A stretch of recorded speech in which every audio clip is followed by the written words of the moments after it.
Just checking to see if this is working or not. I'm unsure if this is working.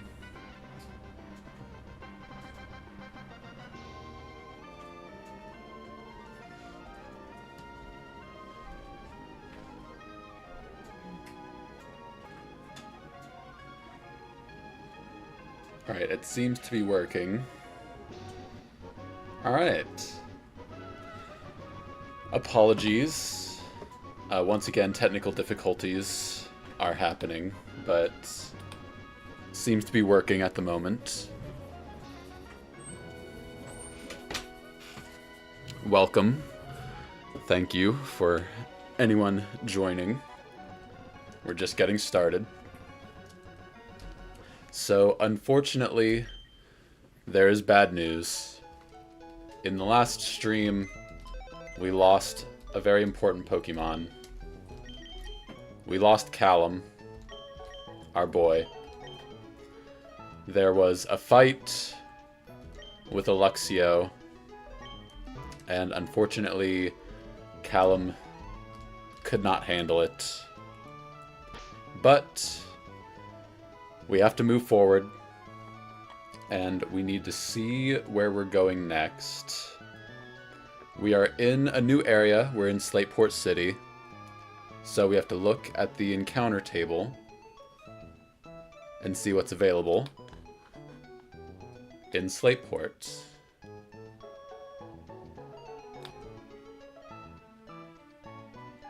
Alright, so we have two options. We can either fish or surf in Slateport.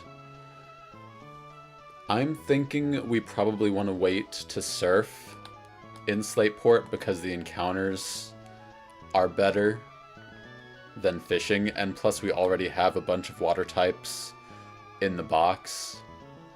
So we may just skip it outright. We do potentially have access to Route 110, but I will have to check if we do or not. So Route 110 is right up here. And this route is directly north. Well, the southern portion, you can see Slateport City right here, should lead out right here. However, there is a trainer named Gavi, and there's a rare candy right here that's important. So if we want to get to the grass over here, we have to fight Gavi. So I'm going to look up Gavi and see if we can even fight him yet, or if we should.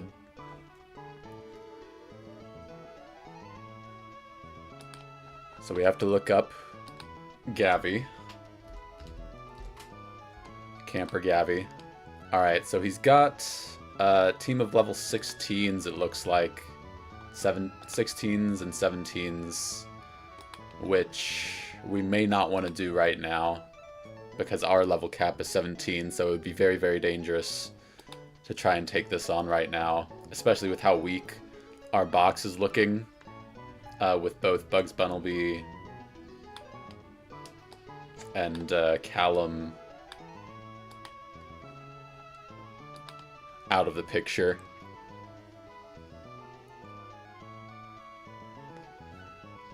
So let's just take a quick look to see if we can actually beat this trainer. Starts with a Bibarel, with a Lumberry and Unaware. I believe Unaware makes it so that it cannot be infatuated or confused. But we're just going to double check.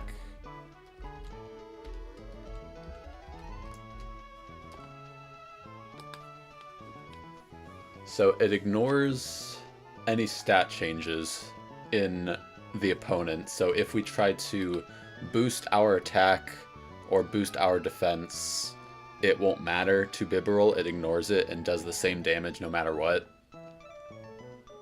So this thing has Headbutt, Aqua Jet, Pluck, and Super Fang.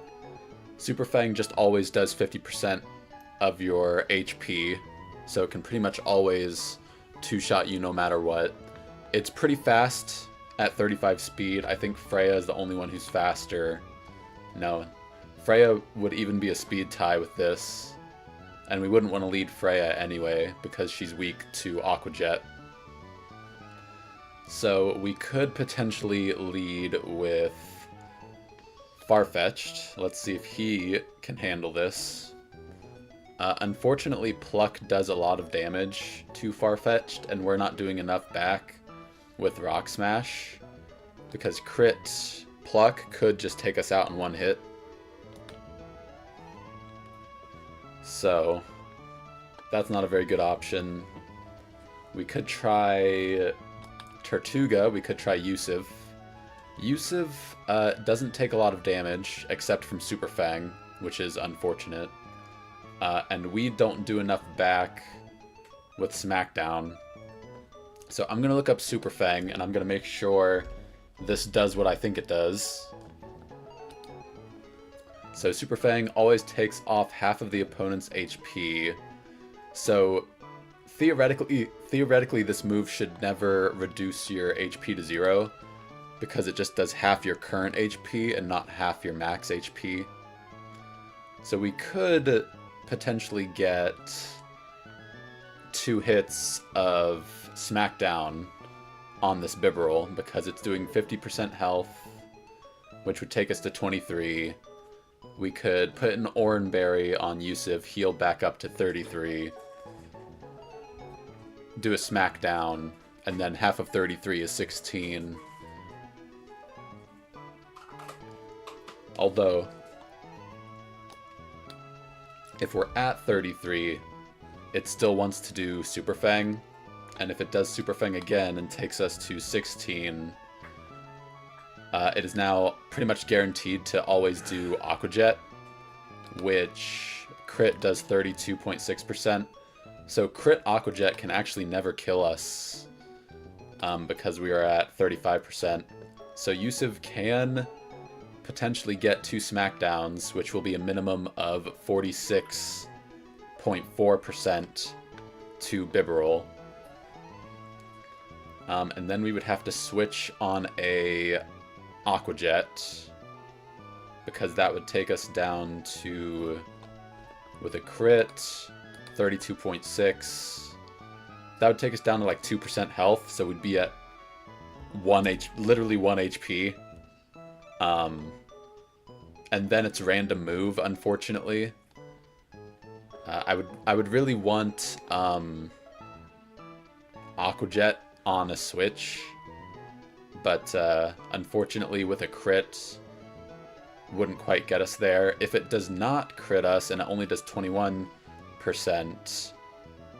it would take us to about 5 HP, and then it's a toss-up between either Aqua Jet or Headbutt. So unfortunately we may only be able to take 1 Super Fang, 2 Super Fang, and 1 Aqua Jet,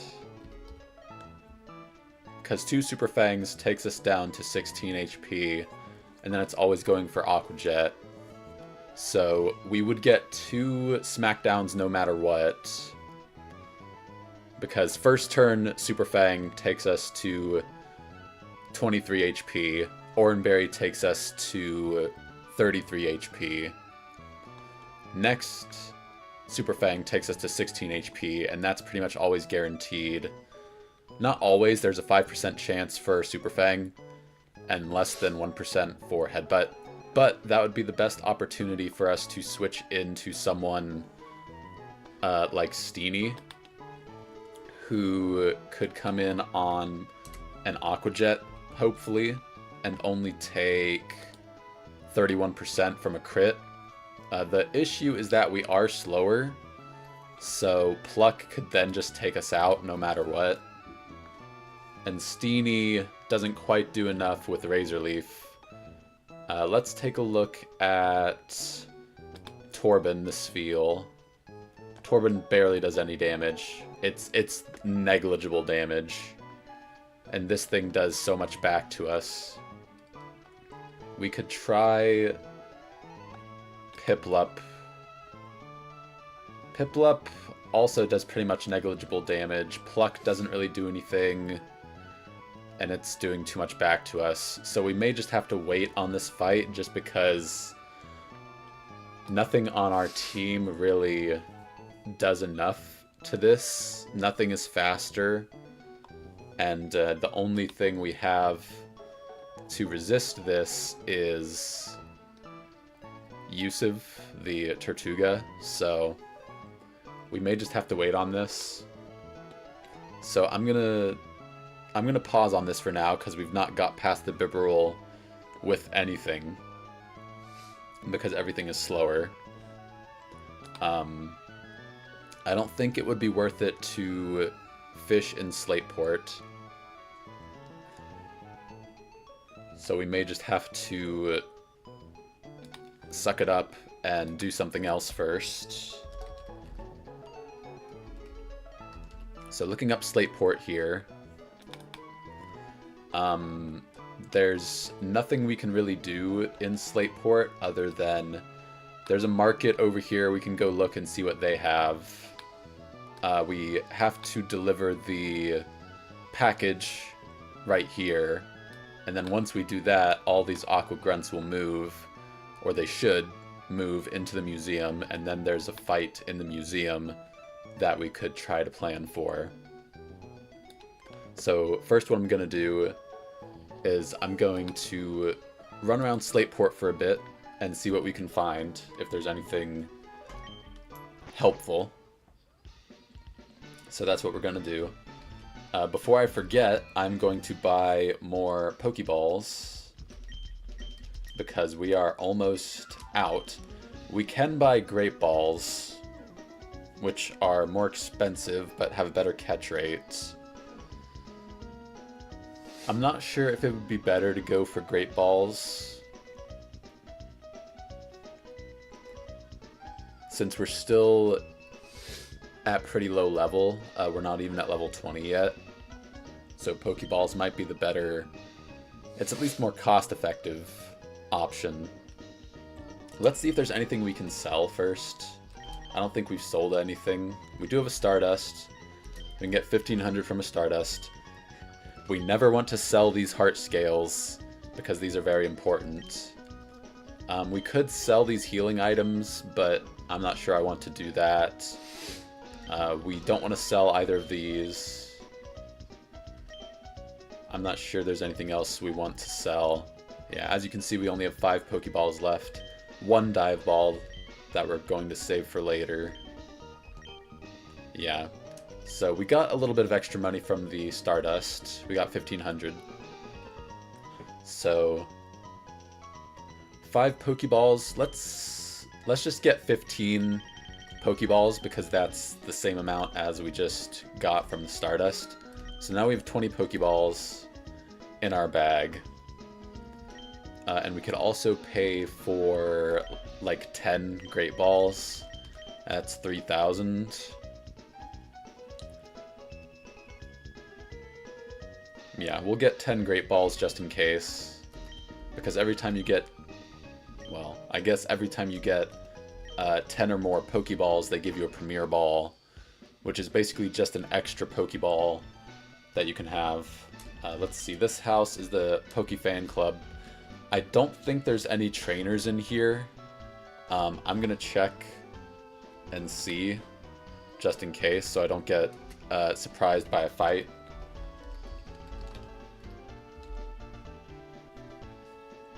Okay, so there's 2 fan clubs. We're in Slateport.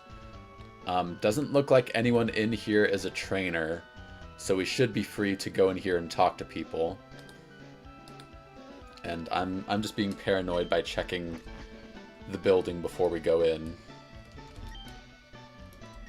And I don't think anyone in here gives you anything specific, but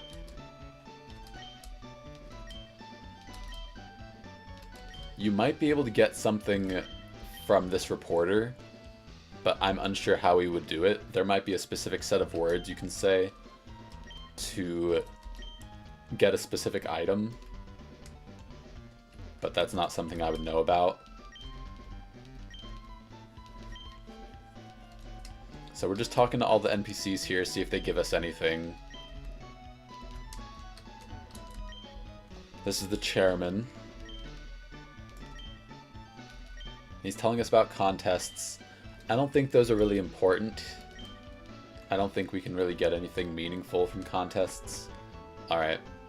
Nothing in there. Let's go down here. I don't know what this lady is talking about. Sharing secrets with someone. Maybe that's secret power. She might be able to teach one of our Pokemon secret power. Okay, so hidden power is something we're familiar with. And we do have to run that real quick. We have to load script. We have to run this. And you can see all of our Pokemon here. And you can see their hidden powers are listed. I'm not sure anything here would be really useful to us. Metatite has poison. Piplup ice. Steenie electric.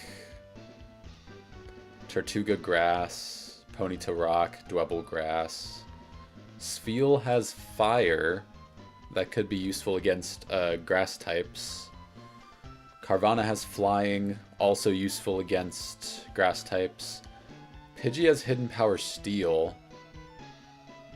I don't know when that would be useful. And then Farfetch'd Galar has ice. I think it's free to teach hidden power.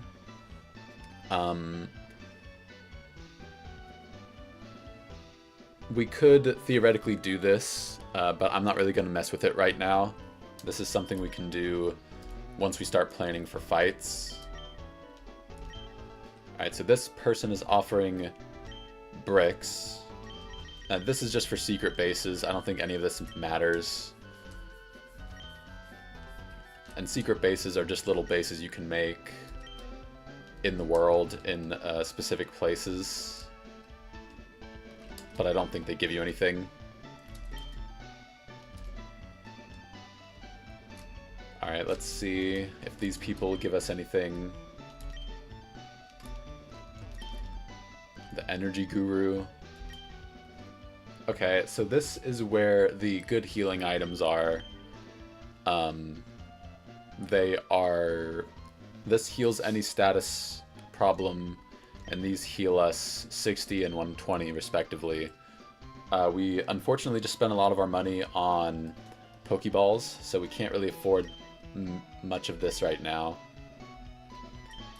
So we are going to go to Piplup and switch it into slot 1 to see if it's any friendlier. Have to go for a little harder. I'm not sure what she gives you or what that really means, but I'm assuming it's friendship. And that'll just grow over time the more we use them. Talk to this person. They just sell dolls, and that's another thing that you can put in your secret base. Alright, so nothing down there. I don't think there's any hidden items over here. So we can just go over here and deliver the package, or try to this guy. So we talk to him. He says Captain Stern is in danger. Yeah, he's in the museum. Alright, so after we talk to this guy, we should be able to go up here and go into the museum. All the Aqua Grunts that were here are now gone. So now we can potentially go into the museum. But first we have to look up what the fights are. So we're looking up Slateport. Looking for the museum. There's the Oceanic Museum, 2nd floor. Alright, that's where Captain Stern is. 1st floor. Alright. It looks like we may have to fight one Aqua Grunt. Well, they don't have names next to them. So it's probably triggered when we go upstairs or when we talk to Captain Stern up there. So, but just in case, before we go in here, we are going to look at the next trainer in the document. So we're going to go previous from... Alright, so Gavi is technically the next trainer, but we didn't really find any way to beat his Bibarel. And none of our Pokemon really have any hidden powers that help other than Dwebble has hidden power Grass. Tortuga has hidden power Grass. That might actually help. Let's give Tortuga hidden power Grass. Hidden power Grass. It's always 60 base power. Unfortunately, our special attack is not as good as our physical attack. So, leading against Bibarel. HP Grass is barely doing more than Smackdown. It's literally like 1.8% more damage. So, I mean, that is minimum 50% to Bibarel, so that's a little bit better. So once again, trying to plan this out is always doing Super Fang turn 1, because that's highest damage. So Super Fang takes us to 23 HP. Oranberry activates, takes us to 33. We hit it with HP Grass. We do minimum 25%. Turn 2, because we're at 33, it's still always Super Fang, so it takes us down to 16 HP, because that's half of 33. And then we deal another minimum 25% with HP Grass. So we've done 50% to it, it's done 65% to us, and now it is almost guaranteed Aqua Jet. So it's at 50%. It's pretty much always guaranteed to do Aqua Jet. Aqua Jet crit does 32.6%, so it could never kill us with Aqua Jet. Super Fang wouldn't matter, it would just take us down to 8 HP. Yeah, so again, the issue here is that if we stay in and we do another 25% with HP Grass, we have done 75% damage to this thing, but it has taken us on a crit down to basically 1 HP.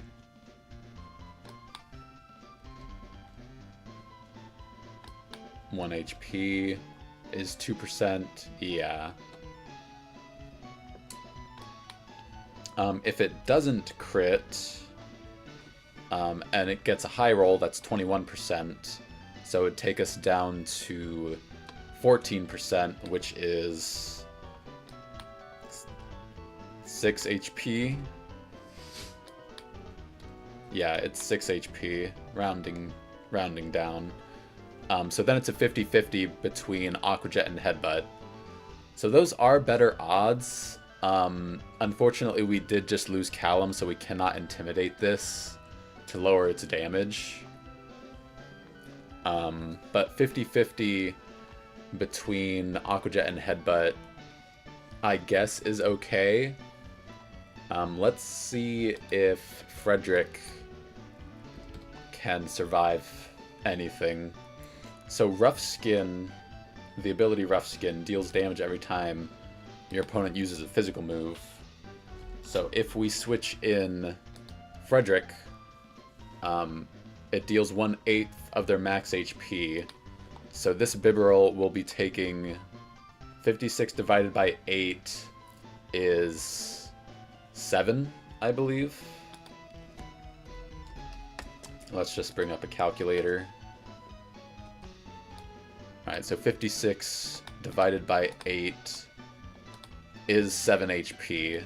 So at 25, or we've done 75% damage to it, so it's at 25%, which is 14 HP. Yeah, 14 HP.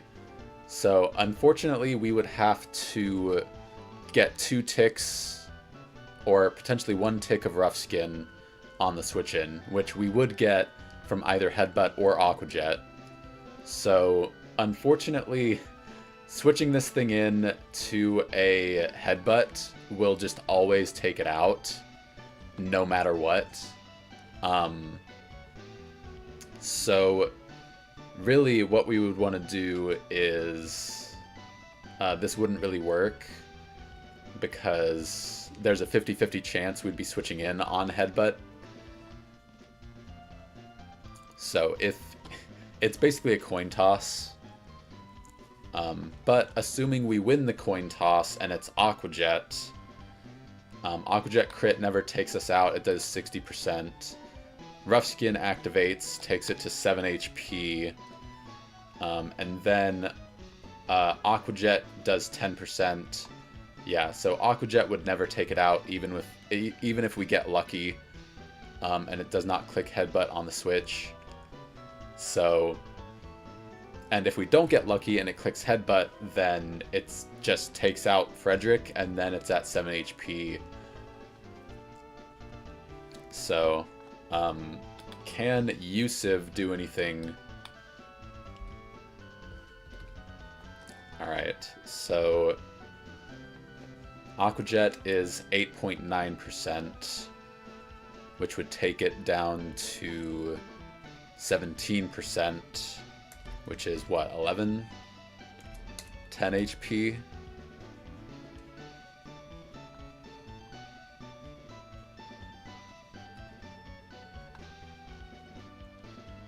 Just trying to do some math.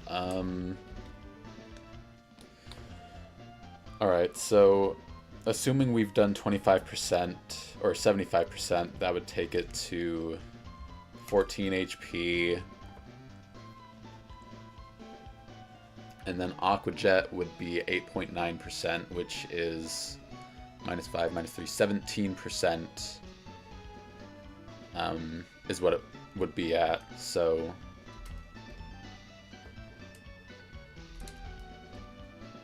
it would be at 9 HP or 10. Not really sure since it's not exact. Let's do 9 HP. Yeah. So, unfortunately,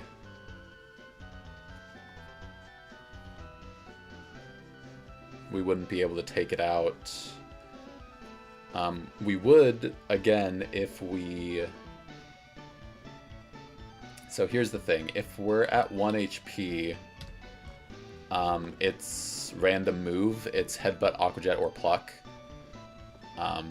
So then switching into Frederick, we have a 1 in 3 chance instead of a 50-50, which is generally better for us, although Pluck crit can just kill us, so the odds might be worse, honestly. We don't really need a berry, so theoretically we would not want any berry on this, but assuming we get...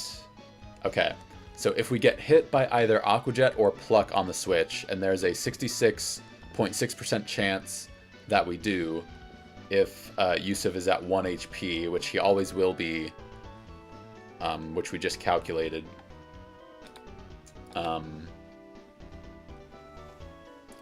Then there's a 66.6% chance we get hit with either Aqua Jet or Pluck. Unfortunately, there is still a 1 in 3 chance that Frederick just dies to a Headbutt on the switch-in, but there's really nothing we can do about that. So if we do that, and then it hits us no matter what, it's a physical move, so it'll take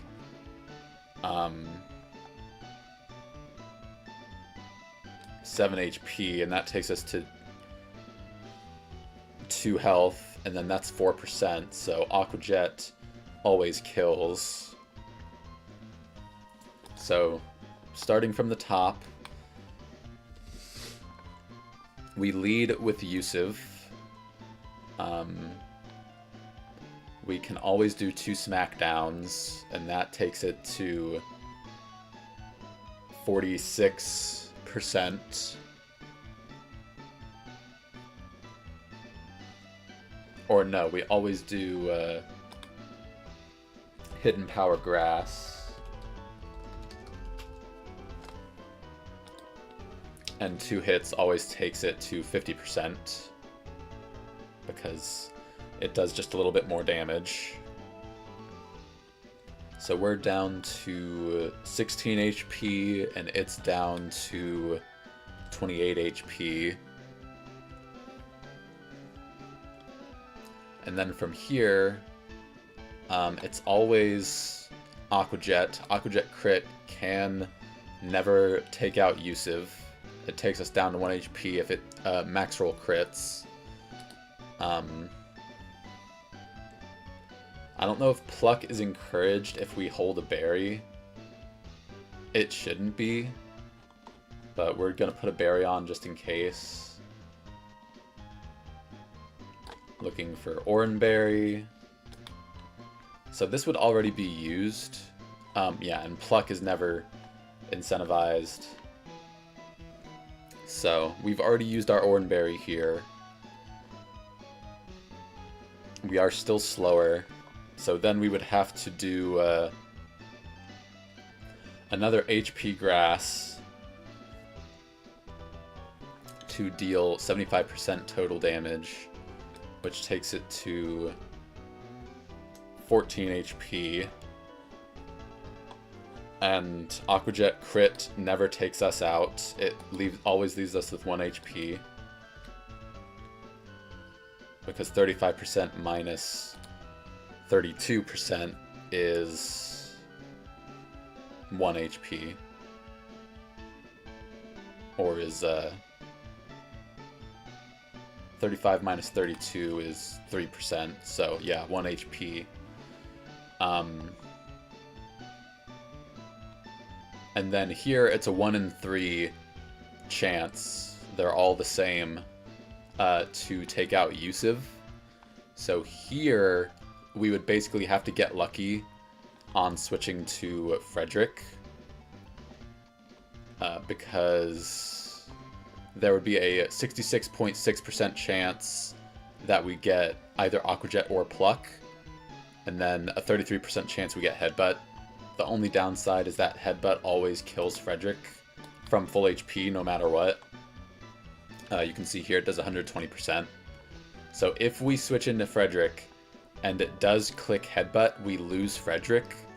And we get the Rough Skin chip to get it to 13% HP.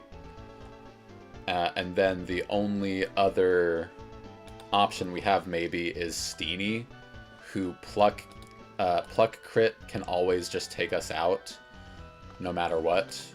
It's faster than Steenie, so Headbutt could happen. We could flinch to Headbutt.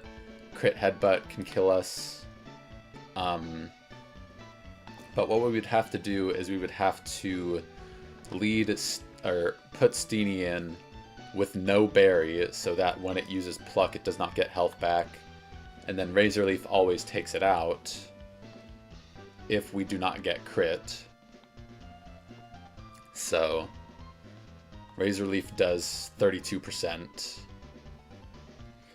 Would it be better? It might be better to just if it's at 14 HP, that's 25% health. So Steenie is the better option to switch in on the random move of Pluck, Aqua Jet, Headbutt. Well, no, it's not, because Bibarel is faster and it just does too much damage. So there's a 66% chance that it clicks Headbutt or Pluck on the switch into Steenie, and Steenie just takes way too much damage from either of those moves and is just slower. So is outsped and one-shot the next turn, and we can't have a berry on Steenie, because if it picks Pluck, it will steal our berry and heal. So we cannot switch to Steenie.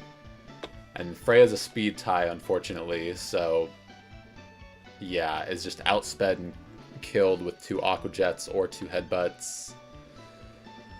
So we could get the Flame Body luck. Like, if it hits us with a physical move, we could get Flame Body on it, but it has a Lumberry, so that would just be cured anyway. Farfetch'd. Rock Smash does 46%. Pluck, crit, can kill, and we're always slower. So again, we wouldn't want to switch in on a Headbutt or Pluck, unfortunately, and we are slower. Is there anything? We can't do anything with Endure because we're not faster. If we had Salic Berry, we still wouldn't be faster. So Metatite here does nothing. Metatite is too slow, takes too much damage. So it looks like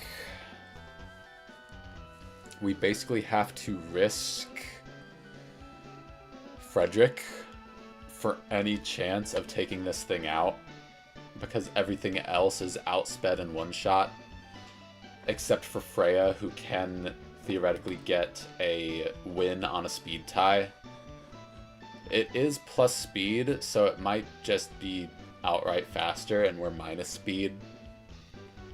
It says we're the same speed stat, but crit Aqua Jet can just kill Freya, but 85% chance to use Aqua Jet. Crit Headbutt. Flinching there would be bad, and then Stomp does only 19.6% minimum. So Freya wouldn't even be able to take it out from 25% HP. And then he still has 4 other Pokemon we would have to get through. This is not looking good for us if we want that encounter. Alright, let's go to the next trainer and see what they are. Alright, so this is Team Aqua Grunt 1. And if we choose to do this first, it is a back-to-back, which means that we'll be fighting Team Aqua Grunt 1 and Team Aqua Grunt 2 in a row. We don't get a chance to heal in between. And then after that is the fighting gym. So these 2 trainers we would have to worry about. So let's try these fights first. Let's try Tortuga lead Yusuf versus Murkrow. Murkrow is faster. It has Wing Attack, Payback, and Nightshade. Always doing Nightshade to Yusuf, but Yusuf does take it out with 2 Smackdowns. Okay. So, if we lead with Yusuf, we can take this thing out in 2 hits no matter what. It can only ever deal 64 or 65% to us with 2 hits of Nightshade. So that will take us to 35%, which will be 16 HP. We heal with Oranberry to 26, and we've taken it out with 2 Smackdowns. Next to come in Skrelp with Water Pulse or Tortuga with Brine. Their Tortuga, of course, is faster than ours because they have a higher speed IV. Solid Rock, Rindo Berry, so it reduces grass type weakness. Brine crit can take us out, but it's pretty much guaranteed to go. Well, not guaranteed. There is a 28% chance it goes for Ancient Power, And if this thing gets an Ancient Power boost, which means all of its stats are increased by 1, then we're in trouble. So honestly, we might just need to go for Aqua Jet to do a bit of chip damage, since this thing's faster, and then hope we don't get crit on Brine. With Brine, we could switch to Torben, the Spheal, who takes like 27% from a crit Brine, and then it's always an Ancient Power. So we don't want to do this because it's a speed tie. It's a speed tie between Torben and the Tortuga, and Torben barely does any damage with Brine to this thing. So let's see if we switch in Steenie. Yeah, unfortunately with that Rindo Berry, Razor Leaf doesn't do a lot of damage. But we're not taking a lot of damage in return, and we are faster. So we could just do Razor Leaf turn 1 after taking some damage. Let's assume here we're at, what, 26 HP? Something like that.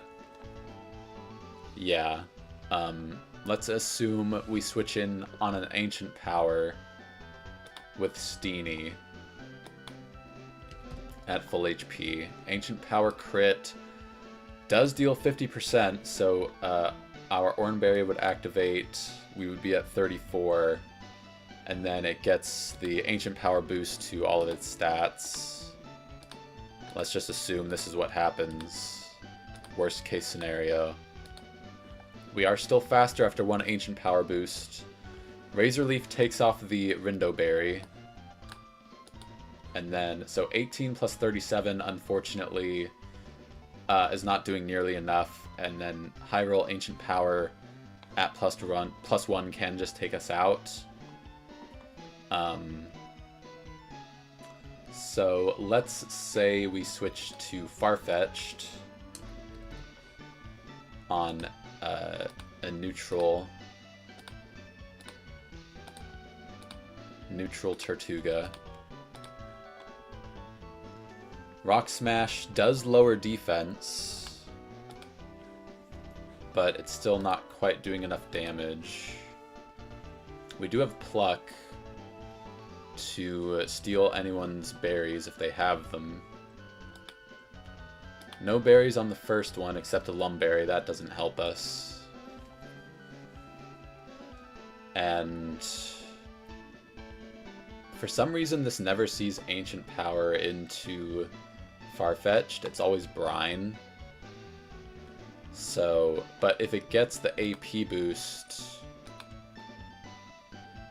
it's just Aqua Jet because we are faster. That's really strange to me.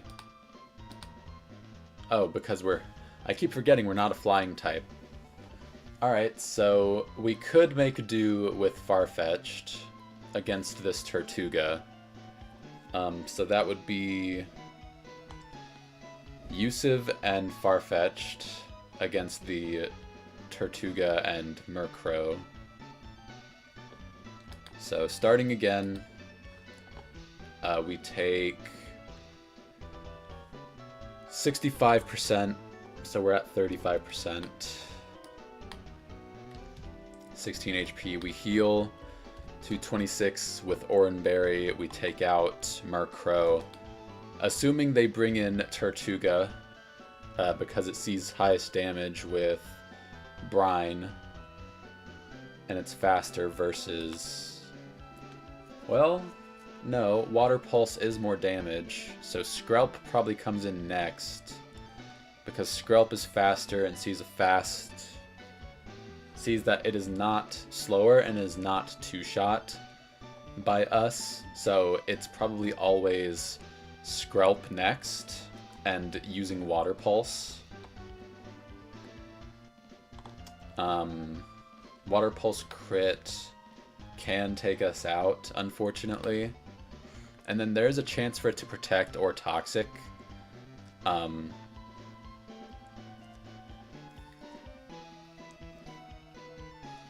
Hidden Power Grass doesn't help us because this is a poison type. Poison Water. So Smackdown is highest damage. We could risk the crit because only 1, 2, 3, 4, 5, 6 out of 16 hits on a crit. So 1 in 3. A little higher than that. Chance to take us out with a crit. So it's 1 over 16 times 6 over 16. So that's like very unlikely to happen.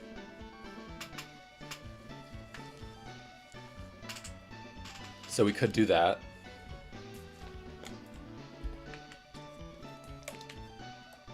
We could do a bit of chip damage with Smackdown. So 28.2% would take it to 72%, which is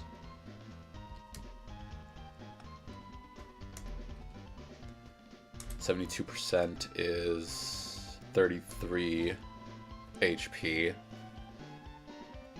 It does have Black Sludge, which means it heals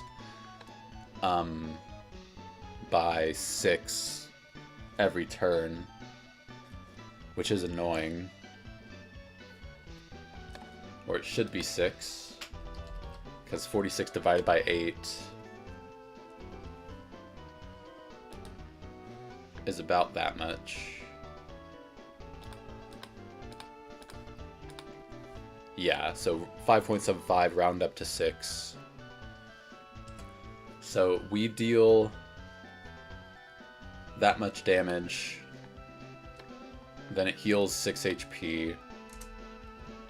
So it's back up to 85% at the end of the turn.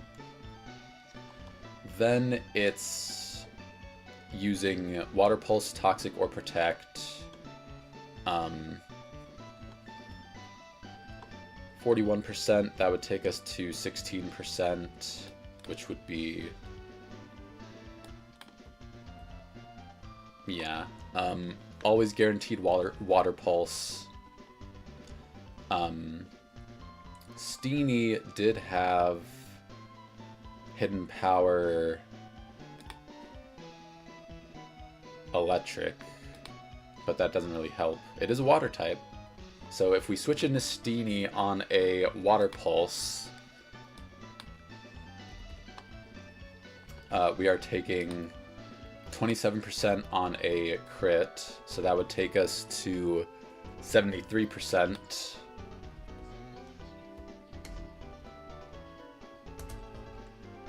Which is 35 HP.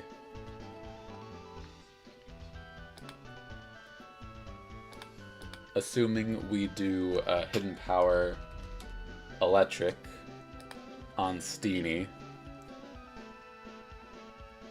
that is 30%, but then it heals 8. So it's back to full. It's always using Acid, Toxic, or Protect. So Acid crit can just kill Steenie. And Steenie is faster though. So we can risk 1 HP Electric. That does 30%, which takes it back to 70%.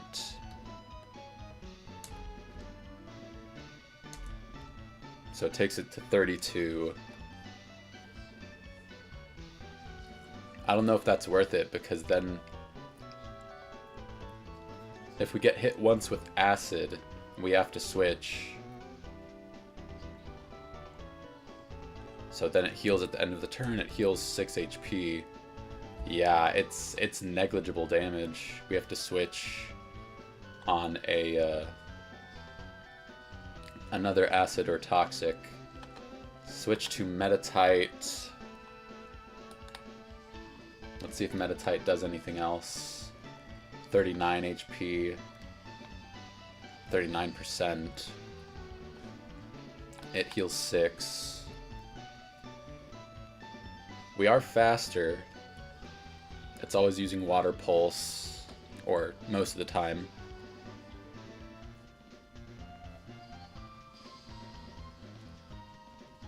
I think Water Pulse has, what, 20 uses? I don't think we can stall it out of Water Pulse, can we?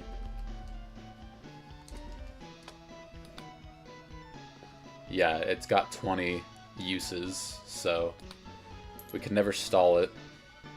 Confusion deals 39%, so that would take it to 66 minus 6 minus 3, 57%, which is 26. It deals 61% on 61% on Water Pulse crit, and then it heals 6.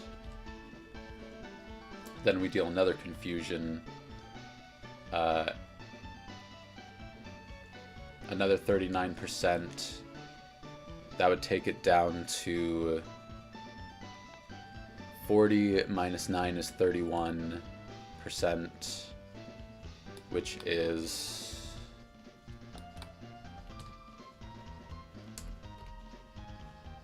14 or 15, probably 14 HP.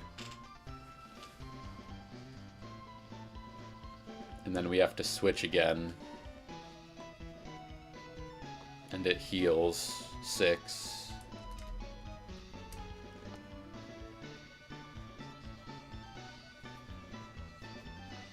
We could go to... No, we can't go to Freya because Water Pulse is happening. We could go to Torben now. Switch in on a Water Pulse. It's not doing much damage, but we barely do anything back, and it gets to heal, and then it's faster, and then we deal 13%, which is just negligible damage. Like 13% takes it to 43%, which is 20, and then it heals 6. Yeah, it's literally just doing the same amount of damage back that it heals. So Torben doesn't really do anything here other than if we get Ice Ball, max roll, like max power doubles every hit. So if we get 2 hits with Ice Ball, that's still not doing enough. Yeah, and it can protect to stop us. This Skrelp is very annoying. Alright, let's try Piplup. See what Piplup can do. Nothing. Really nothing. Like, both Bubble Beam and Pluck, and then we don't want to Pluck because it has Poison Point, so it's Bubble Beam. It's barely doing more damage than it heals, and it's speed tying every turn. It's really not worth it. Does Piplup have a Hidden Power Ice? That does not help us. Any hidden powers that will help? Not really. We haven't brought Dwebble in because Dwebble is weak to Water Pulse. Yeah. So this Skrelp is being very annoying. Who can we even take out this Skrelp with? Who's faster? Alright, so Freya's faster, Steenie is faster, Pidgey is faster. Pretty much everyone is faster other than Torben and Yusuf and maybe Piplup. So Torben, Yusuf are slower. We need Yusuf in our party. So let's check our party. We do have Yusuf. He has a Pecha Berry. Probably useful because that Skrelp can poison us with Toxic or Poison Point. So we'll keep the Pecha Berry. We did calculate with Oranberry, though, on the Murkrow. Let's just go back here real quick. Murkrow, yeah, unfortunately we kind of need the Oranberry because 23 HP. Is it doing that much? No, it's not doing that much. It's doing... We do need Oranberry to heal back, so no Pecha Berry on Yusuf. We have to give him a Oranberry. Just switch it out. Put him in first position. Dwebble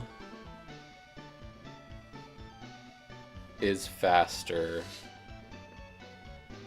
Everyone here is faster, I believe. Metatite is faster. Frederick is faster. Farfetch'd is faster. I think we need Farfetch'd. Probably. I'm hesitant to bring Freya here because she wouldn't really be good on any of these trainers except the bug. On the last one, she would be good against this. Yeah, she could almost take it out with 2 hits with Flame Wheel. And is faster after 1 speed boost. So that's one reason to bring Freya. And remember, this is still the first trainer. We have to plan for the second one because it's one right after the other. But Freya really would not do anything else. She would literally only be there for that bug. So would Dwebble be a better matchup into the Whirlipede? Yes, because Rock Blast... Unfortunately, Rock Blast is not quite doing enough damage with 2 hits.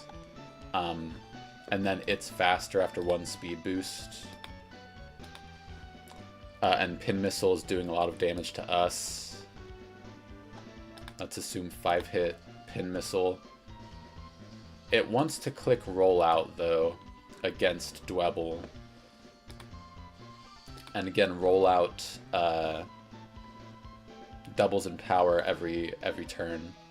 So turn 1, unfortunately, this does have Rocky Helmet. So it's dealing damage to any physical move. Does Freya do more with Flame Wheel? Yeah. Flame Wheel versus Fire Spin. I really feel like Freya's a better matchup into this thing, so I'm more inclined to bring Freya. Steenie, I don't know if we need, because she really does not do much against... The only thing she's good against is the Tortuga. And even then, she's doing... Alright, she does do decent damage. Mudshot lowers speed. But even at -1, we still outspeed Tortuga, so... We need Steenie for the Tortuga. And maybe the Frillish. It does have Recover. Cursed Body is annoying because it can deactivate your move. And then she's useless if we activate Cursed Body. We need to put Hidden Power Electric on Steenie before we forget. Rapid Spin raises our speed and clears away things like Leech Seed, and other hazards like Stealth Rocks. So I think we need to keep Rapid Spin for now. I'm really not sure what to do here. Well, first we need to put Hidden Power Electric on Steenie so she can maybe help with the Skrelp. So let's go back over here. Hidden Power. Steenie wants to learn Hidden Power. And we want to get rid of... probably... I'm thinking Play Nice. Although we do have Defog that we can teach that also gets rid of hazards. And lowers evasion. But I'm not sure.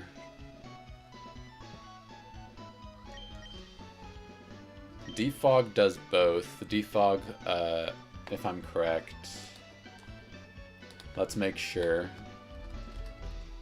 It might have been changed, but lowers target's evasion and removes entry hazards and barriers. Yeah, so Defog is just better than Rapid Spin, and the reason I bring up Defog is because we have Defog in our bag. So what I'm going to do is get rid of Sweet Scent for Hidden Power Electric. And then Steenie needs to be holding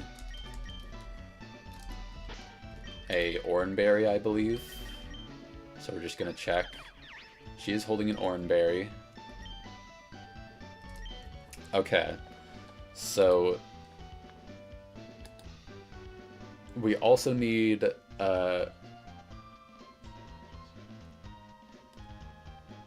did we need Farfetch'd for the Tortuga? And do we need it for anything else? Maybe. Do we have Farfetch'd on our team? We do not. We have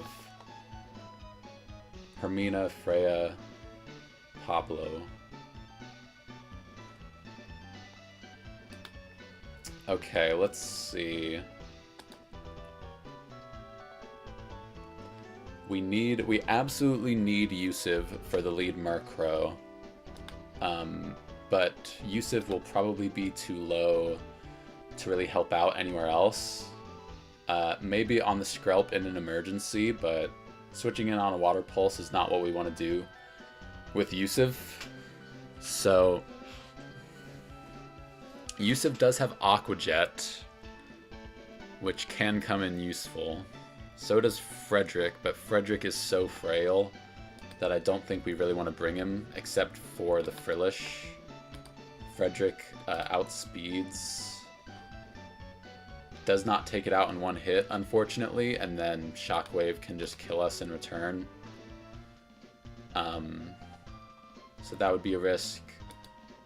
Brutal Swing does 60%, and this does so much less damage. I think Farfetch'd over Frederick, and then Piplup does have Pluck, but it's barely doing any damage to the Whirlipede, and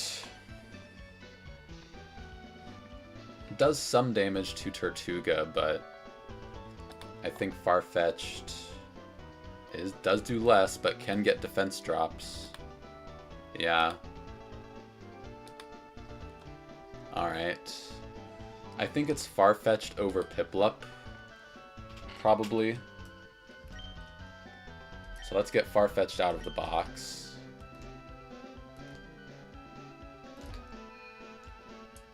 Because Piplup was also one of the ones that was outsped.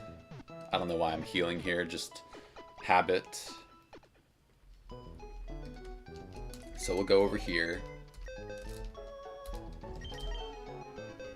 And we need Farfetch'd over Piplup. Okay. So, currently, we have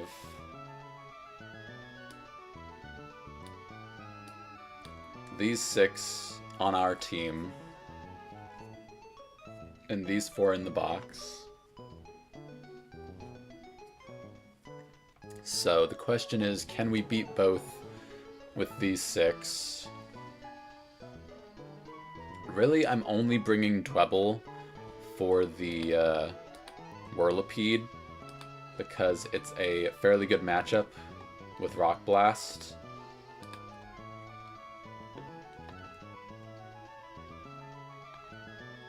It can start doing rollout, which is scary, but Dwebble is just our best answer into it.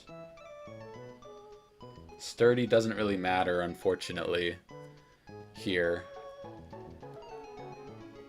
But Dwebble is not coming to anything else, because all of them... Could we lead Dwebble on Murkrow? Maybe? It's doing Wing Attack, Rock Blast. That might be better, honestly. A little bit. Lumberry. It is faster, but it was faster than Yusuf anyway. So, Rock Blast 2 hits. So 2 Rock Blasts always kills this. We're always slower anyway. So, Wing Attack does 40%. So Wing Attack crit plus high roll Wing Attack can kill us, but if we have an Oranberry, then crit plus crit would be 120%, which Oranberry may not be able to get us out of. So 61.3% with Wing Attack takes us to 39%, which is 17 HP, gets us to 27. Yeah, just barely. The highest roll, Wing Attack twice, crit, takes us out. But 2 Rock Blasts always takes out Murkrow. And then, if we do that, if we lead with Dwebble instead of Yusuf,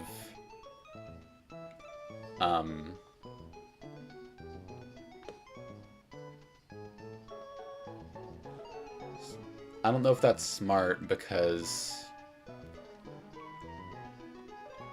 we have no idea what HP we'll be at, and then it's Tortuga in a matchup against the Whirlipede. So he is taking a lot less damage, but Smackdown does not 2-hit, unfortunately, but then neither does Rock Blast. Unless it gets more than 2 hits. 37% versus 41%. So Rock Blast does have a higher chance to kill the Whirlipede, but Yusuf does take less damage from the Whirlipede, so we can afford to switch in to its moves a bit better.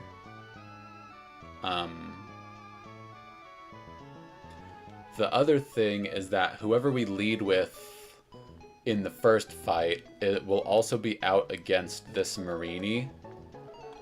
So it has a very annoying moveset. Black Sludge, Toxic, Protect, Baneful Bunker is just Protect. This thing is, I can already tell, going to be a nightmare. So if we did lead Dwebble,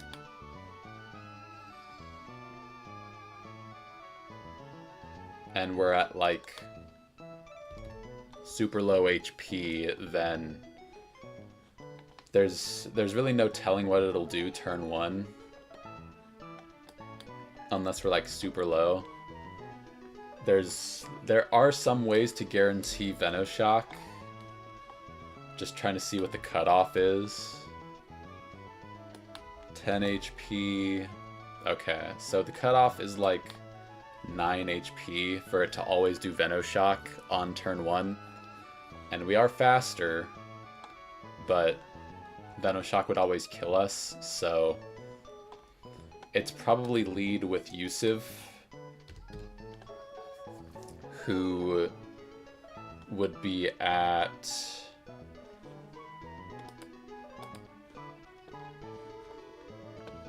Let's see, he would be at 33. So 23. No.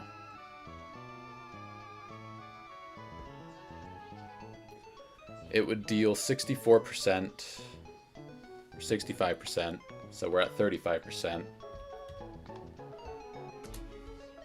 So we're at 26 when we take it out. So if we don't use Yusuf for anything else on the first trainer, he will be leading against Marini, and it's a random move, and we've already used Oranberry, so if we do Whirlpool, then the chip damage will always deal, well, 6.5% is what, like 2 HP? Yeah, not even that. It's literally 1 HP. So 44.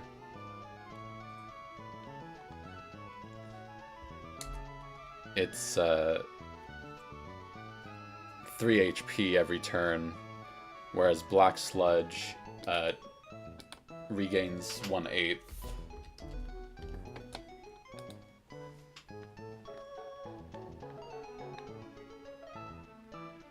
Yeah, it just says gradually restores, but it basically heals the same as Leftovers, which is 1/8. So it heals 6. So because we're only doing 3 HP residual, it's kind of... It's not entirely pointless, because it means it gets less recovery. But it's probably just better to attack and do, like, Smackdown. Though we are slower. So we deal... Let's see, we deal 28% damage minimum with Smackdown, which would take it to 72%, which would be 33 HP. It gets 6 back. Okay, we can chip away at it with Smackdown a few times. But with Venoshock, who would we want to switch into that? Let's see how much damage everyone takes. 38% for Metatite. 25% for Dwebble.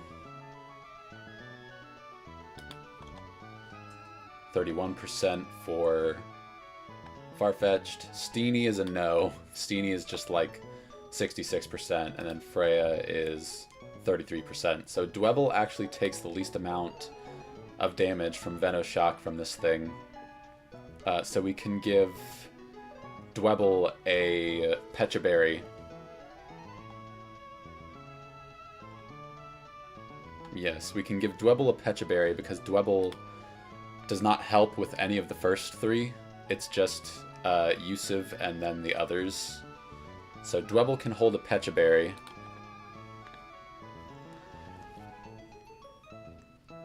Oh no, the process generally lengthens in time it takes to plan out fights as we get later in the game. Every so often you will run into a fight where it takes maybe like 10 minutes to plan, and then sometimes you'll run into fights where it takes several hours. And I do apologize for all the time it takes. But I'm pretty sure we have the team we want to go in with, so we're just going to get them as ready as we can. Check Hermina. She's already holding a Pecha Berry, which is good. So the plan so far is, let's see, lead with Yusuf against the Murkrow, and then we'll talk about the Skrelp and the Tortuga here in a minute, but I'm planning for the second trainer first to see how I can deal with him, because we're leading with the same Pokemon in both fights, because it's a back-to-back. So we lead with Yusuf in both fights, and this is the amount of HP Yusuf will be at, because we're not using Yusuf for any Pokemon here other than Murkrow. And if we do have to use him for anyone else, we're in trouble. He can chip away at the Marini. Eventually we will have to switch. It is a guaranteed 4-hit KO.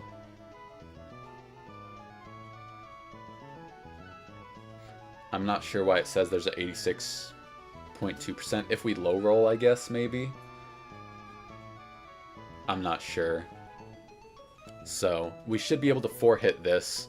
So we might be able to just straight up 1v1. Although, if it uses Toxic, or if it uses Soak, then we will be a Water-Water type, and Smackdown does less damage. So then we would have to switch to Bite, and then Venoshock does a little bit more damage. Yeah, so if we're just gonna have to be careful with what it does to Yusuf, but between Yusuf and Dwebble, we should be able to take out this Marini. 24 speed. Unfortunately, Metatite is not faster, but if we need Metatite to come in, we can, and deal 43% with Confusion. So we can pretty much take out the Marini with these three if we need to.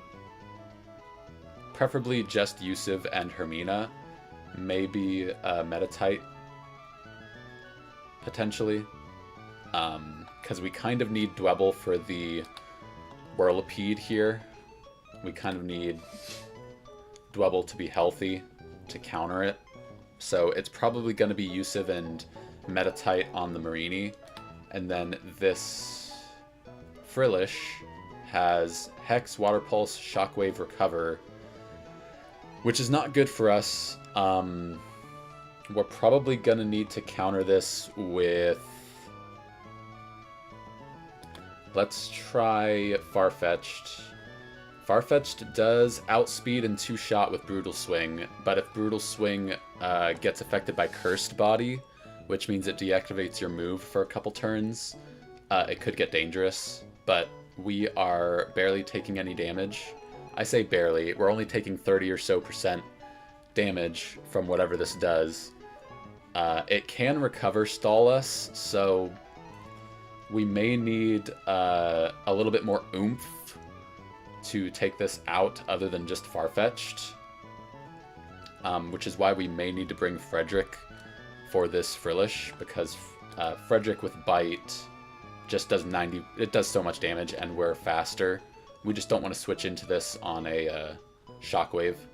So if we can somehow guarantee this is never Shockwave on anything, like Steenie, for example, then yeah. So we could theoretically just do one Brutal Swing, and then it's always doing Hex. And if we bring Frederick, then he's never dead to Hex, and then we can always take it out with a Bite and outspeed. And then Whirlipede we can deal with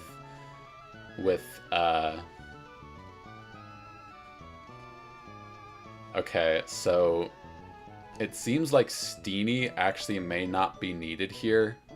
Okay, well, Steenie is needed for the Tortuga, because there's a chance this thing raises all of its stats with Ancient Power, and Steenie is really the only one who can get through it even after the Rindo Berry, which reduces Grass-type moves, so It's rough. Let's see if Frederick just straight up does more damage. Like, it's not even close.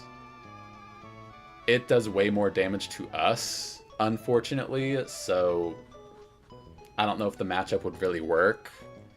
33 plus 33 is 66, plus 18 is only like 84. So that matchup doesn't quite work. Steenie is Hidden Power Electric. We did teach Hidden Power Electric over something. I think Sweet Scent. Doesn't really matter what we replaced. But we just have to check. Yeah, so Hidden Power Electric is a 4-hit. But Razor Leaf is a 1 and then a 3-hit, pretty much, because 20% on the first turn and then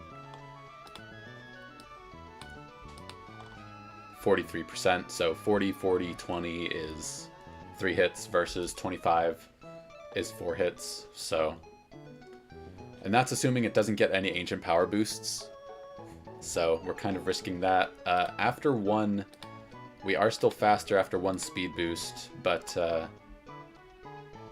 attack boost is scary, but we pretty much need Steenie just for this Tortuga. So the question is, Freya can help with the Whirlipede, and that's kind of why she's here. She doesn't really help on anything else.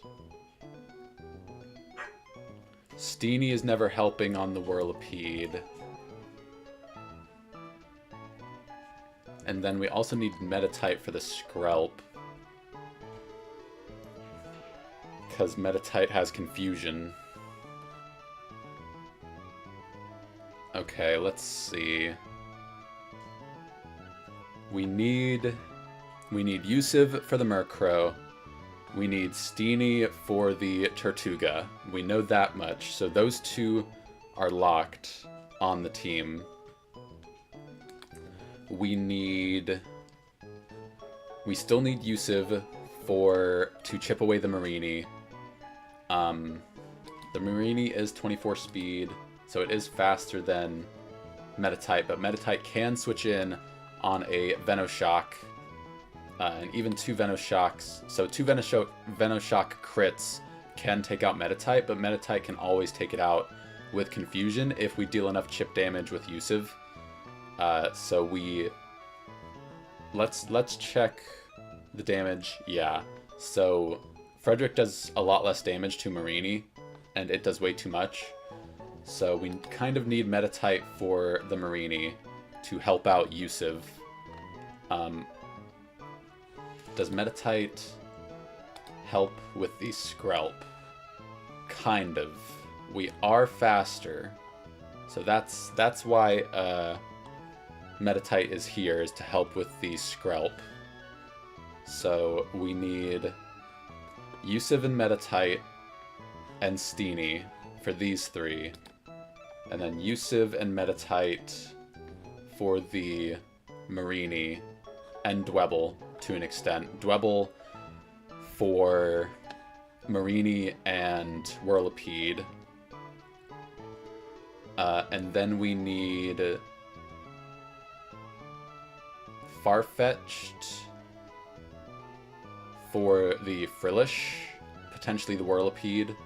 So Freya, even though Freya is faster, she's not really coming to anything except the Whirlipede, because we don't want to switch her in on anything on the first trainer. So I think we replace Freya with Frederick. That could prove to be a mistake, but Frederick, if Farfetch'd does get his move disabled by Cursed Body, by Cursed Body. It's the only move he can hit Frillish with. Here's Farfetch'd. He can do Pluck if Brutal Swing gets disabled. But Frederick is just insurance in case he gets crit and we have to switch into something. Crit Hex is 57%, so we need an Oranberry on Uthar, which we do have. We need a Pechaberry on Hermina. We need a Oranberry on Steenie. We need a Pechaberry on Nadia. Alright, so we need to switch that.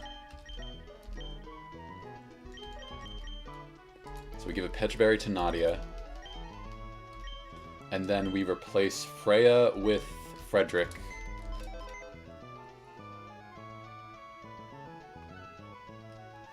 So there may be some point in the future where I have a team that I rely on more than just picking and choosing what I want each time. But that's not going to be for a long time, because it's probably not going to happen until I get the better Pokemon down the line, which are the Pokemon you're pretty much always bringing no matter what.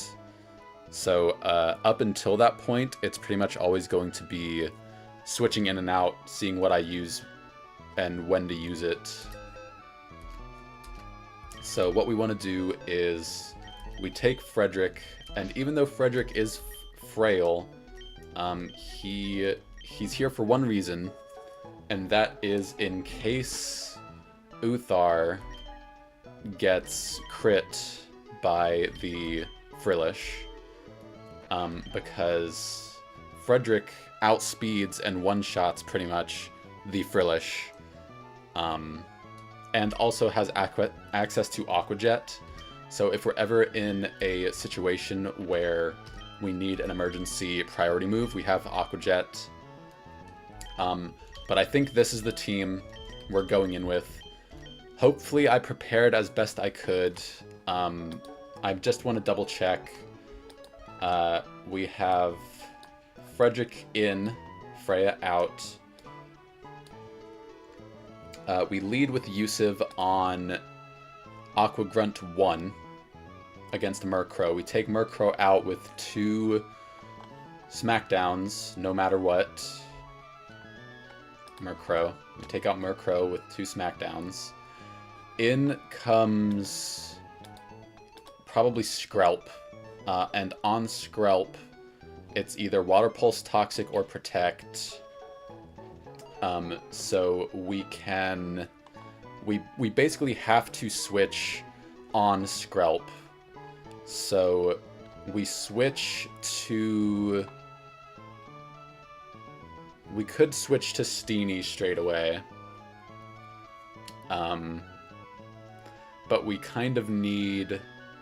We need health on Steenie for the Tortuga last. So I'm disinclined to switch into her. Water Pulse, switch in. So this Skrelp is really what I'm annoyed about. I can switch in to Steenie on a Water Pulse. And that may... We are faster. And then Hidden Power Electric. It keeps taking it off the move set because I've not extracted it yet. I've not imported the move officially. We may have to do this. We may have to Hidden Power Electric. Do we have a Pechaberry or Oranberry on Steenie? Just have to check that. Oranberry. So Steenie is really only here for the Tortuga. And I know I said I was done, but I'm just double checking everything.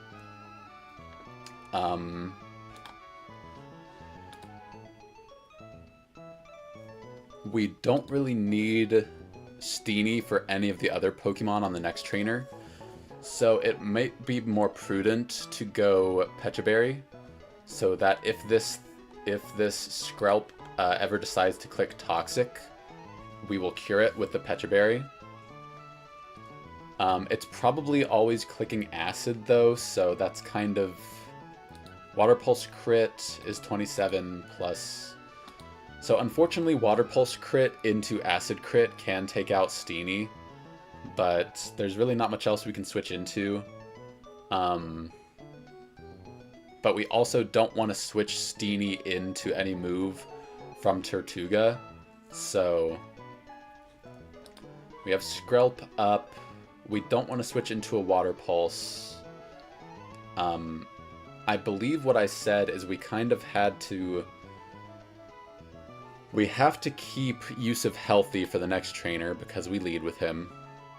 And he needs to chip away at the Marini. So we have to switch him out of Skrelp, because Skrelp should come in when we're at, what, 26 HP? Yeah, we have to switch out because it just does so much damage. So switch into, let's try Metatite. Metatite still takes a lot of damage. We are faster. So long as we keep mostly healthy, we should be able to take out this Skrelp with a combination of Metatite and Steenie. And then hopefully Steenie will be healthy enough to handle the Tortuga on her own. So, but we do need to give Steenie a Pecha Berry. So that is what we're going to do. Just in case she gets Toxic, or Toxic is used on her against the Skrelp. And then we should be good to go. I'm going to go over to the museum, which is down here. And I know that took a while. Again, I apologize. But we should be ready for this back-to-back. And we are just going to go in. Okay. We have to pay to get in, $50. No one here should be, Okay. So, I want to talk to this guy here, because I'm pretty sure he gives you the TM for Thief. If anything happens, like a surprise fight, I will reset. But I'm going to talk to him. Yeah, so, not you again. The Team Aqua member that we beat back on 104, the one who killed Bugs Bunnelby, gives us Swagger. Okay. So the TM he just gave us is called Swagger. And what that does is it sharply raises attack and confuses whatever Pokemon you use it on.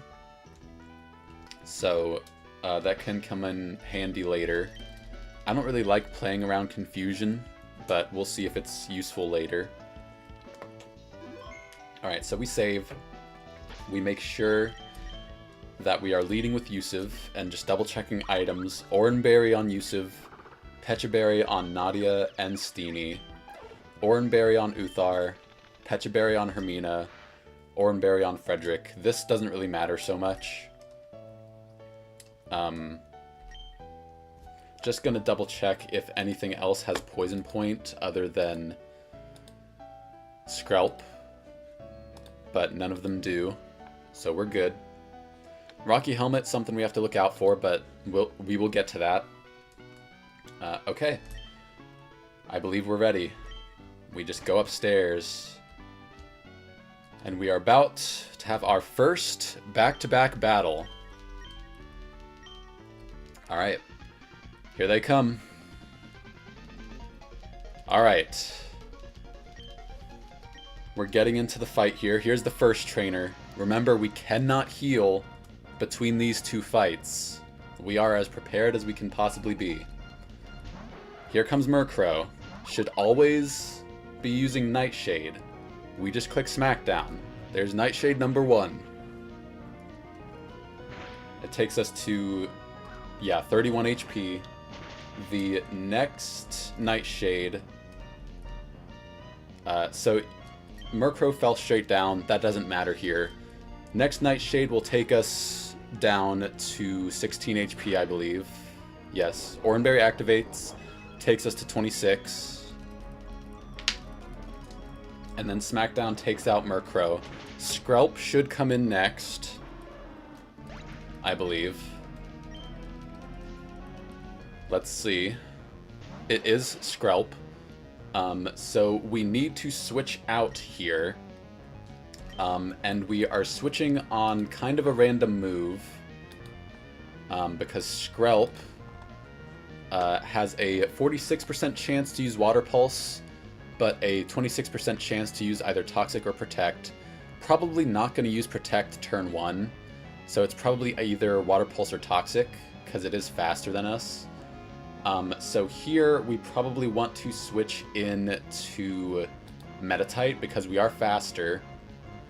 If it's Toxic, we cure it with the held Pecha Berry. If it's Water Pulse crit, we're in kind of a dangerous spot, but we just don't want to see Water Pulse confusion. So we switch to Nadia first, because we need Blueberry healthy for the Tortuga in the back. So we switch. We don't want to see Water Pulse confusion. There's Water Pulse. Do not confuse us. We're not confused. So what we can do is we are at 26 HP. We should be safe from a crit. Alright, so we're at 26. Crit, Water Pulse can never take us out. It's either... Once again, it's kind of a random move, so we just hit Confusion here. Hopefully we confuse it. We do some damage. It used Toxic. That is perfect. Pecha Berry cures our poison. And now we have another free turn to attack.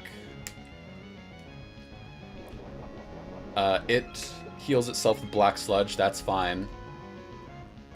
We do another Confusion. Alright. It used Water Pulse. Do not crit, do not confuse. Okay. We are at 11 HP. We are faster. But let's see what it wants to do. It's pretty much always Water Pulse, so this is pretty much the ideal time to switch to Steenie, who is faster. Yeah, faster by 6 points. Again, we don't want to see a Water Pulse confusion. But Hidden Power Electric will always take this thing out. So, unfortunately, Nadia won't be switching into anything, really. But we can switch in Blueberry, who hopefully does not get confused. No confusion. There's Black Sludge. Hopefully it's still in range of Hidden Power Electric. It should be. There it goes. Last but not least is Tortuga. And we just hit it with 3 Razor Leafs, because it is holding a Rindo Berry. The first Razor Leaf takes off the Rindo Berry. Hopefully we'll crit one of these, but if not, it's fine. Because Steenie is not coming to anything else. There's Mudshot. Our speed is reduced, but we're still faster after 1. Which is fine. We Razor Leaf again. It might just Mudshot again. Which means we will still be... There's Ancient Power. Do not get the boost. Okay. Razor Leaf one more time. Should... There's Aqua Jet. Don't kill us. It doesn't. Razor Leaf should take it out. And it does. Alright, now on to the next trainer. And remember, we are leading with Yusuf. So Yusuf will still be hurt. We have no chance to heal.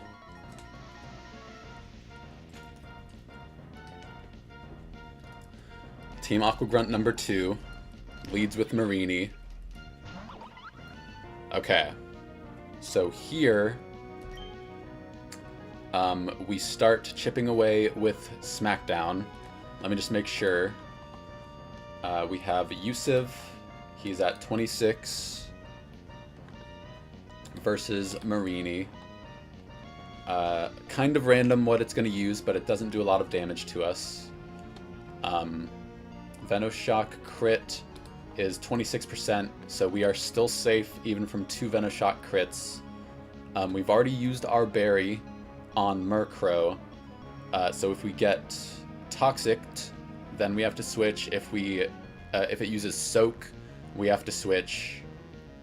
But we should be able to chip some damage off of this Marini. So we smack down. There's Venoshock. Does barely any damage. We do some smackdown damage. There's Black Sludge. We do smackdown again. There's Soak, so we are now a pure water type, which means smackdown is doing less damage. Couldn't really predict that, it was kind of random. I messed up. I was clicking too fast. So now I am poisoned and it gets a... or it just protected itself. Okay. That was really bad. I need to slow down. We're still okay. We're at 20 HP.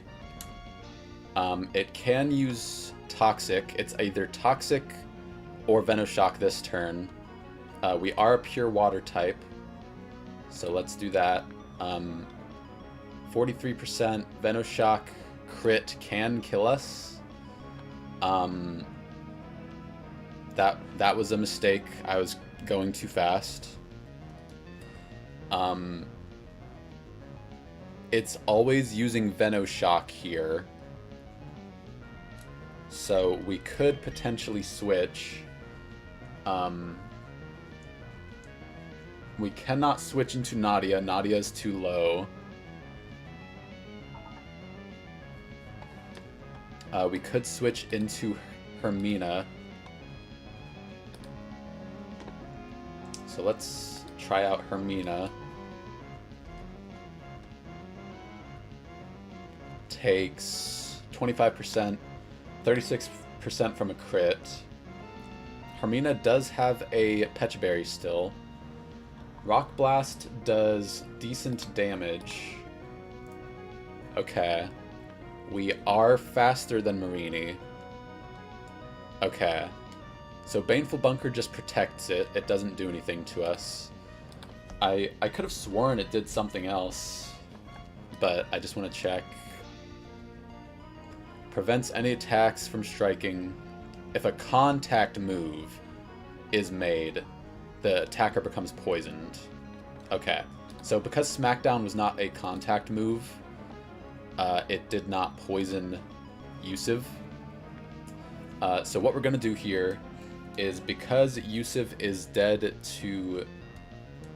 Well, it's always using Venoshock, pretty much, because we're not poisoned, though. Okay, so we're at 20 HP. And Venoshock crit.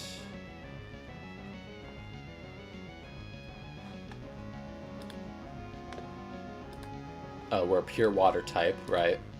So Venoshock, not even Venoshock.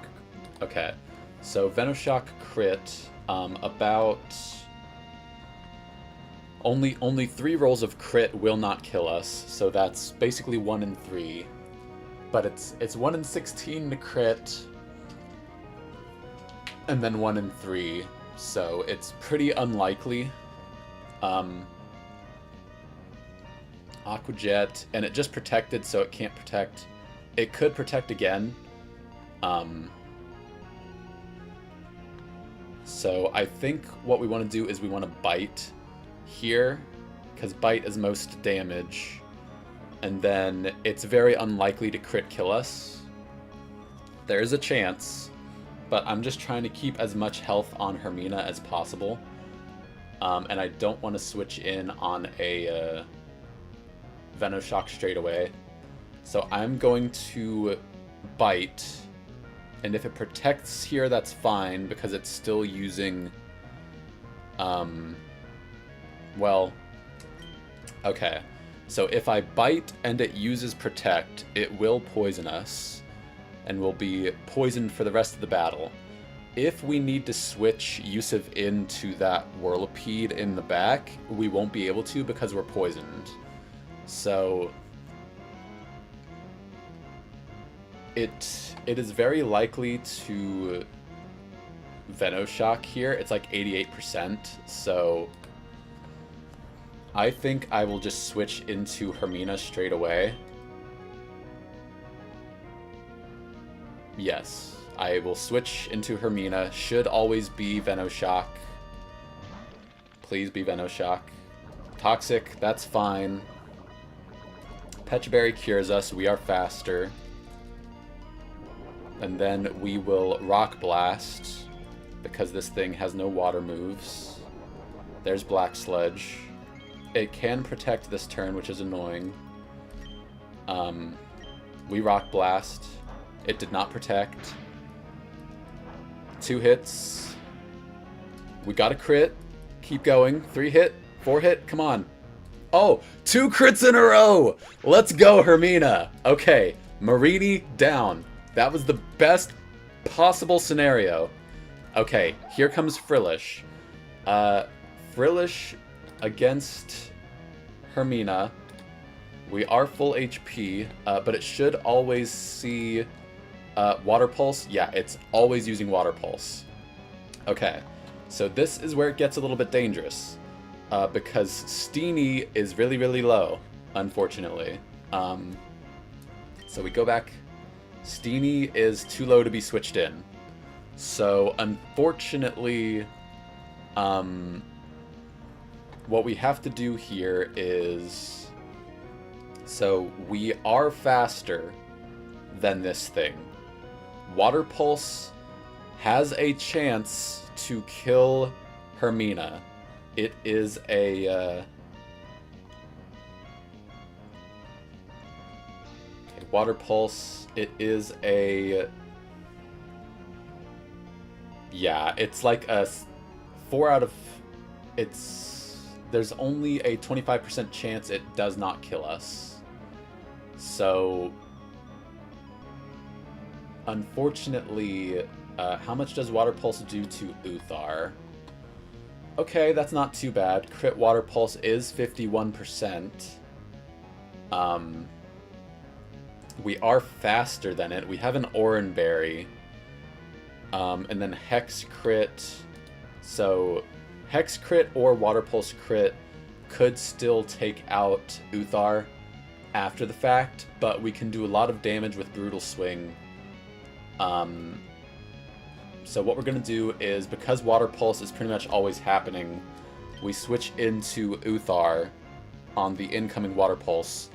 We hope that we do not get confused again, but Uthar should have a Oran Berry here.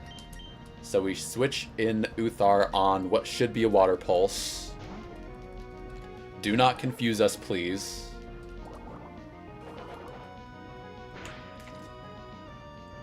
Alright, we did not get confused, which is excellent. So we are faster.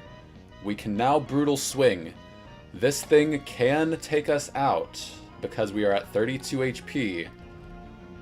Either a crit hex, crit water pulse, crit shockwave. Nothing can kill us here. We're at 68% health, so we are completely safe. We outspeed, we click Brutal Swing. This will do a lot of damage. We were not disabled, because Cursed Body did not activate. Our Oranberry activates here. And we outspeed, and we take this out with Brutal Swing. If we do this, however, we are at 27 HP. So down to 27. We're at 57%. Whirlipede comes in last. We are faster turn 1. It should always use rollout, and even crit rollout never kills. We're at 57%. Poison Tail crit plus poison, 46% plus... Okay, so 46% would take us to 11%, which is 10% HP would take us to 4. So crit Poison Tail plus poison would take us out, plus Rocky Helmet, because we are hitting it with Pluck. So what we might want to do here is we have to check. Okay, so what we should probably do is we do not Pluck. Well, we kind of have to, because this thing is going to be faster anyway. So we Brutal Swing. We take it out. It doesn't matter if Brutal Swing is disabled, because we're never using it on the Whirlipede. Here comes Whirlipede. So now, we could... Ah, dang. Hermina would have been faster, but I couldn't switch there because I had to take it out. So, Farfetch'd in... it's pretty much always using rollout, and that is scary, because after one speed boost, it is faster than Hermina, so it will get 2 rollouts for free against Hermina, so it's doing quite a bit of damage, and we are not quite taking it out. So we will basically be taking 1, 2, and maybe 3 if we get unlucky. Yeah, so unfortunately, I think what we have to do here is we have to risk... let's see Rocky Helmet, how much that does. How much damage does it deal? Why doesn't it tell me? So I have to look this up really quick. How much damage does Rocky Helmet deal? 1/6. Okay. So of our HP. So 8. It'll deal 8 damage to us when we hit it. So it'll take us down to 19 HP. It's not holding a berry, so we don't eat anything. And then Poison Tail crit can take us out, but only Poison Tail crit, and it's always using rollout. Okay, and then after 1 turn, it is faster. So it will lock itself into rollout, though, most likely. 80% chance. So Pluck, crit. We already used our Oranberry, I believe. Okay. I think the best chance we have here is to use Pluck and hope that it does not roll Poison Tail crit. So that's what we're going to do. We're going to pluck. Would Rock Smash matter here? Pluck is doing 41%. No, it's faster anyway. But -1 defense. Yeah, 60%. It's kind of the same. So, we pluck here. Alright, that's good damage. We are hurt by Rocky Helmet. Do not... Okay, there's rollout. Does... Okay, there's the speed boost. It is faster. It is now doing rollout double damage. There's 60. Okay, so rollout crit. We are at 17 HP. So rollout crit, even at 60 power, is only doing 19%. So we're still safe. We take 1/6 is 6 HP, so we go down to 11. We're still safe. It is faster. So here's the thing. If we switch to Frederick on this rollout, it does way too much damage and it's faster, and Aqua Jet only does 20%. So all we can do is keep using Pluck here. We use Pluck. There's rollout number 2. Don't crit. It does not. We're safe. This does not take us out. Okay. There's Rocky Helmet. Yeah, we're safe. Okay. So, here's the question. It should now be 120, because I'm pretty sure it doubles every time, right? So if we switch to Frederick, rollout always takes us out, no matter what. So we cannot get Aqua Jet. Yusuf is very weak and probably cannot switch in, but let's check. Yusuf is at 20 HP. Are we safe? Yes. Only crit, max roll crit rollout. There's a 5 in 16's chance. So what we do is we switch to Yusuf, and Aqua Jet always kills, because it's on like 3 HP. Yeah, 16%, Aqua Jet always kills. We switch to Yusuf. Crit should never kill Yusuf here. And Aqua Jet always outspeeds and kills. Come on, Yusuf. I hope I calced this correctly. Okay. I think we're out. I think we're okay. Oh no. I may have messed up. We might be losing Yusuf here. Because 46 divided by 6 is 7. We have 7 HP. I forgot about the Rocky Helmet.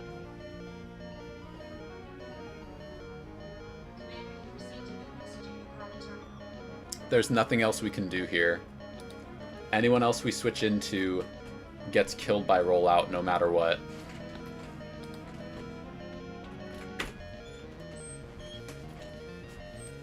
Unfortunately, I think we are losing Yusuf here. Because of that darn Rocky Helmet. I don't think there's anything we can do. We could sacrifice someone else. No, it doesn't matter. It does matter?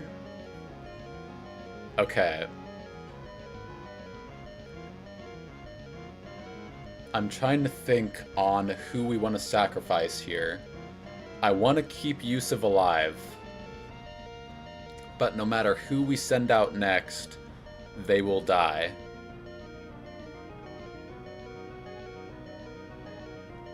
So what we have to do is figure out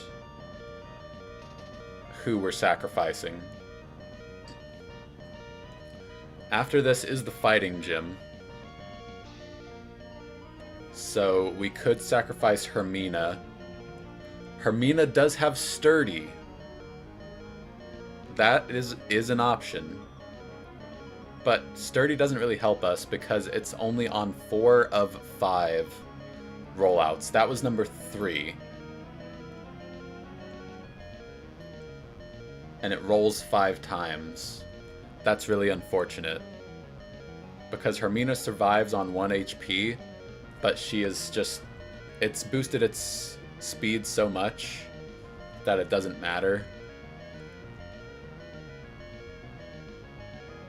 If I'd switched straight away into Hermina, we might have been able to get out of this deathless.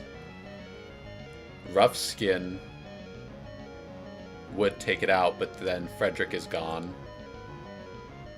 Yeah, someone is gone here.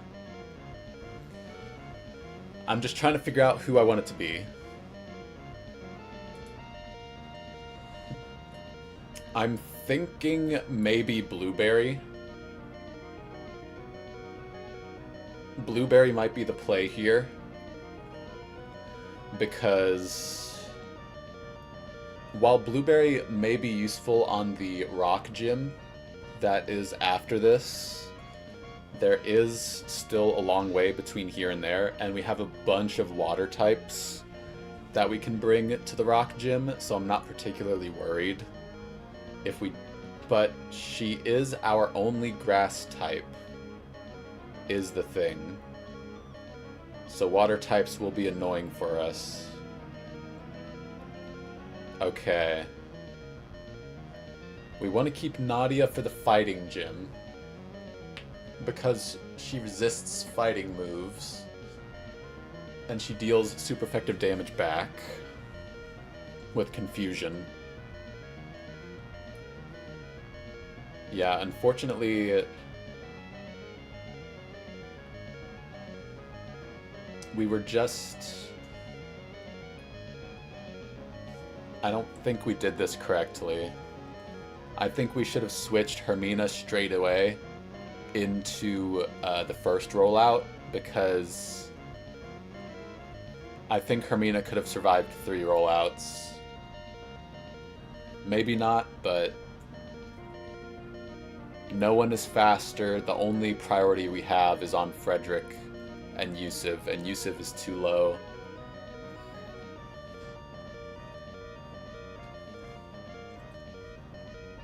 I'm gonna switch in Blueberry.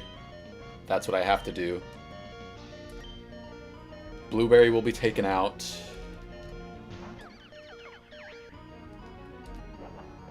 There's number 4. Doesn't matter.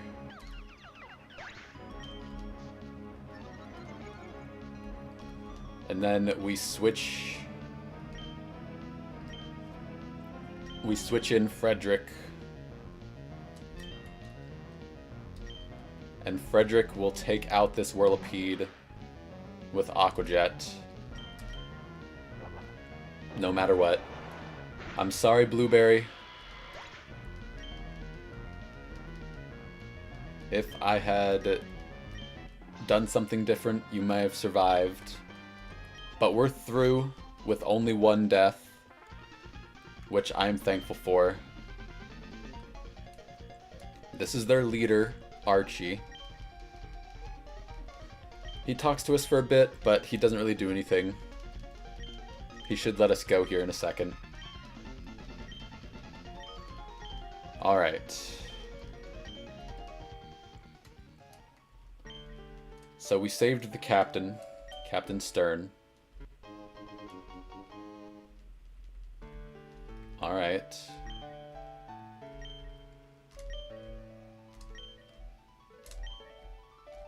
Alright.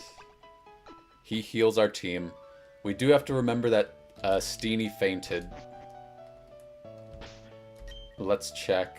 Yeah, so she was healed, but unfortunately we're playing hardcore Nuzlocke rules.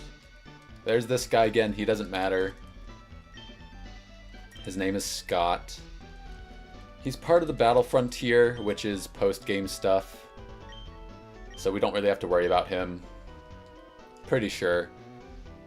There may have been something added that I don't know about, but if there is, we'll find it later. So unfortunately, our third death in the form of Blueberry. We have to put her in the box.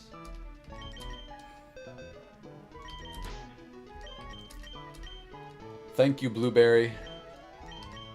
You were very good to us.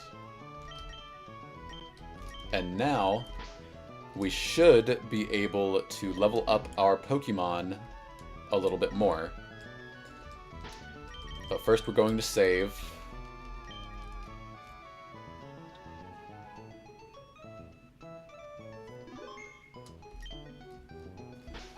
And then we should be able to... Alright, let's try this. Alright, so what we're going to do is we're going to take a brief break here, and we'll be back in a few minutes to level up our Pokemon.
Alright, we should be back. Yes.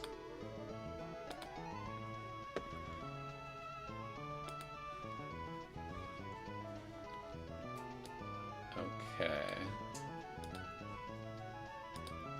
There we go. So, we're going to check if we can level up our Pokemon. Before I do this, I'm going to give an item, the Everstone, to Piplup, so I don't forget. Which means that Piplup cannot evolve until I take off the item. I'm going to move Piplup to slot 1.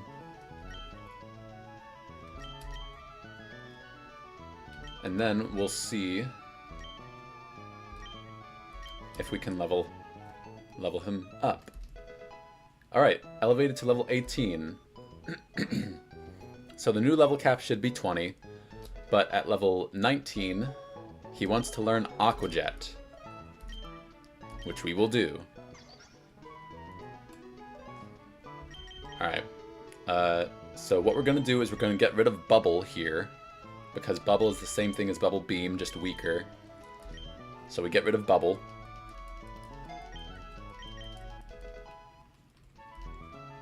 Alright, and now, very important, we go back and we take the Everstone off so that he can evolve at level 20. Elevated to level 20. And here we go. We're finally letting Pablo evolve into his second form.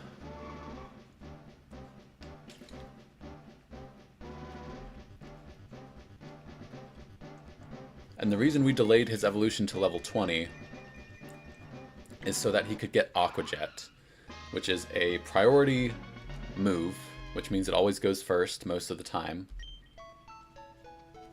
And he only got Aqua Jet at level 19 as a Piplup, as opposed to level 21 as a Prinplup. So we wanted Aqua Jet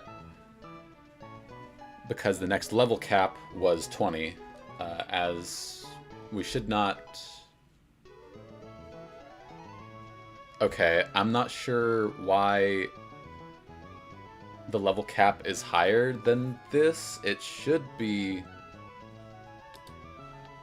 Yeah, I have to check something.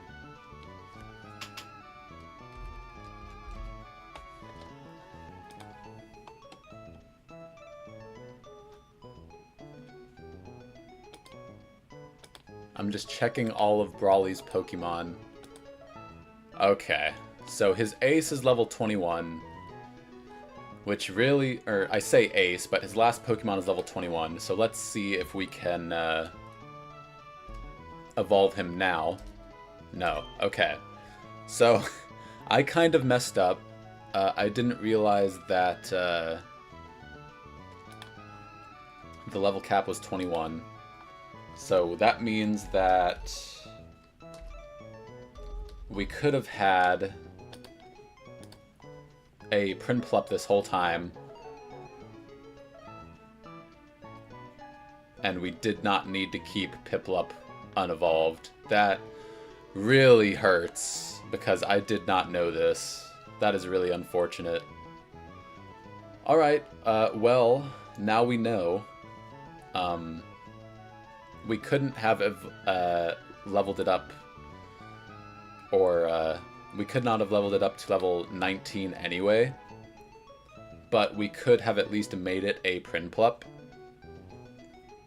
Alright, so Nadia should be able to be leveled up no problem. Nadia doesn't evolve until like level 30 something. Force Palm we will absolutely teach.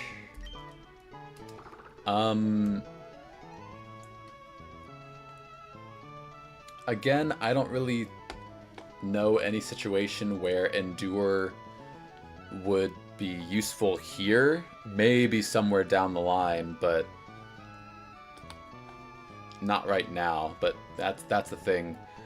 I think now we do replace Seismic Toss. I'm just gonna go ahead and look up Metatite. Alright, so Force Palm at 20, Fake Out at 31, Brick Break at 34. Yeah, I think we just get rid of Seismic Toss. I don't think there's really any reason to keep it. Other than you always know how much damage you're dealing. So I'm gonna get rid of Seismic Toss to learn Force Palm.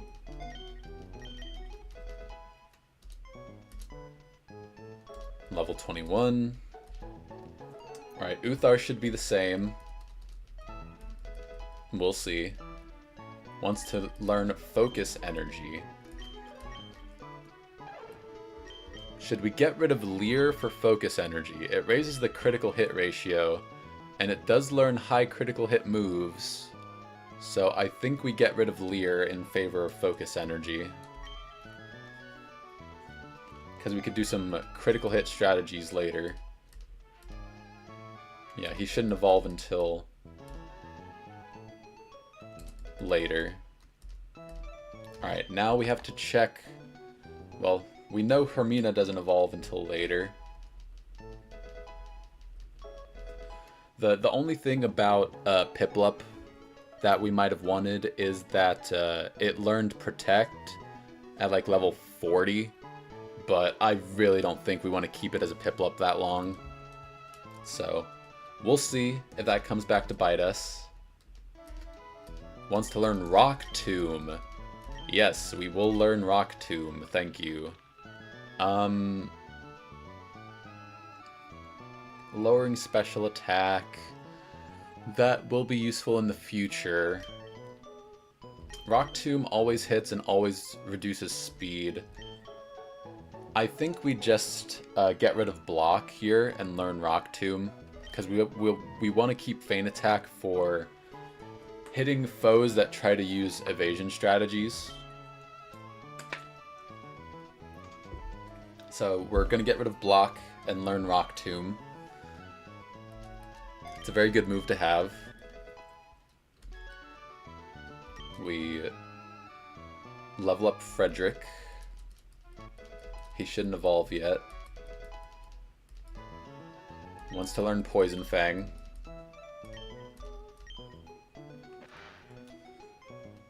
Let's see. Poison Fang isn't particularly useful, except against grass types, but I don't think he's really staying out against grass types anyway. It does have a chance to poison, but we don't really need a poison move right now. I just don't see any situation where Poison Fang would be needed on him, because he's not... It could be useful against fairy types. There is that. But I don't think he's staying out against fairy types either. So the only reason we would keep this on Frederick is if he can one-shot anything with Poison Fang. So we're gonna look up his learn set. Learns Assurance and Ice Fang. Evolves at level 30. Learns Crunch at 34.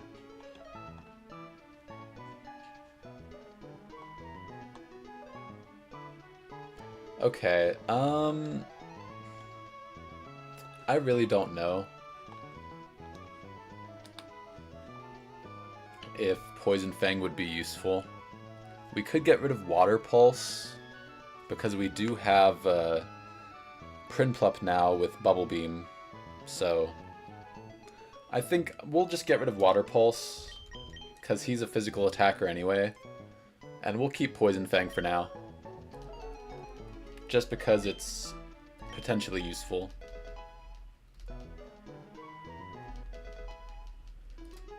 And then, last but not... Well, not last, but last in our party, Yusuf wants to learn Ancient Power, which we will absolutely learn. It is a special move, but we will learn it over Bite. We don't care about Bite. So now there's a chance for Omni Boost, which means all stats are increased by 1. 10% chance to happen. Wants to learn Brine. Let's see. We'll get rid of Whirlpool in favor of Brine. Yes, I think that's correct. That's what we'll do. We'll learn Brine.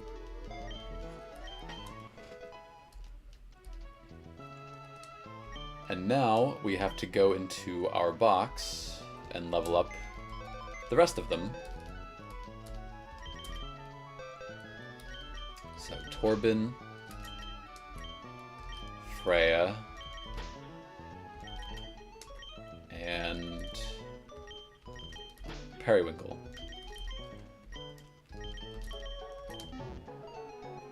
And again on Periwinkle, I think I made a mistake. because Pidgey, the cutoff for Air Slash is 20, but Pidgeotto learns it at 21. So we could have just had a Pidgeotto, and it really sucks because it learns the same thing at the same levels no matter what, except Air Slash is 21. If I had known that the level cap was 21, then I just thought it was 20. I didn't check, so that's my fault. So we can just level up Periwinkle without fear, because he will just learn Air Slash at level 21 anyway.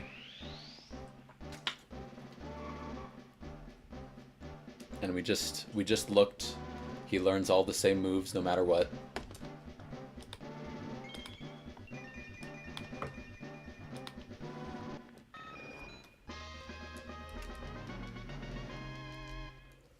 Alright, Periwinkle evolved into Pidgeotto, and we just keep leveling him up.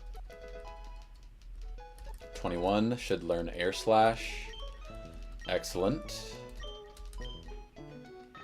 Alright, we just probably get rid of Gust here. Yeah, we get rid of Gust in favor of Air Slash.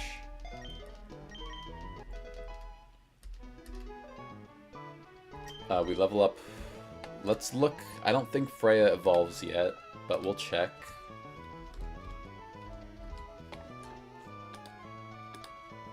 Alright, Ponyta evolves level 26.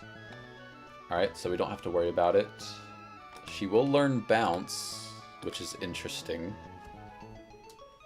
Flying type move, potentially useful in the fighting gym. Wants to learn Bounce. Okay.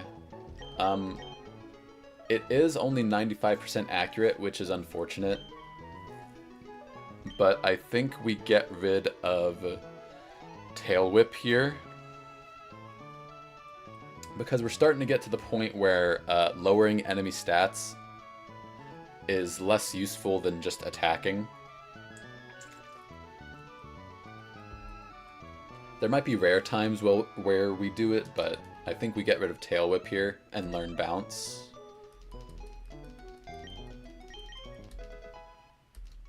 Alright, and then we level up Torben.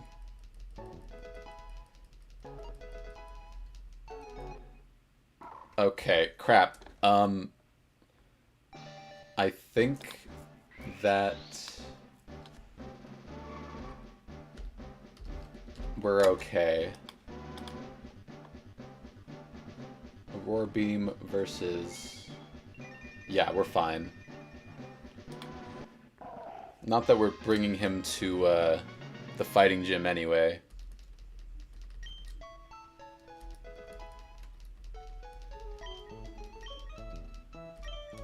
We will learn Aurora Beam over...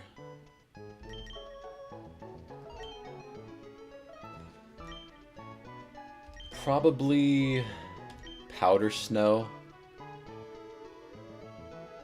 Yeah, we'll get rid of Powder Snow in favor of Aurora Beam.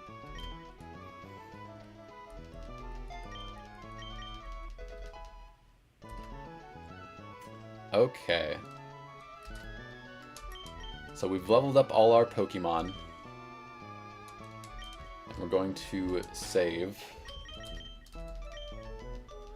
And now we have to go back to that trainer that's blocking us from our next encounter.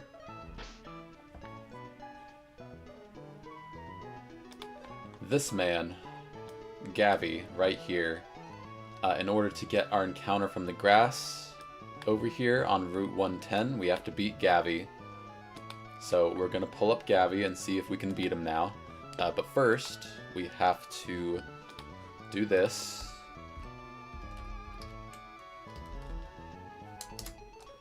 There we go.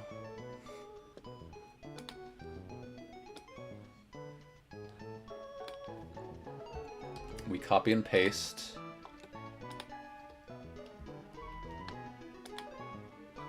You see all our Pokemon are added.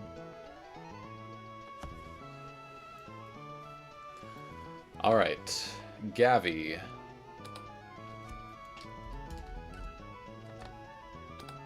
Camper Gavi. Alright. This should be a much better matchup now. Let's see, shall we? Bibarel. Alright. Still slower, unfortunately. But always seems to be using Super Fang. We can always take it out with 2 Rock Smashes, no matter what. Unfortunately, it does 49% with Super Fang, so Oranberry won't really help us. And it just has a Lumberry. So 2 Rock Smashes, we are slower. We'll take it out. Probably, let's see. Ponyta does have Play Rough and is faster, so maybe that. I imagine it's probably it's probably Ponyta, because it's faster and sees a 2-hit KO with Play Rough.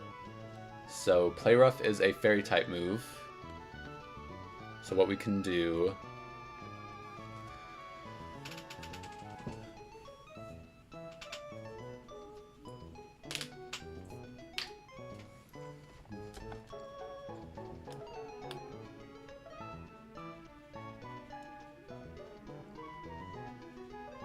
I'm a little bit confused.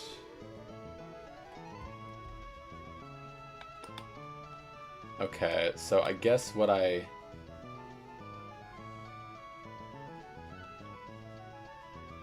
Do I have to have them in the party? No. Where's... Okay. Why is Ponyta not... Alright. Ponyta's leveled up. That was weird. Play Rough... we could do a mirror match, though we are slower, of course. So it's kind of just a war of attrition, back and forth.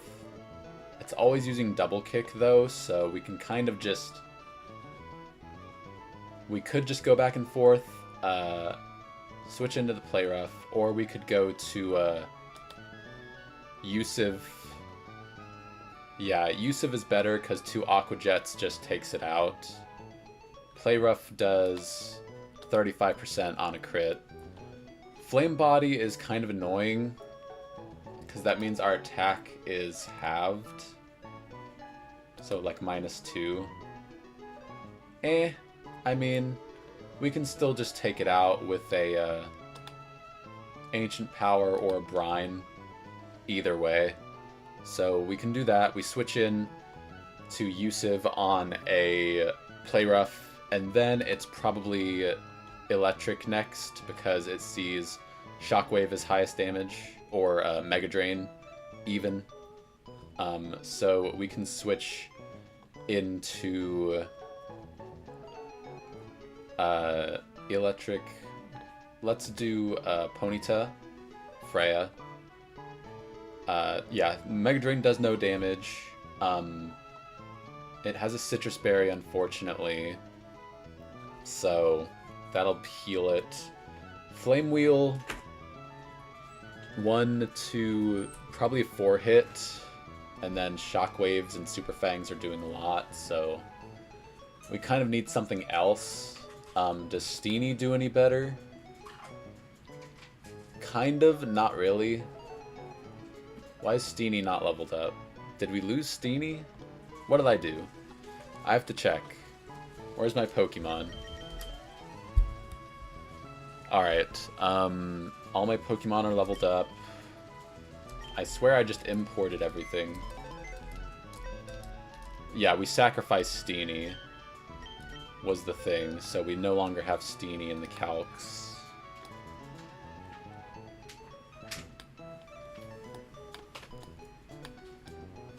Alright, so these are the only Pokemon we have.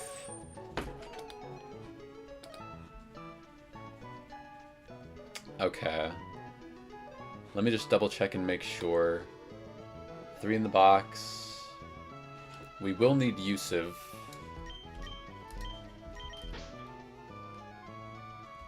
Let's just take Celio out. Okay. So we have Prinplup, Pidgeotto, Farfetch'd. Yeah, everyone's here. That should be 1. So 6 plus 3. Yeah, alright. Let's see.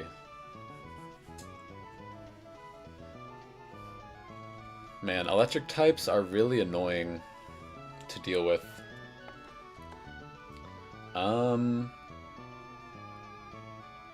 Okay.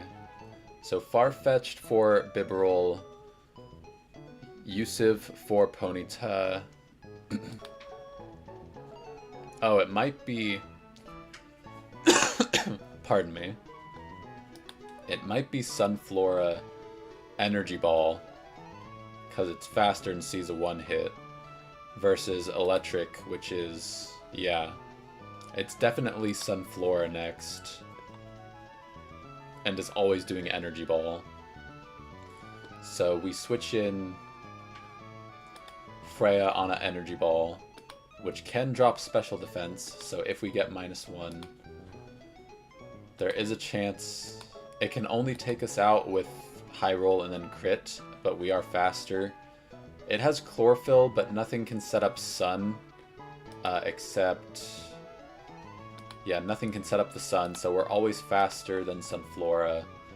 Unfortunately, we don't guaranteed take it out, so because we're switching in on an Energy Ball, if it does get the special defense drop, well, on the first turn, it deals 43% on a crit, and then if it gets the special defense drop, only a second crit can take us out. So we're relatively safe there. 2 Flame Wheels take it out. And then from there, so we take out the Bibarel with Farfetch'd. So what comes into Farfetch'd? Electric, right?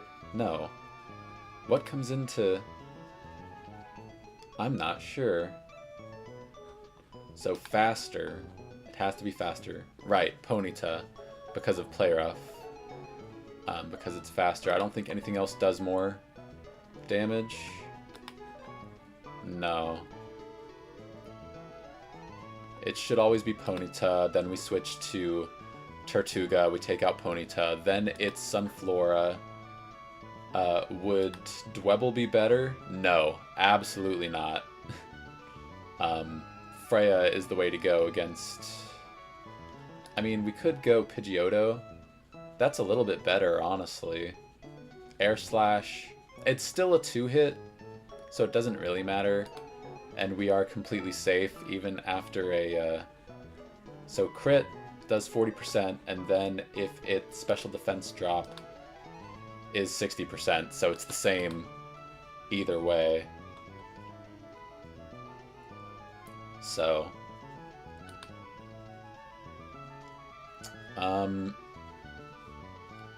honestly, let's just bring both. Let's bring both Freya and Pidgeotto, because they can double team the Sunflora and the Dustox, because Air Slash does half and then Flame Wheel does half. Do we ever bring Dwebble? I mean, Dwebble does pretty well into the Dustox, so we bring Dwebble, Pidgeotto, Ponyta. Just gotta bring them up here.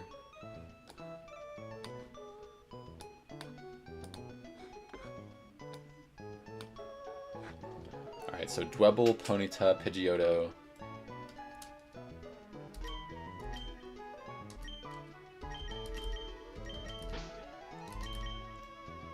Farfetch'd. And then the Electric... does Metatite do anything against that? kind of. We are faster. It does some damage. We can give him a Oranberry, or her. Yeah. Alright. Should be easy enough. And this is why we waited to do this fight. It would have been pretty much impossible otherwise. Yeah, everyone else is a water type, so we don't want to bring them against the electric anyway. So what we do is we lead Uthar, and unfortunately he will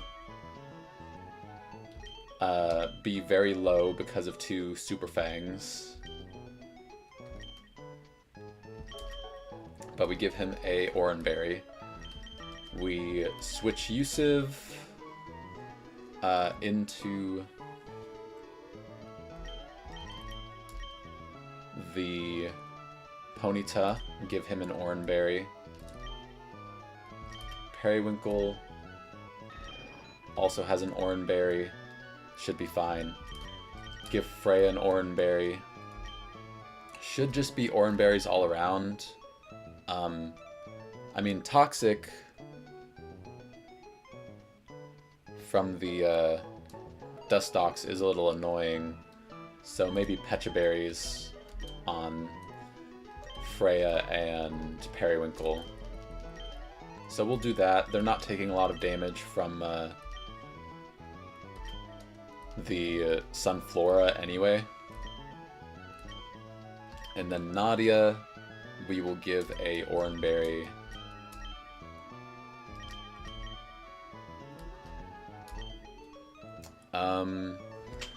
We give Hermina a Pecha Berry for poison.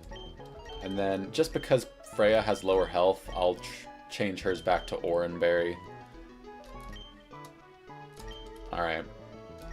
Should be easy enough with this team. I don't see any reason why we should be concerned.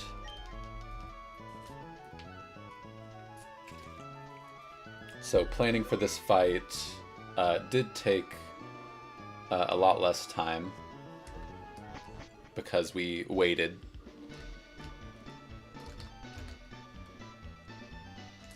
Alright. There is Camper Gavi. We lead with Farfetch'd. And so I'm just gonna look at something really quick. If we lead with Nadia against this Bibarel, Force Palm, we are slower. But we're slower anyway, and it's 50-50 between Pluck or Super Fang. We could do this, but then it would eat our berry. We'll just stick with the plan. We'll just lead with Uthar. It should always be Super Fang, but we will see. Camper Gavi sends out Bibarel. We are slower still, I think, but we just Rock Smash. There's Super Fang. Unfortunately, does not trigger our Oranberry.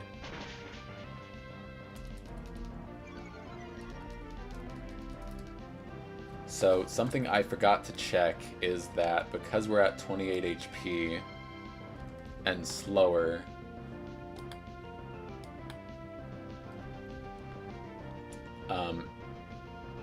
it is now a 96% chance to do Pluck, and it is faster. And that can kill us with a crit. We could go into Tortuga, but then that will bait Sunflora. And then that will get rid of Yusuf's berry.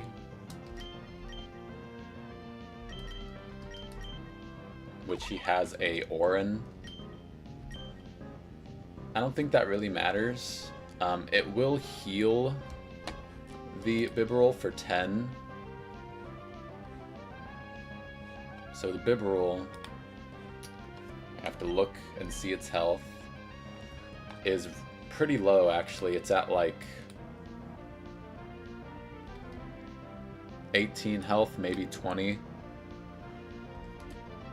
Let's assume 20 HP, 36%.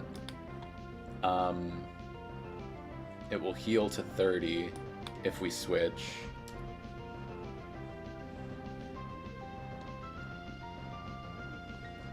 A little bit annoying, but 2 smackdowns always take it out. Yeah, I think we're always safe. Yeah. So because I don't want to risk the crit on Uthar, we switch to Yusuf. And unfortunately we do give it Oranberry healing here. And it is faster. So this is kind of annoying. There's Pluck. It eats our Oranberry.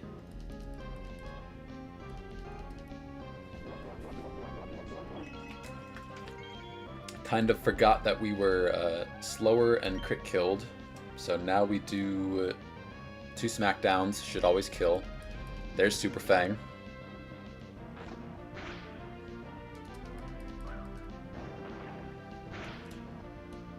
Oh, 1 smackdown kills. Excellent. That's fine. Sunflora should come in. No, electric. Okay, that's fine. It should be Mega Drain, I guess.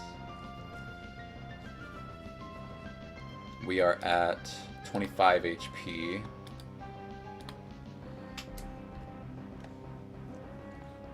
Against the electric.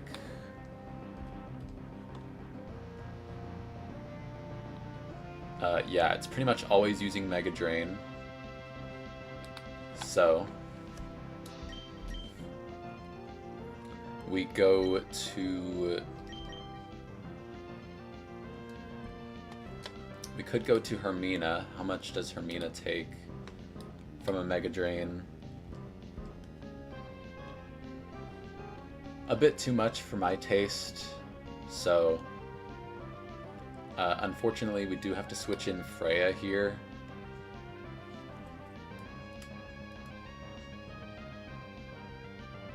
So that's what we'll do.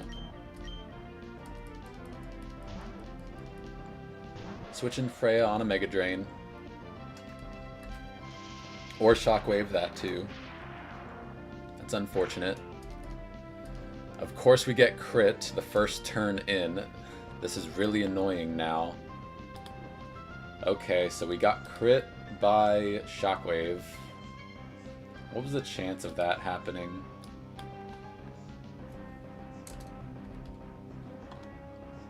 %. Okay. Freya is at 31 HP.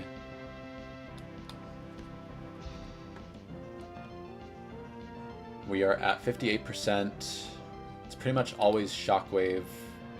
60% chance. We're fine. We're safe, but it's annoying. So we Flame Wheel, and it can heal. This is annoying. We Flame Wheel here.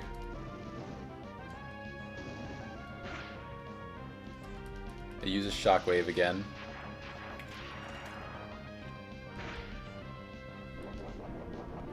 There's our Oranberry. Back to 26. I think we're still safe.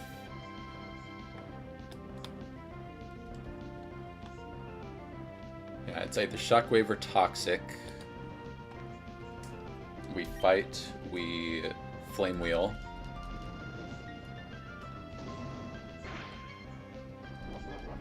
There's its Citrus.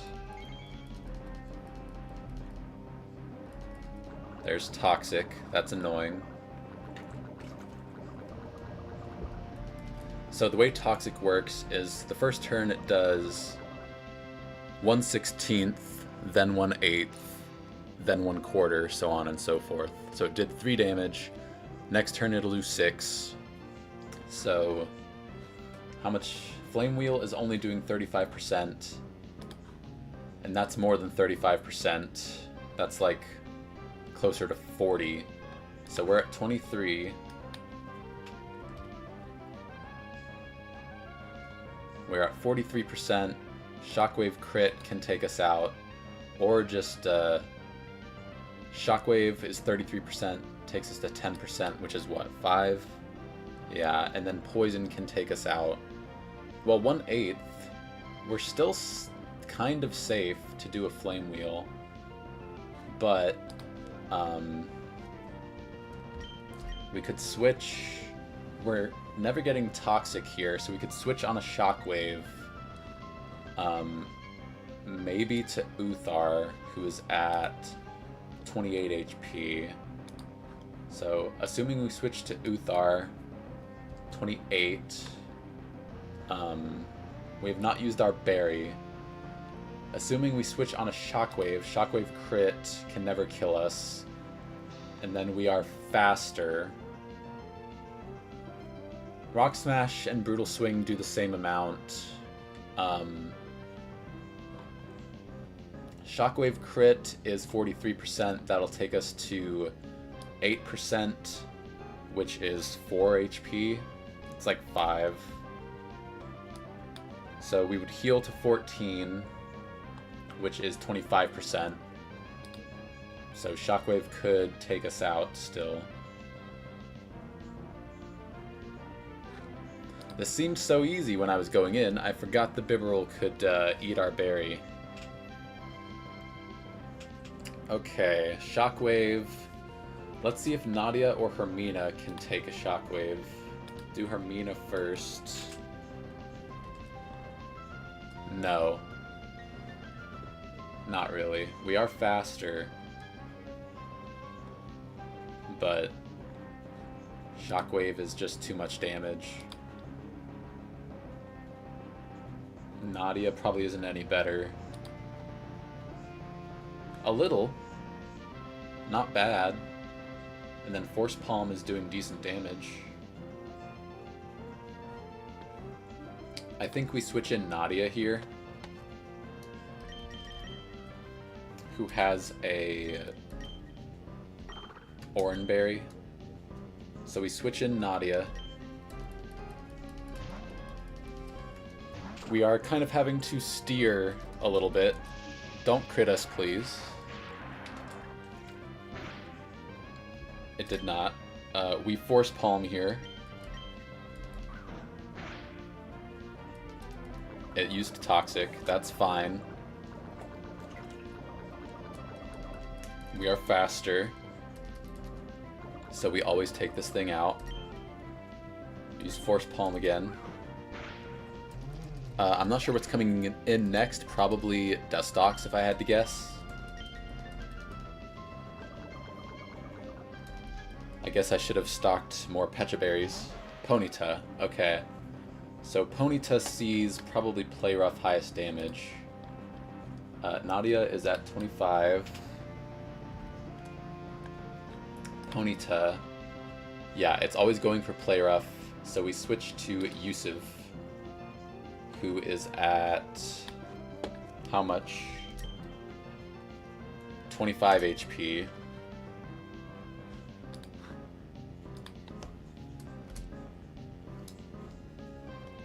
Okay, so Play Rough crit does 35%. Takes us to 11%, which is 5, 6. And then does Yusuf have a Oranberry?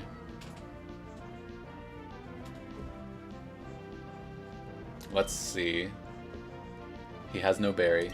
That's unfortunate.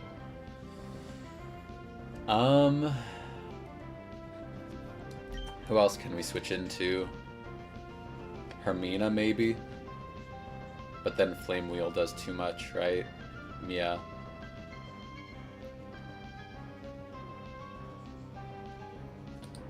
Okay.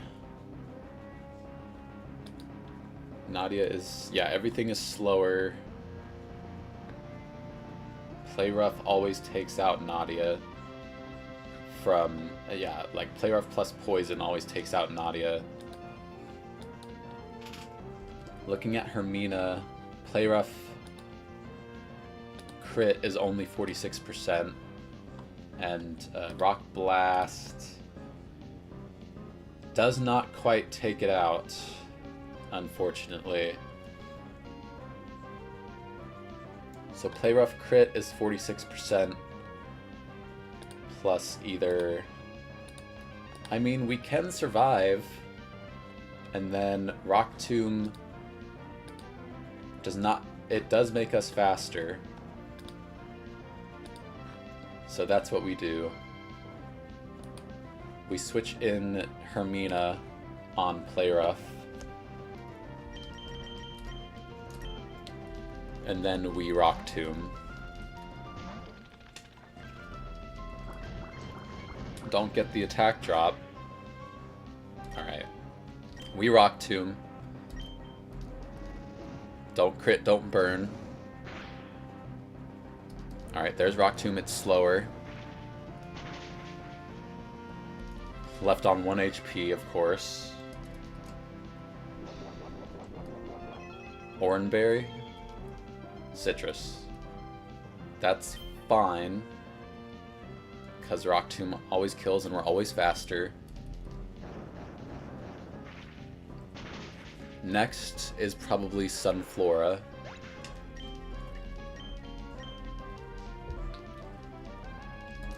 Yep, there's Sunflora. It wants to do, I imagine, Mega Drain. Sunflora. Alright, yeah. Oh, it's always doing Energy Ball. Right, that's a thing. A little bit unfortunate, because now we have to switch into Pidgeotto, who takes a bunch of damage. Not that much, like 40%, but Spidef drop is scary. We have to switch into Pidgeotto, pretty much. Pidgeotto is the only one who can take this Energy Ball. So we switch. This is a lot tougher than I thought it would be. There's Energy Ball. Do not get the special defense drop, please. It did not. We Air Slash. Hope for a flinch.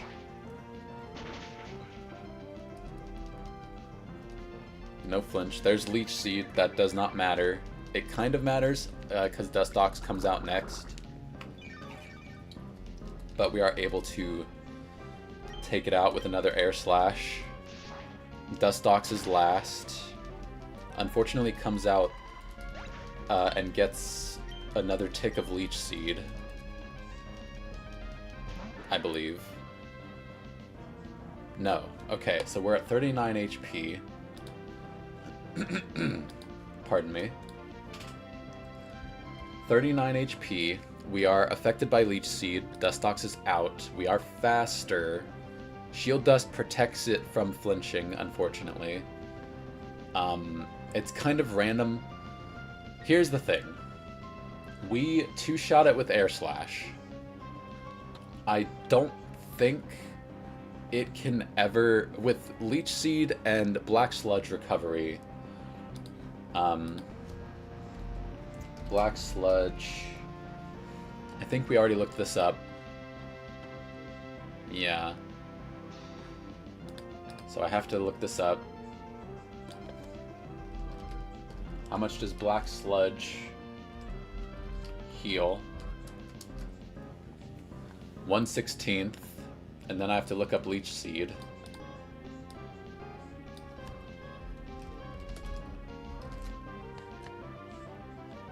One-eighth.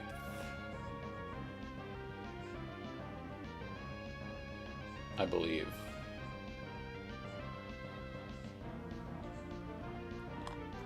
So 1/16 and 1/8 from Black Sludge and Leech Seed. So Dustox health is 52. So 52 divided by 16 equals 3. So it'll heal 3 plus 52 divided by 8. It'll heal 9 HP. So we deal 57.6%, which takes it to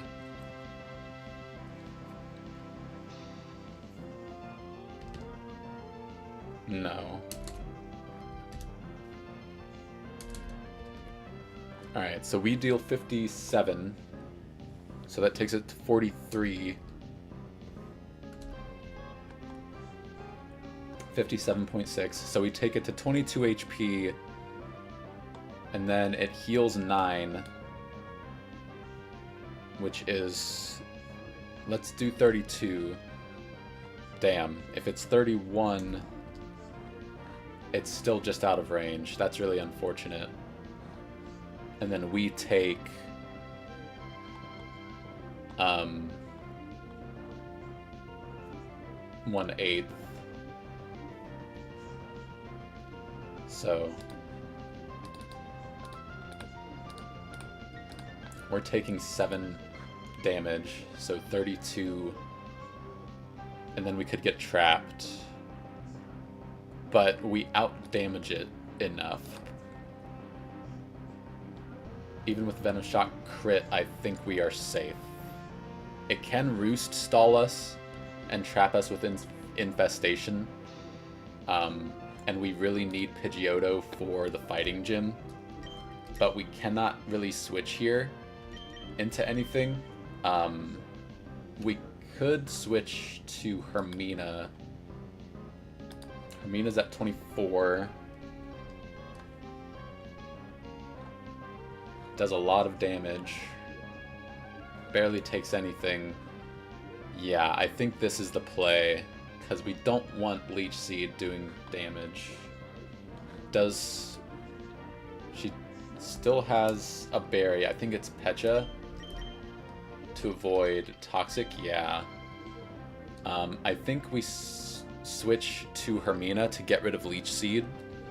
And see, hopefully it'll do Toxic. That'd be good for us. Aw, dang it! There's Infestation. We are now trapped.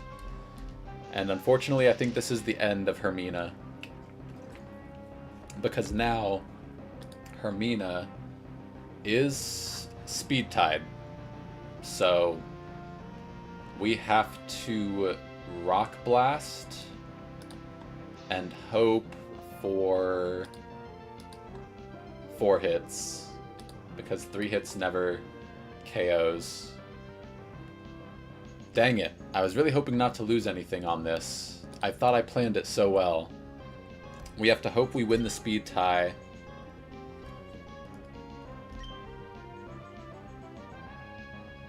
Or we have to hope that if it wins the speed tie, it uses Toxic for some reason.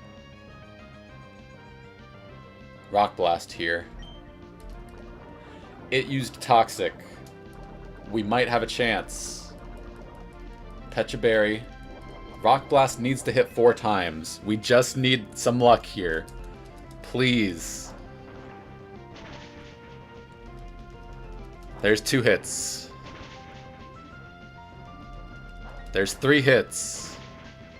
We killed it! It was a high roll! We're safe! Hermina survived! Oh my gosh. Okay, that was way too close. Alright, so I'm gonna go up and get this rare candy. And then I'm gonna heal whoever's poisoned. Go into our bag. We heal Freya and Nadia.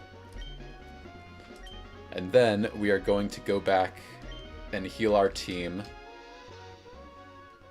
Clearly I did something wrong in that battle. What it was is I forgot that the Bibarel could eat our Oranberry and just straight up kill us with a pluck on Uthar. So that was my bad. But now we get to see what encounters are possible to us on Route 110. Right over here. So we get to pull that up. Route 110. We could wait to fish. Can we do that? We can't do that here, so it would be sometime down the line. So I don't think I want to fish here. I already have too many water types. So here we can get a guaranteed electric type. It is a 10% chance for Electrike, 10% chance... here we go. Here's the full thing. 10% chance Electrike, 10% Yamper, 20% Tynamo, 30% Mareep, and 30% Shinx. I would prefer to see Tynamo here, just because it's an electric type that has Levitate, so it's immune to ground type moves. But we could really use an electric type, I think. So who do we want to lead with here? We got rid of Seismic Toss, which is unfortunate. What levels were they? Level 12. Let's see what moves we have. Alright, let's see.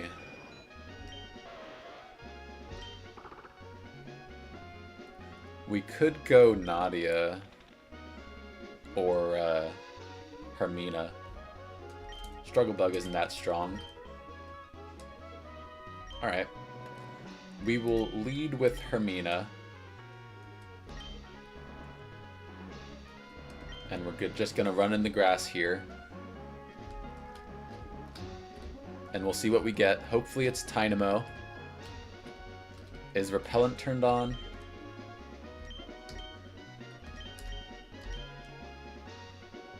Alright, so now, Tynamo, please.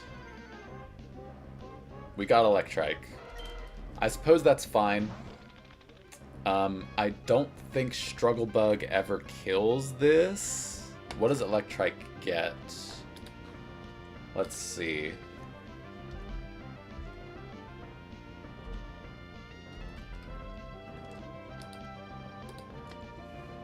Why the heck? Okay. Of course I misspelled it.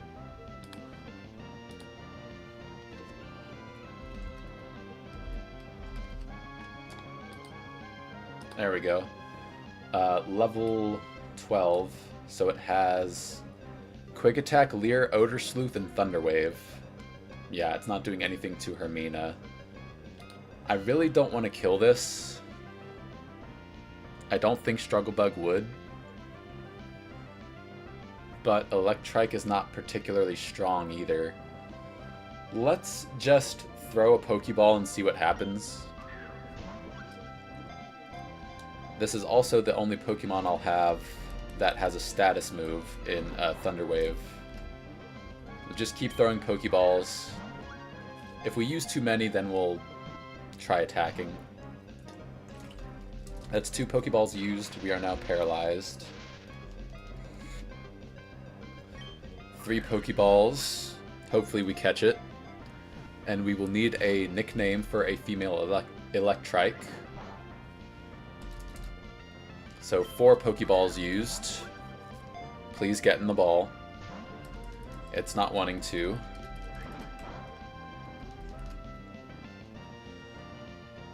I really hope Struggle Bug does not kill. Here's hoping. Please don't kill it. Please do not kill. Alright, we're fine. We throw a Pokeball. Pokeball number 4 or 5. It just broke out. Come on. Another Pokeball. And this is why we bought more. 1, 2, 3. Oh, come on. It was so close. Here's another Pokeball.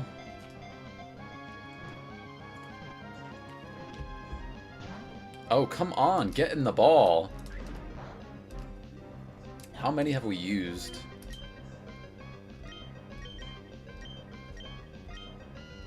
Pokeballs. We've used 7.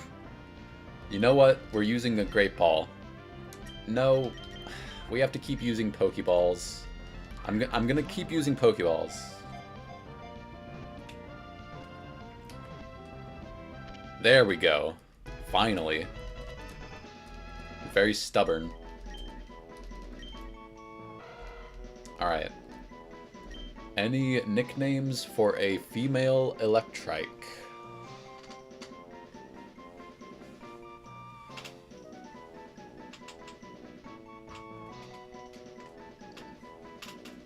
So this Pokemon does evolve into Manectric, which is one of the several Pokemon in this game that gets a Mega Evolution, which could be very useful in the future. Mega Evolution just makes it stronger, faster, all around, generally better. We have a couple Pokemon that can Mega Evolve. We have Electrike, we have Carvana, we have Metatite. All three of those can Mega Evolve. Let's see.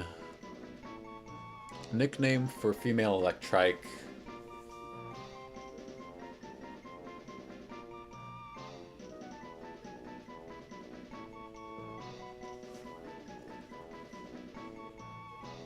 I'm thinking something with an S, like Serena. We'll go with Serena. I think it's a fitting name.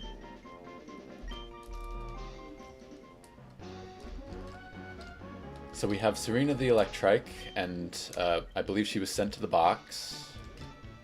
So we'll check.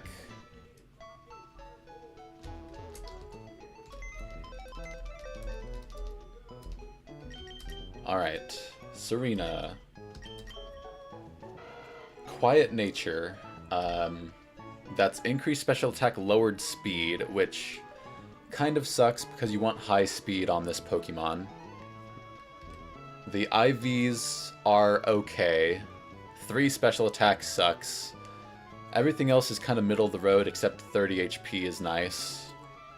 It's okay, could be better. We are going to level up Serena really quick.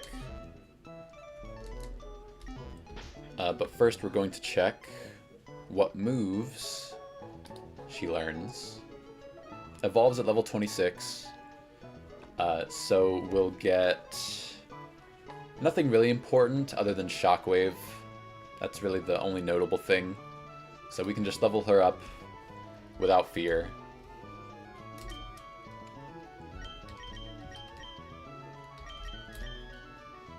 So we level up Serena. Wants to learn Thunderfang, and we'll go ahead and teach that.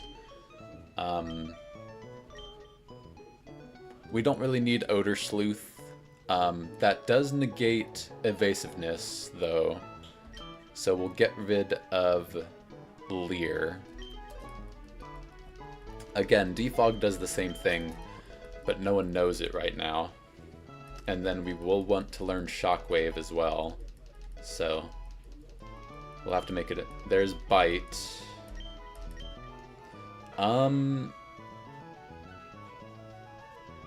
We do have increased special attack, and Shockwave hits no matter what anyway. So we want to keep Thunder Wave, because that's a status move. We want to keep Quick Attack for priority, because it moves before most everything else. The question is Bite, Thunderfang. We don't need Bite. Thunderfang does the same thing. The only issue is that if we run into a ground type, then we have nothing to hit it with, but we're never keeping this out on a ground type anyway. There's Shockwave. We learn Shockwave over Odor Sleuth, because Shockwave always hits, and it's a special move. So we're just going full electric on Serena. And she is at the level cap. So now, what we have to do is we have to start planning for the fighting gym. And I can already say for certain that, well, maybe not for certain, we'll see, that Torben and Frederick are not coming to the gym. Uthar most likely is, coming to the gym. We probably don't want Dwebble. We'll make some choices, but for now we'll start with this team, because all of them are either weak or take neutral damage from fighting moves. We will need one of our rock types to bait a normal type move, so we will plan that here in a minute. But first, I'm going to take a brief break, if I can. Have to open the studio. So we're gonna take a few minutes break, and we'll be back in just a couple minutes.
No, I'm trying to end the break.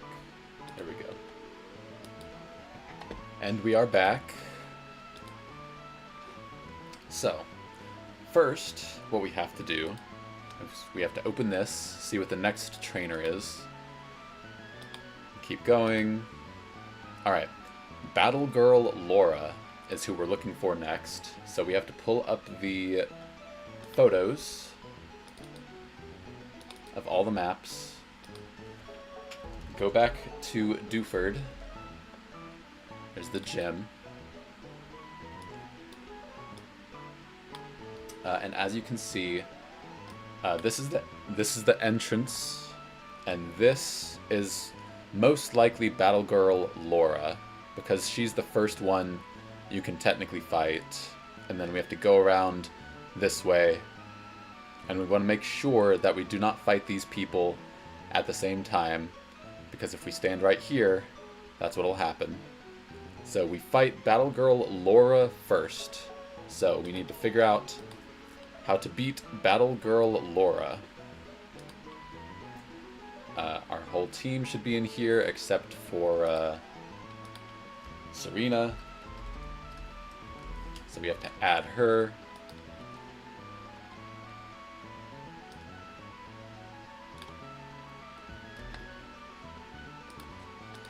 Into the set. There we go. Alright. Battle Girl Laura leads with Riolu. Has an Eviolite, which means takes less damage. Inner Focus can't be flinched. Just has Force Palm and Body Slam. Alright, doesn't seem too difficult. Level 18. Let's try Nadia first. Nadia has a 2-hit KO, guaranteed with Confusion. And we can just give her a Cherry Berry to make sure she does not get paralyzed by Body Slam. And she is slower, unfortunately. So let's try Farfetch'd, still slower. Pidgeotto, faster. Alright, so we start with Pidgeotto. We outspeed and we take it out with 2 Air Slashes. We give Pidgeotto a Cherry Berry to prevent paralysis. Next will probably be either Mankey or Stuffle. Stuffle has Body Slam, Force Palm, Bulk Up.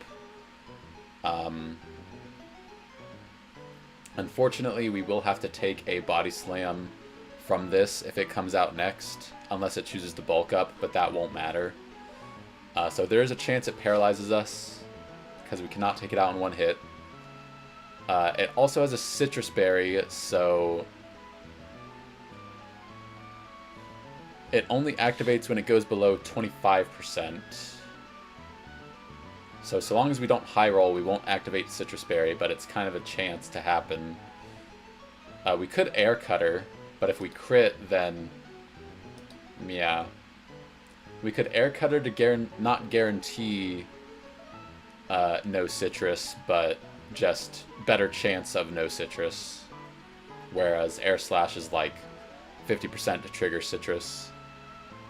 And then if it's Mankey, Mankey just has oh, it has Outrage. Outrage, Thrash, Stomping Tantrum doesn't matter. Smelling Salts kind of doesn't matter.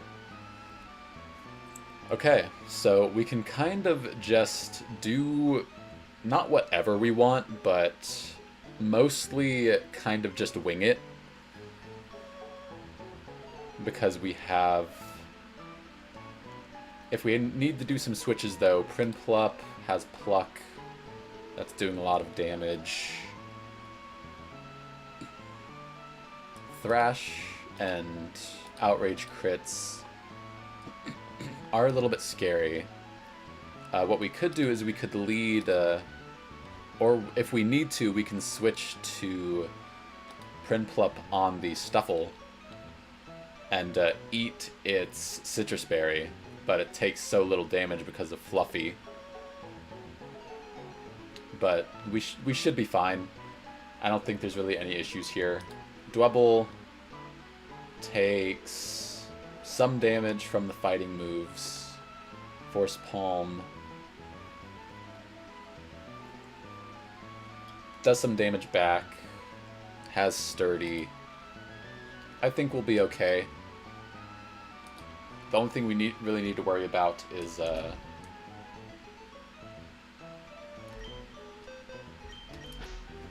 the Stuffle and its Citrus Berry.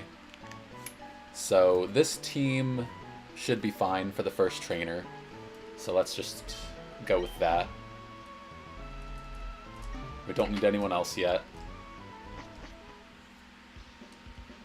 So we're going back to Dewford.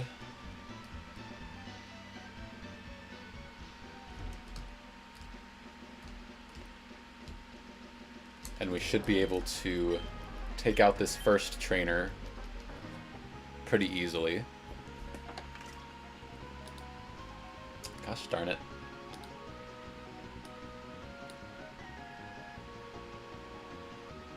Am I still?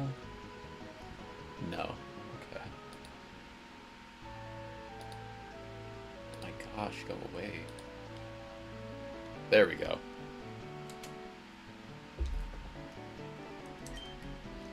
So we're back in Dewford, and we have to enter the gym. But first, we want to lead with Pidgeotto and give Pidgeotto a Cherry Berry for paralysis.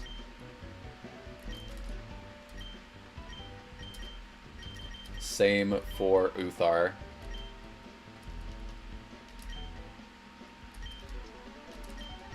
And this is just to make sure that no one gets paralyzed. Freya, just in case. Shouldn't need her. And Pablo gets a Cherry Berry.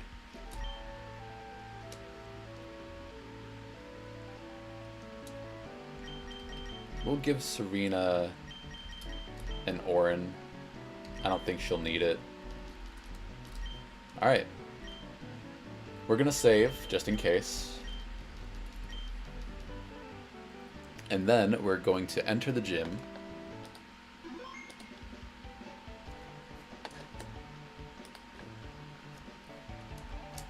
And we should see Battle Girl. Yeah, it's all dark in here. But, yo, champ in the making. First gym challenge. Bag is inaccessible, so we cannot use healing items. Forced to set. Consumable held items won't come back. They're all one-time use. Cannot steal items from other Pokemon. No XP gain. Yeah, rare candies are a limited resource, which we have one currently, and there's only a handful in the entire game. We're automatically healed to full in every battle in the gym, so we cannot pre-status or pre-damage. So we're always going in at full health no matter what, and that will come up later. We are leading with Pidgeotto, and we should be able to just walk over here using the picture. One step to the right, we should see Battle Girl Laura. If her name is not Battle Girl Laura, then we have a problem, and I will probably reset. But here we go. She's off screen, but she walks to us. This is Battle Girl Laura. Leads with Riolu. We air slash here. Maybe we cannot flinch because it has inner focus. It uses Force Palm. It did not paralyze us, that's fine. Air slash again. Riolu's down. Next up should be Stuffle. Yep, there's Stuffle. So we air cutter to not trigger, or have a better chance to not trigger Citrus. We air cutter. Of course we got a crit. There's the Citrus, but we should be fine to take it out with an air slash on the next turn. There's Body Slam. We got paralyzed, but we have a Cherry Berry. We heal the paralysis. We are always faster. Air slash always hits. Take out Stuffle. In comes Mankey. Last but not least, Mankey comes in. We are at 21 HP. So, Pidgeotto. Mankey should always be using... It's 50-50 between Outrage or Thrash, both of which can just kill us. We are faster, and there's a chance that Air Slash just takes it out.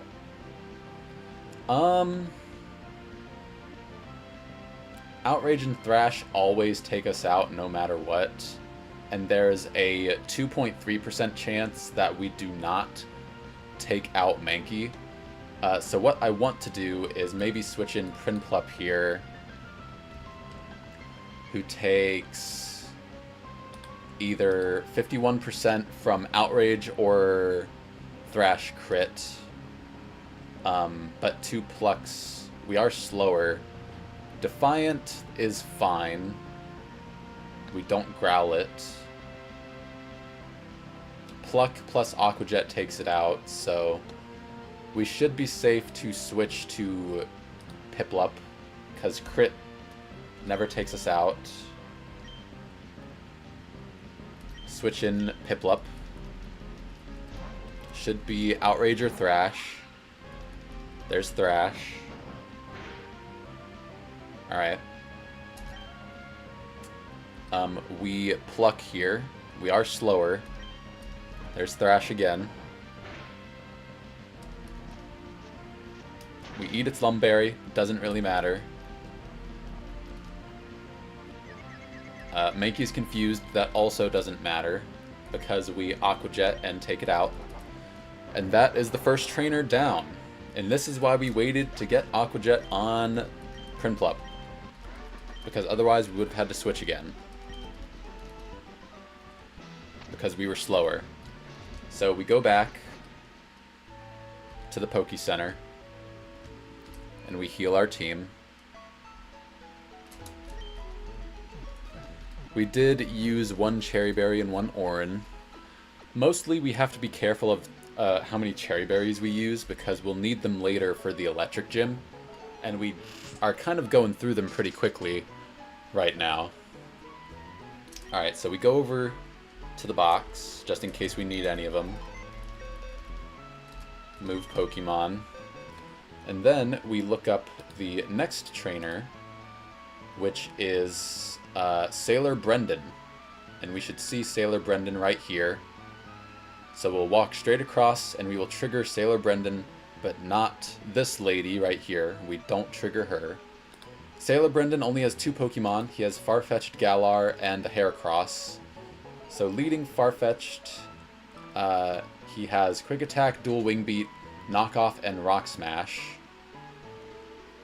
So we could lead with Piplup straight away and pluck off the Citrus, and 2 plucks just takes him out. We are slower by 1 point, but Dual Wing Beat crit does do 50%. Knockoff is a little bit dangerous, but I think we could just lead Prinplup. We could also lead Pidgeotto.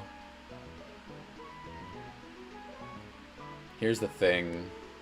Yeah. We want to get rid of that Citrus, and this thing has Dual Wing Beat, so our own Farfetch'd is kind of a bad idea. Yeah. So we lead Prinplup. We are slower, but we pluck off the berry, the Citrus Berry. So we heal back to full, and then we just take it out with another pluck. Heracross comes in next, is way faster than anything we have. Just has Rock Smash and Pin Missile. But Pin Missile with 5 hits can take us out. Just straight up. I'm surprised Pluck doesn't take this thing out straight away. It's really surprising. It has high defense, I suppose. So Pluck does max 80. Swarm ups its bug move if it's below a certain amount of HP, so we kind of have to be careful. So Heracross is faster. It's faster than everything we have. Yeah. Nothing outspeeds it. It does a lot of damage with Pin Missile. Its attack is super high. So what we could do is Piplup against Farfetch'd. Citrus, we eat the Citrus, which heals us for 50%. So we should always be at max HP when this thing... Well, maybe not max, because it does do... It is faster. Knockoff. Knockoff would hurt. Yeah, 42%. That's with no item. So we probably want to go no item on Piplup so that Knockoff doesn't do as much. Crit Wing Beat can do up to 50%, so it is faster. Let's assume that we take 50%, so it takes us to 32. And then we pluck. We've already plucked its berry on the first turn. So... Oranberry... If we have Oranberry, how much damage does Knockoff do? Oran... Knockoff is highly incentivized. Yeah, we don't want to give a berry here, unfortunately. So we would be at 32 HP when Heracross comes in. So it's always using Pin Missile, which can just straight up kill us. Who takes Pin Missile? Do you? Not really. You don't take Pin Missile. You don't take Pin Missile. You don't take Pin Missile. Can't really switch anyone into this Pin Missile, unfortunately. You kind of take it, and we are slower still. So what we have to do is we have to give Pidgeotto a Oranberry to heal, and then Air Cutter to try and not get it into Swarm, because Swarm does a lot more damage. Let's see. Swarm does, I think, increases the power by 50% when they're below a third. So if he gets below 22 HP, Swarm will be active. So 22 HP is 34%. So there's really no point in doing Air Cutter, because it's pretty much always putting him in Swarm range. So Crit could just take him out. It's a roll though, so it's probably just better to do Air Slash. But if he 30%, that doesn't seem right. Does it calculate Swarm for Pin Missile? It must, right? I would assume yes. Increases power by 50%, so it goes from 25 power to 38. It's dangerous. Crit could take us out, but that's what we have to do. So that's pretty easy. We just lead Prinplup, switch to Pidgeotto, and then use the rest of our Pokemon from there. We're gonna bring Yusiv just in case we need to switch something in that has priority. We never checked Freya. Well, we did, but Freya does 80% with Bounce, 42% with... Yeah. We could do Freya. She is slower, but she doesn't take too much damage from Pin Missile, even if it is in Swarm.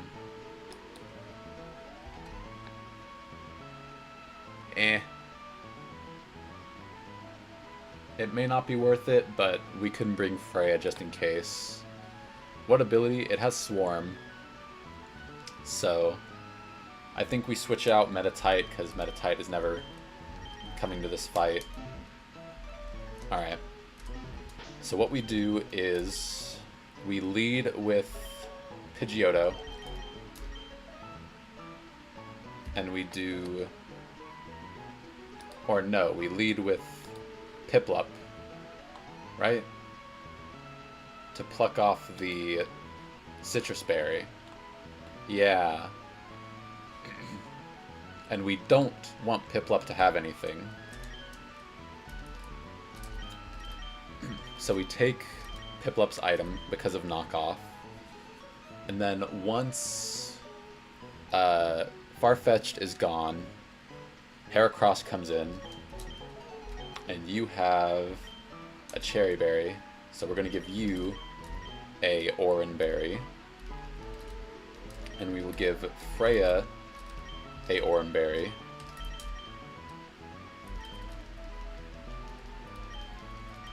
We will give Yusuf a Oranberry. And Serena already has an Oranberry, pretty sure. Yes. So, this is the team we're using for the next trainer. Didn't take too long to plan.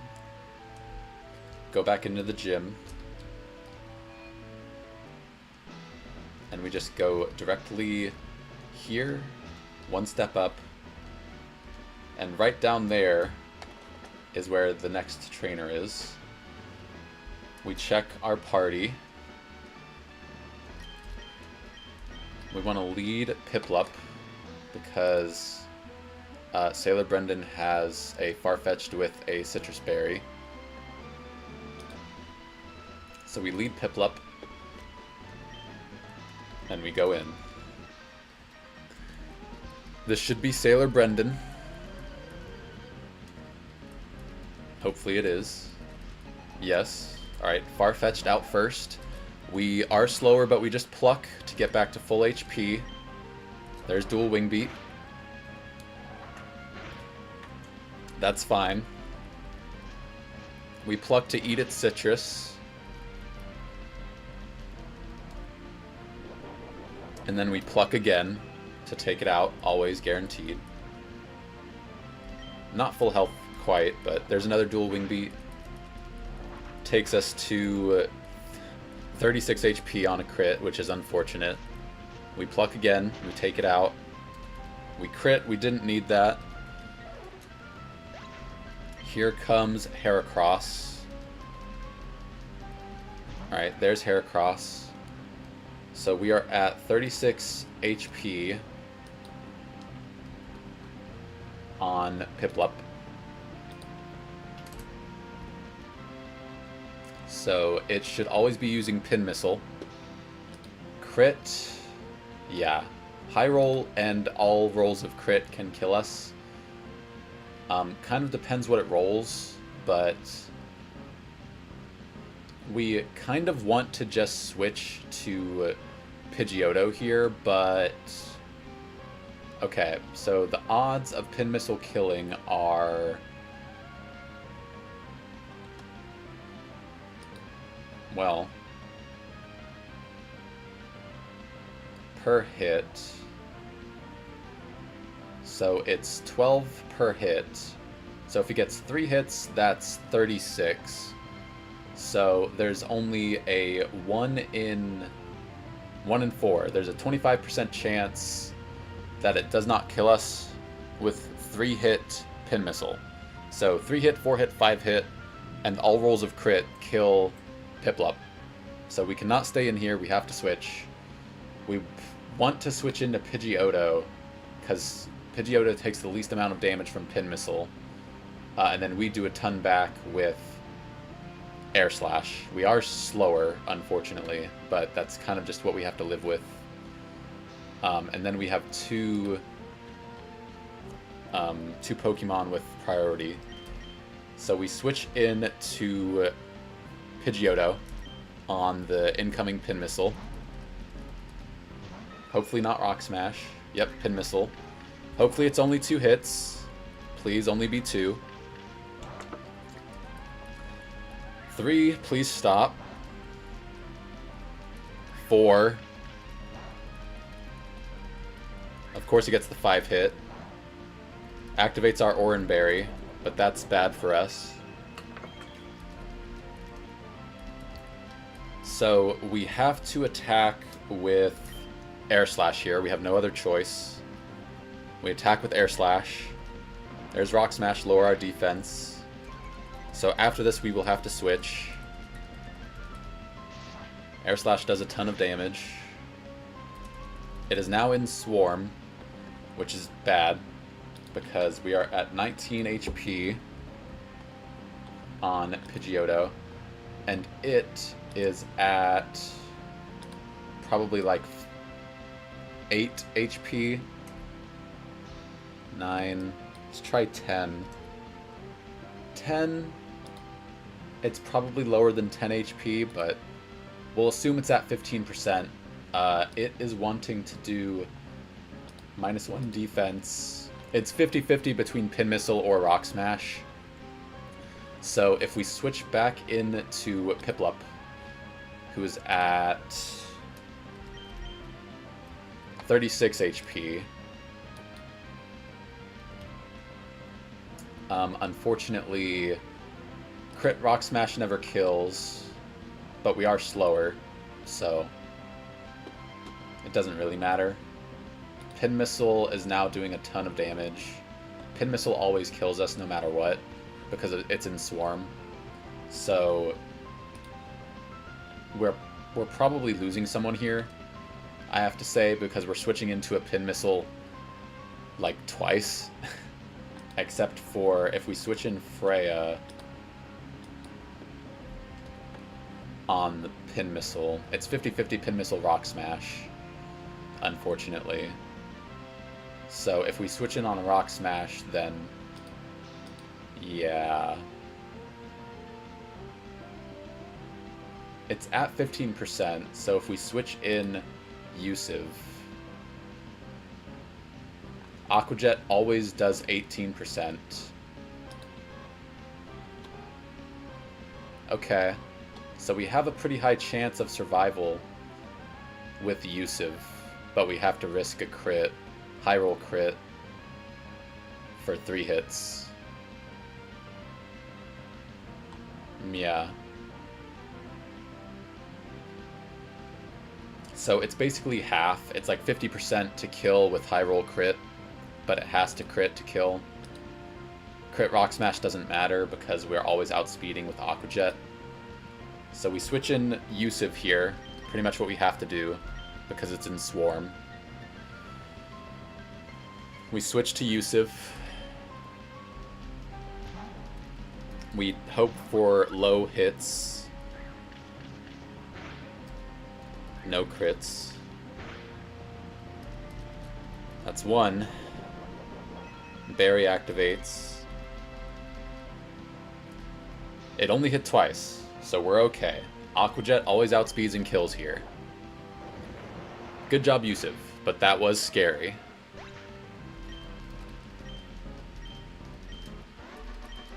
If Yusuf had died, I think that Quick Attack from...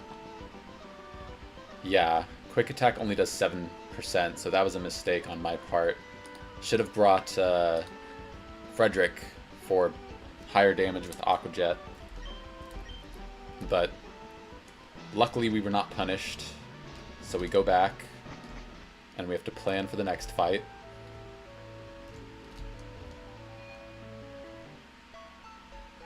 Have to heal our team.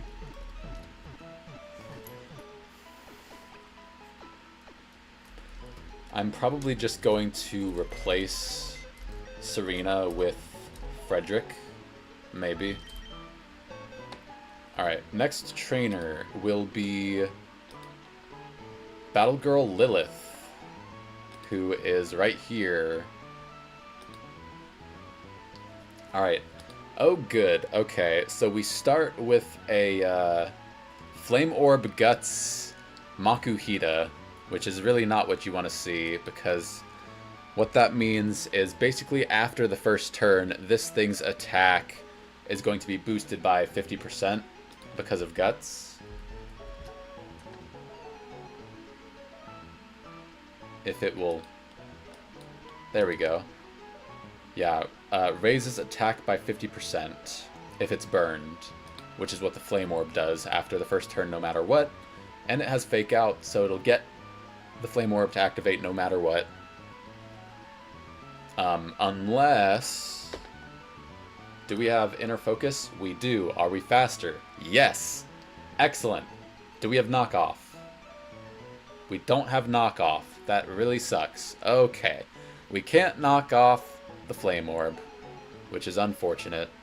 But what we can do is, because Farfetch'd cannot flinch from Fake Out, we are always hitting through with Pluck, and we're always faster. So we can just pluck twice and we don't even have to worry about this, except it can do Bullet Punch on turn 2, which is going to do a lot of damage because its attack will basically be 90. Yeah, crit Bullet Punch plus crit Fake Out. Thankfully never takes us out because it's 49 plus 49. So we can always do this safely. We give Farfetch'd in, we pluck twice, always take it out, no risk.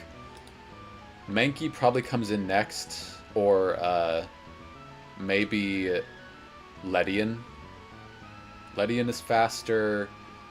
It sees all 3 of these moves doing the same amount of damage.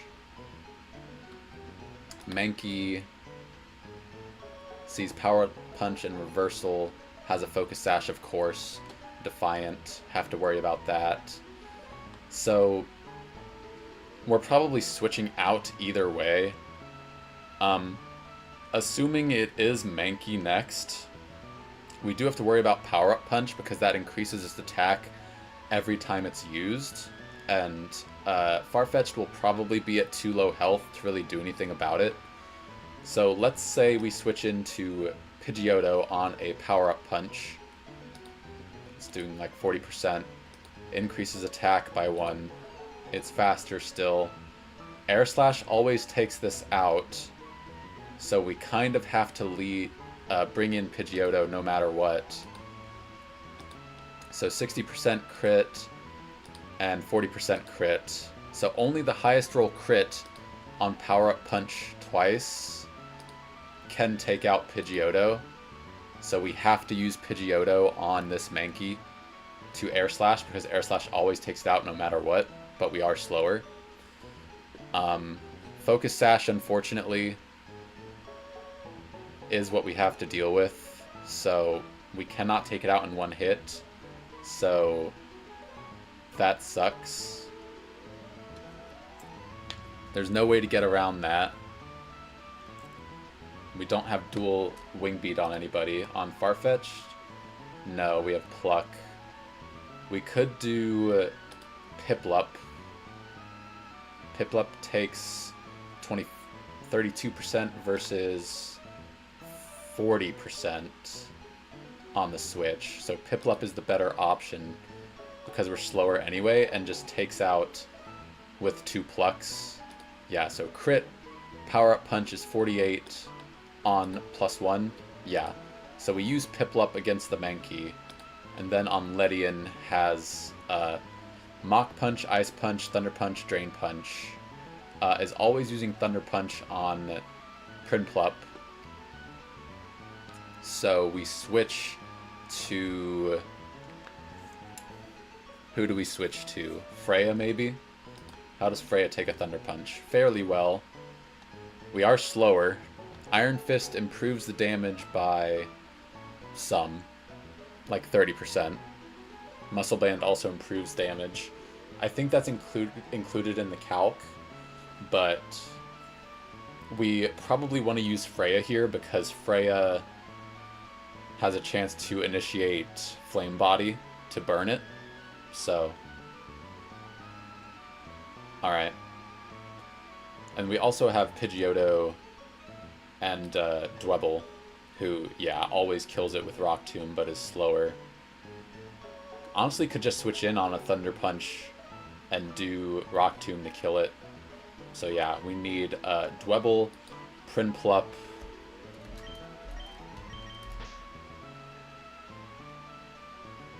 Pidgeotto. This should be good. We lead against Makuhita. We do Farfetch because he cannot flinch from Fake Out.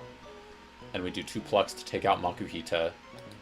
No matter who comes out next, whether if it's Mankey that comes out next, then depending on how much health Farfetch'd is on, we go to Piplup. If Farfetch'd is okay, we can attack. If not, we switch to Piplup. Piplup always takes out Mankey no matter what. Then Ledian comes in. Ledian pretty much always does Thunder Punch unless we're at very low HP. It's guaranteed until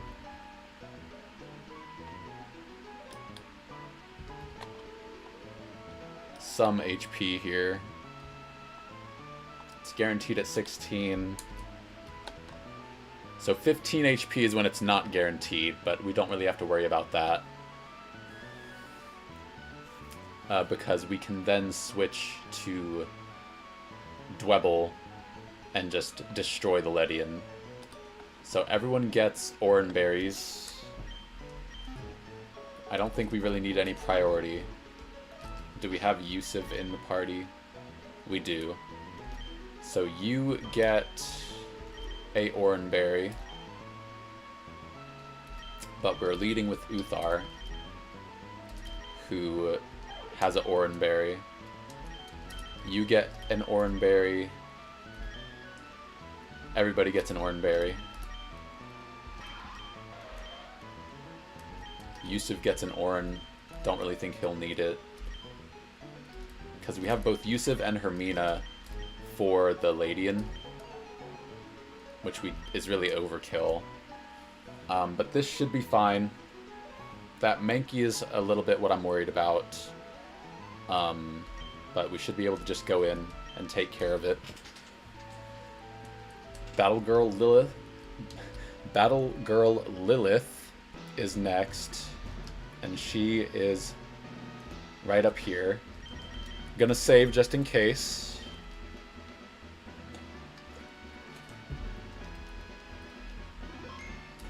Make sure we are leading Farfetch'd. Here we go. Am I stumbling around in the dark? Not really, because I have a photo of where I need to go. Leads with Makuhita, we lead with Uthar. We cannot be flinched because of inner focus, so we pluck. Bullet Punch is fine, does 0 damage to us. So it was just random to pick between Fake Out and Bullet Punch there, because it saw we were faster and had a potential one hit. So we just take it out. Mankey comes in. We're still on 46 HP, which is way higher than what I thought we would be at. So Mankey is always using Power Up Punch here. We are slower, but we just one-shot it with Pluck, so there's no danger here. Crit Power Up. Okay. Here's the... Again, Focus Sash is really annoying here, because Power Up Punch crit is 43% plus 65%, so it always takes us out with max roll crit twice, but so long as it doesn't high roll, we'll be fine. We can stay in here. We should be fine. It is super fast, so the line I had was we go to Prinplup because Prinplup never dies from a crit on the first turn because Power Up Punch, we are slower, so it attacks, we will take 3 hits is the thing, so it will die from 3 hits, unfortunately. So first hit is 34% on a crit, powers it up. Second hit is 48%, so 48% plus 34%, and then the third hit, yeah. So unfortunately that doesn't work, so we do have to attack it. Or we could switch to... No, because Pidgeotto's not faster either. Barely.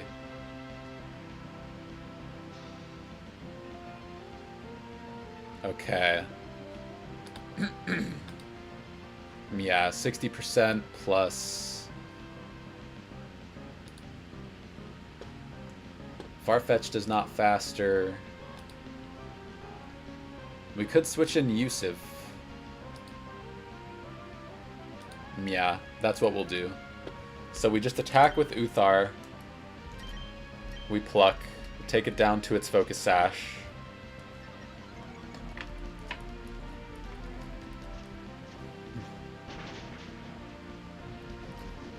We're at 33 HP. I'm pretty sure we're always dead to crit, but just to make sure... Excuse me. It is at +1 now.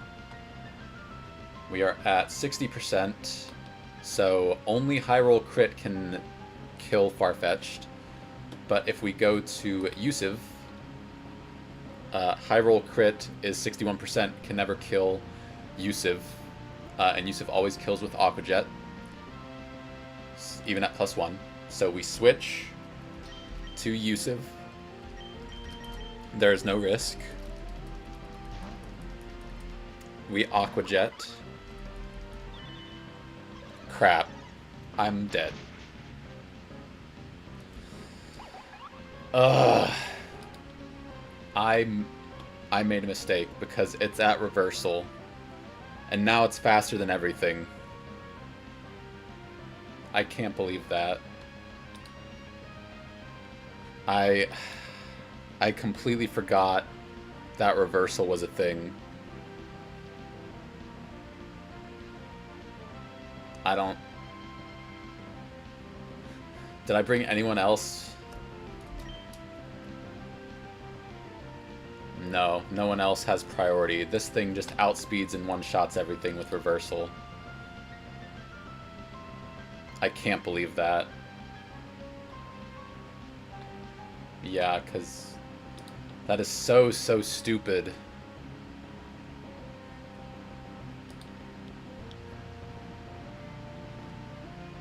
That is so stupid. There's literally nothing I can do. Nothing I can do to save anything. Outsped in one shot.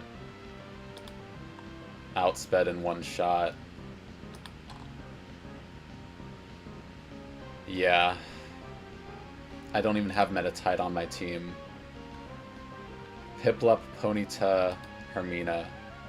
Okay, so Piplup, outsped in one shot. Yeah, we just lose. There's literally nothing we can do. We have no priority.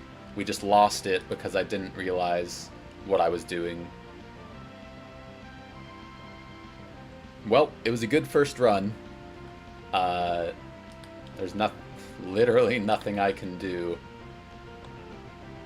Yeah, it just... That is so... Whatever. We just have to play it through. There's nothing we can do.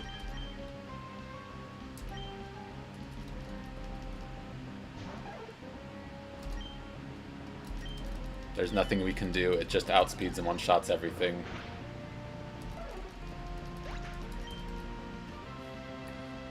Like, I can check again, but Hermina outsped in one shot. Freya. Pablo. Freya. Okay, so Freya is faster, so we are saved. But we lost Uthar just now, which probably was not the best thing to do. But that's what happens when you get tilted. You make mistakes. And this is why you check. Double, triple check everything. There's still one more. I have to check here. Can it do anything to Freya? Really sucks that we lost Uthar there because we could have sacked something else. Don't know what, but Uthar was not the option. It was not the play. Because now we're probably going to lose to the gym leader. Or even before. Yeah, this can't do anything. Flame Wheel twice. That really hurts. I just completely forgot about reversal. Shouldn't have.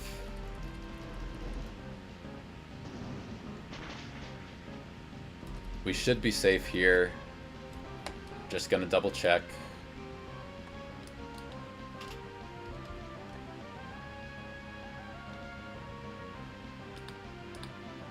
I don't think Crit Drain Punch can kill.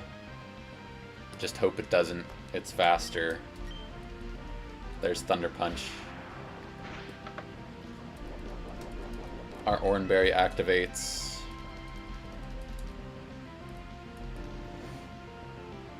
We really just lost Yusiv for no reason. Because I forgot about Reversal. So we lost 2 Pokemon there.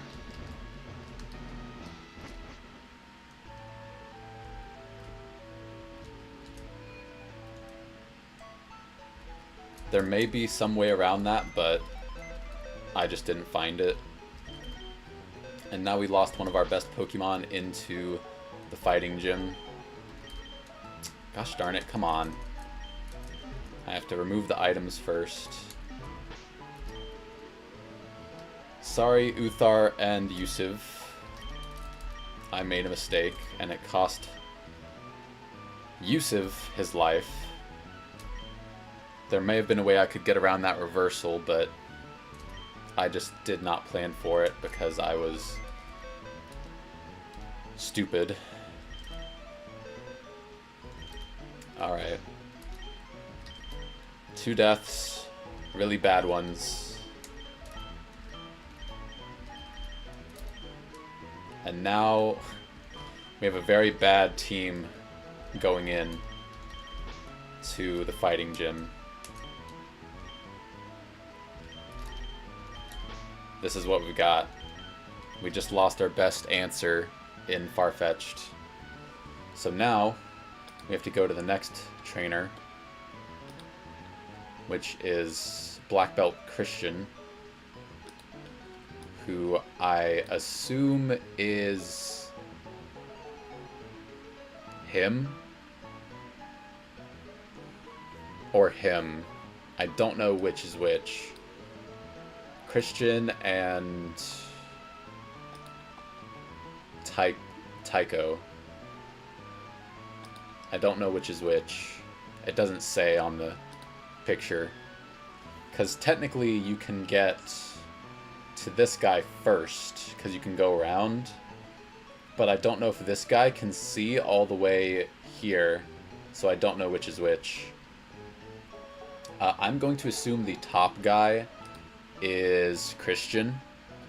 If he's not, we'll get to that, but man, that really stings. That is really, really unfortunate. Alright, let's see if we can even handle Black Belt Christian. Starts with Metatite. We probably have to lead Pidgeotto. Look, Metatite has Fake Out. You know who would have been really good against that?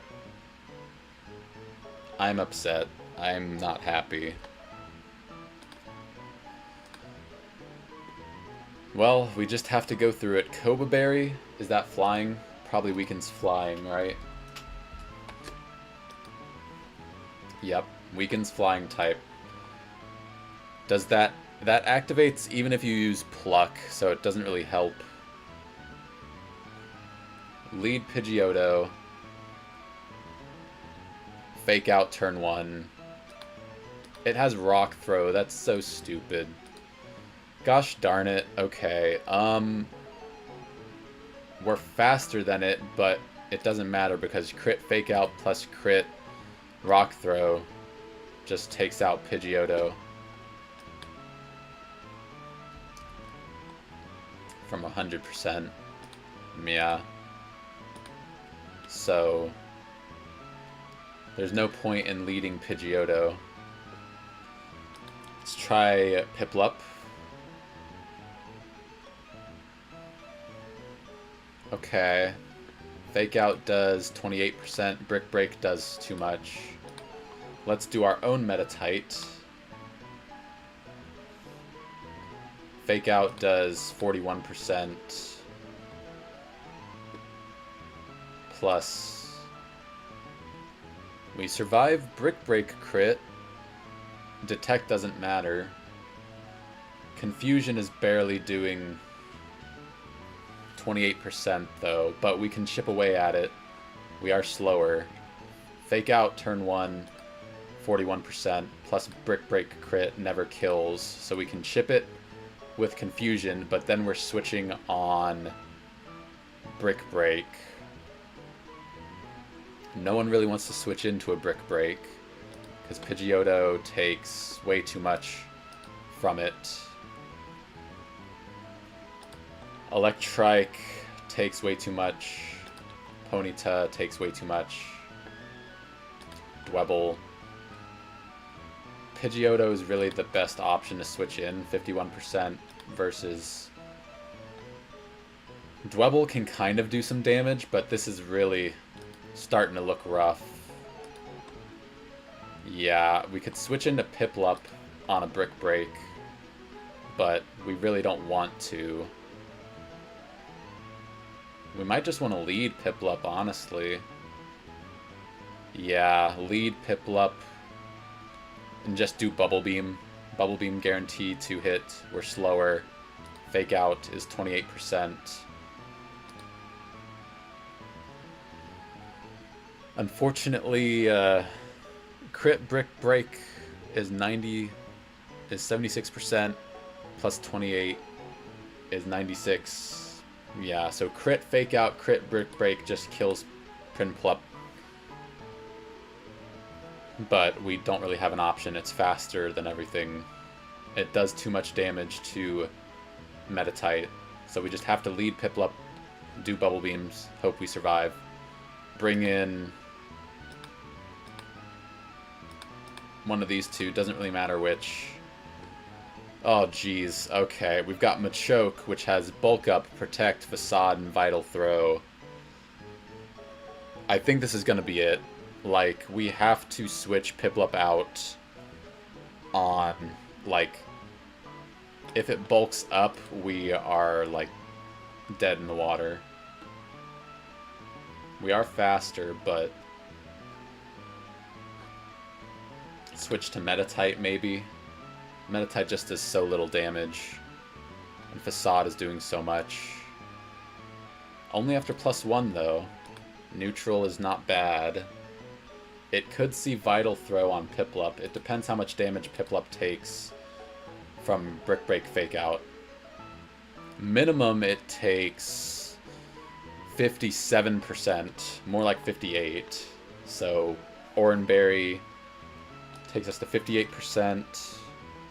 Or it deals 58%, so it takes us to 42.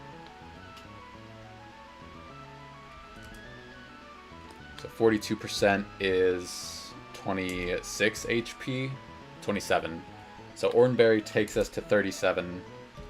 We're at 37 minimum with Oranberry if Machoke comes in. So it's, yeah, it's just random move. Protect, probably not Protect turn 1. So either Vital Throw or Bulk Up. We would really love to see Vital Throw into Meditite, because Vital Throw does the least amount of damage of its moves, and we are slower, so... Confusion. No one else can really take a Vital Throw. 41% versus 26%, yeah. Pidgeotto is faster, but if this thing bulks up even once, it's like, yeah. Air Slash only does 51%, so we have to try to get this thing. We could Feather Dance. I think that's attack or defense, Feather Dance. Lowers attack by 2, so we can kind of stall it down with Pidgeotto, but we're switching in on a... either a Vital Throw or Bulk Up. We are faster. That's honestly probably what we want to do. We switch in straight away. It's still at neutral, and we're at full. Switch into Pidgeotto straight away. On a Vital Throw is not comfortable, really, because it's doing 51% max roll. But We kind of have to risk it. Just go for flinches, and then, yeah, we're faster, so that's kind of we have to deal with Machop, or Machoke, is Pidgeotto and Metatite, and then Girder, we have one more, of course has Guts, but has no way to activate it. Black Belt increases fighting type moves, and it's faster. Rock Throw, Bulldoze, Mach Punch, Low Sweep. I really don't know what we're going to do here. Like, this is looking pretty rough. We pretty much have to save Metatite for the Girder here. We cannot use it on Machoke.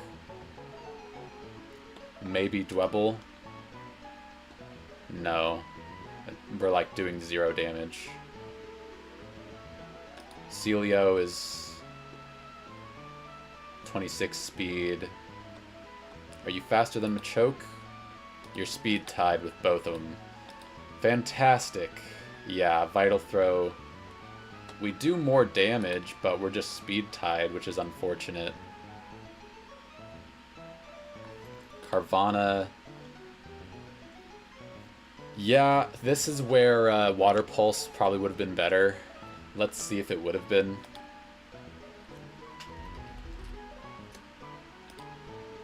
Yep, look at that. Water Pulse doing max damage in the fighting gym. I just assumed we wouldn't bring him, but here it would have been really useful.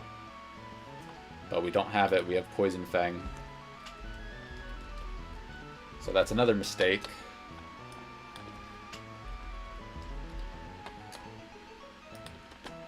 Yeah. Aqua Jet does 20% at least. So we just bring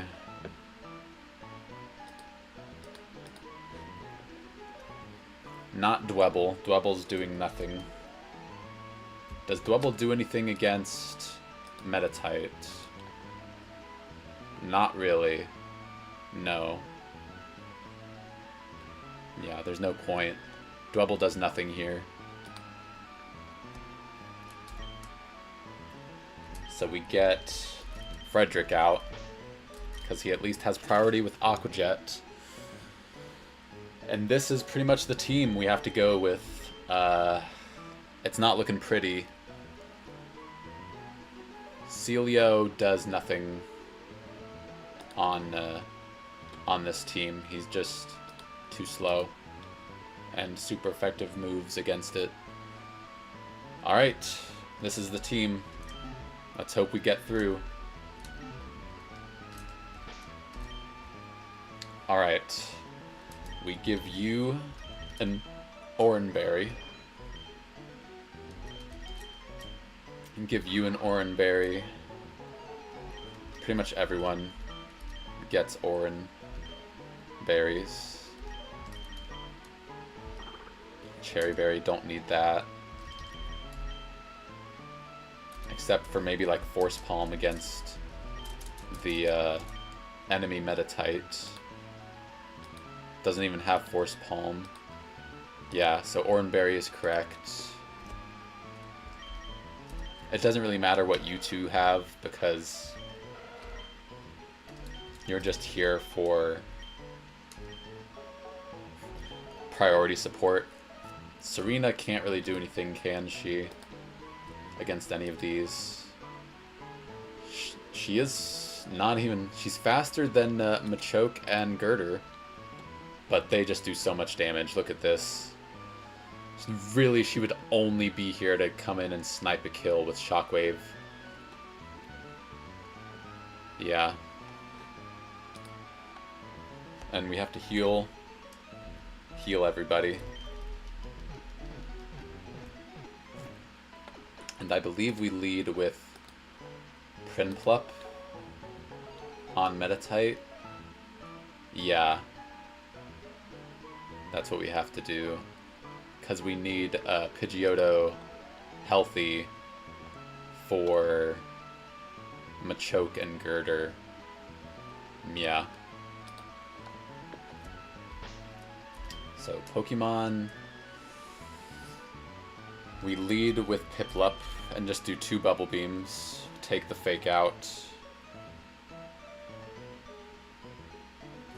Fake out plus Brick Break plus Brick Break, because Piplup is slower, unfortunately. So fake out.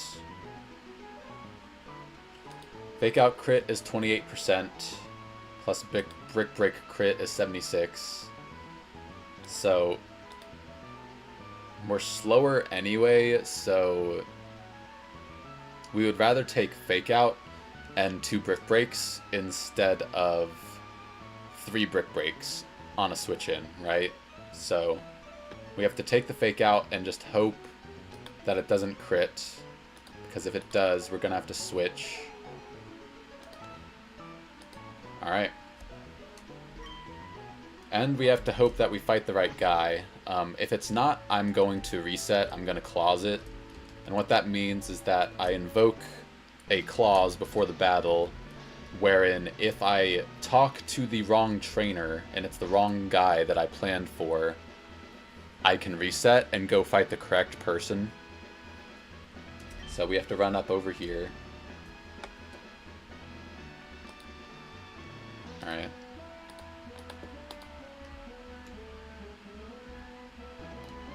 So this should be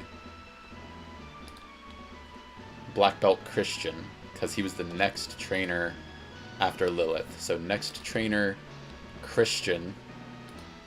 We are going to save right here. If this guy is not Black Belt Christian, we're resetting and we're going to fight the proper guy. So we talk to him. If it's not Christian, we reset. Taikyo. So we reset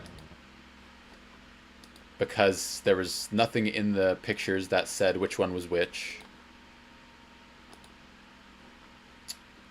We have to go back. We have to open the game again. I don't know why they didn't just list it on the picture.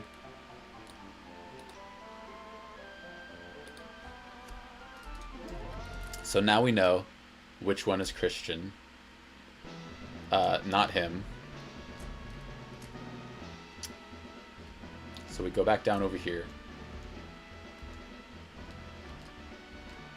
Okay, so here's the thing.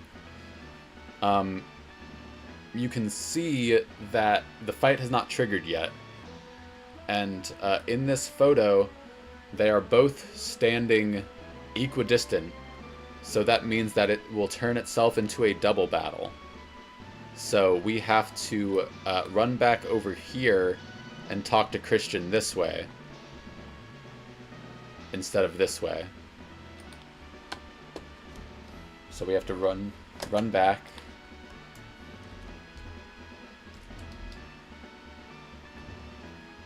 And we talk to Christian. We are leading with Piplup. And this is Christian. Once again, it was just confusing on the picture. Alright. There's Metatite. We will take Fake Out.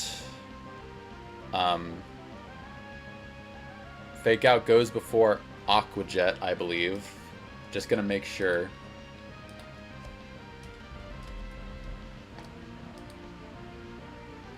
Aqua Jet has a priority of +1. Fake Out should have +4. +3. Okay. So it goes first. Fake Out goes first. We Bubble Beam. There's Fake Out. Don't crit. We flinched. Growling does not really help us here. We just have to do damage. Bubble Beam. There's Brick Break. Do not crit. Back up to 32. The problem is that Brick Break is a high critical hit move. There's Bubble Beam. So we did not lower speed, unfortunately. If we had, we would be faster, but we are not. So we are at 32, we're at half. So Brick Break It's either going to Brick Break or Detect, and unfortunately Brick Break, High Roll, or Crit can just take us out. And we can't really switch into anything. Because Brick Break does so much damage. If we switch, we need Metatite for the other two, right? That's what we said. So Metatite comes in on a Brick Break. Still does so much damage, yeah. And then, yeah, we don't even deal enough to back to Metatite. Not guaranteed. So I think we may have to risk the crit because nothing wants to switch in on this. Pidgeotto on a Brick Break, yeah. We can't switch in on a... Yeah. We can't switch. Nothing here takes a Brick Break.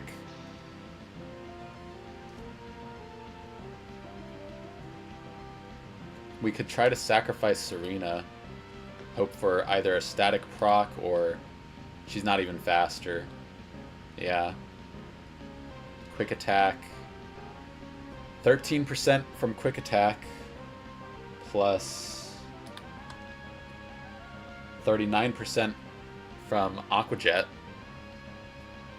is 50%. That's if she doesn't get crit on the switch in. If she gets crit, she's dead. So. But I would rather risk Electrike than Prinplup, honestly. And if it gets paralyzed, then we are faster and we take it out with Shockwave. We switch to Serena here. On the Brick Break.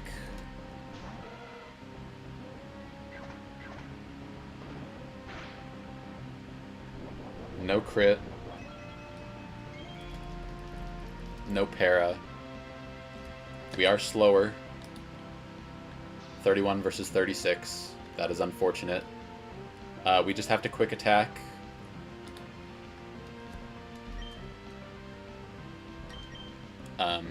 You served us well, Serena. Not for very long, but we quick attack. There's Brick Break.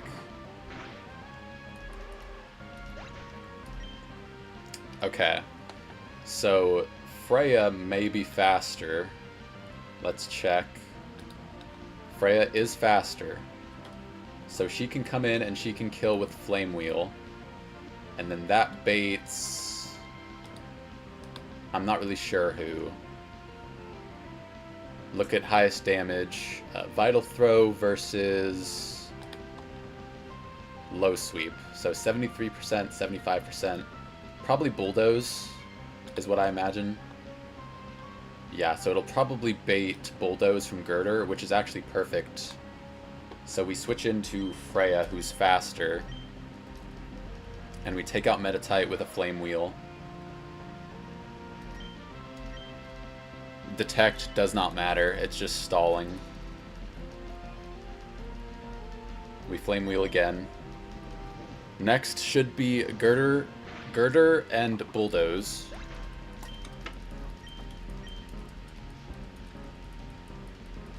There's Girder. It should always see a kill on Freya with Bulldoze. It's 50-50 between Bulldoze and Low Sweep, which is unfortunate. Bulldoze crit can kill us, but it is a 50%. Yeah, it's literally 50% chance to kill with crit. Crit Low Sweep. Or a bit higher for crit Bulldoze. It's 1,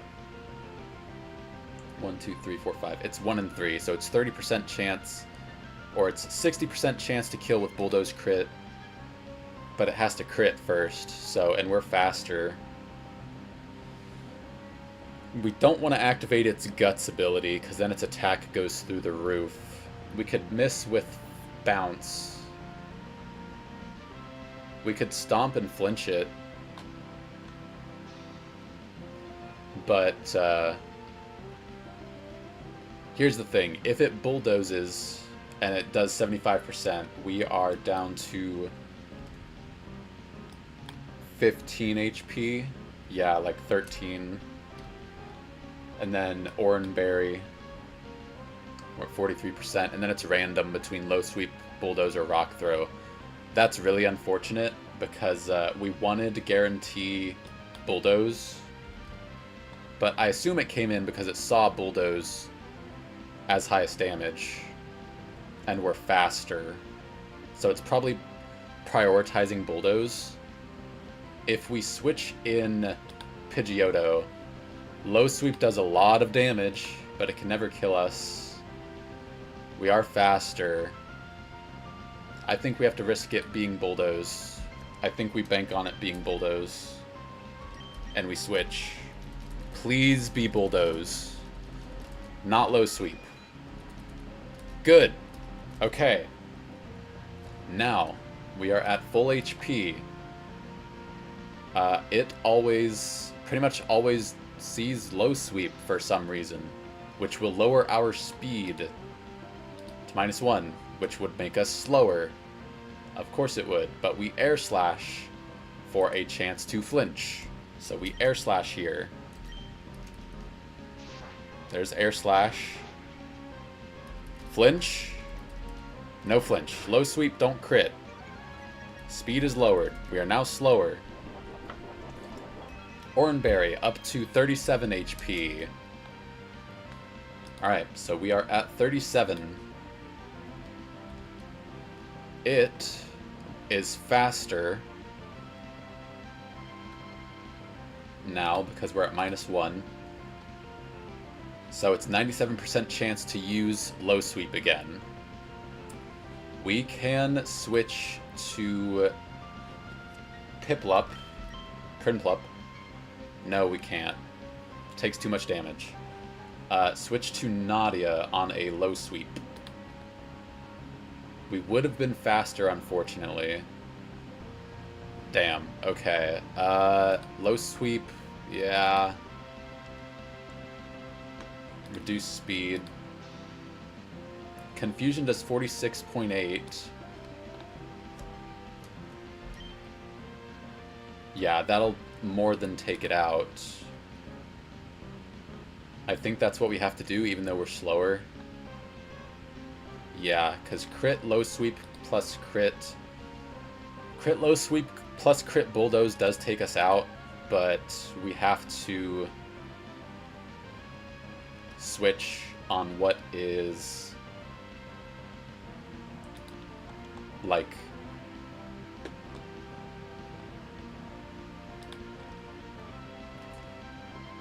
okay, we are at much lower HP than that. We're at 37.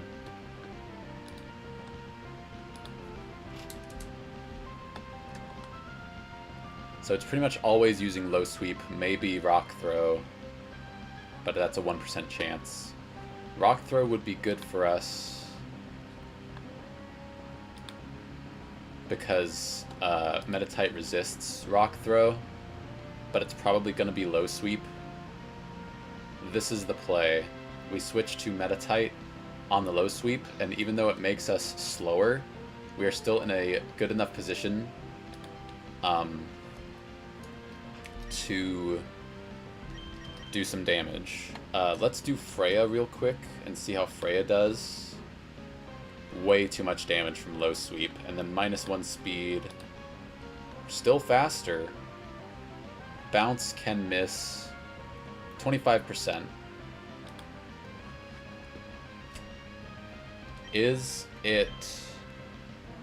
Has it taken 75%? Is that 25%?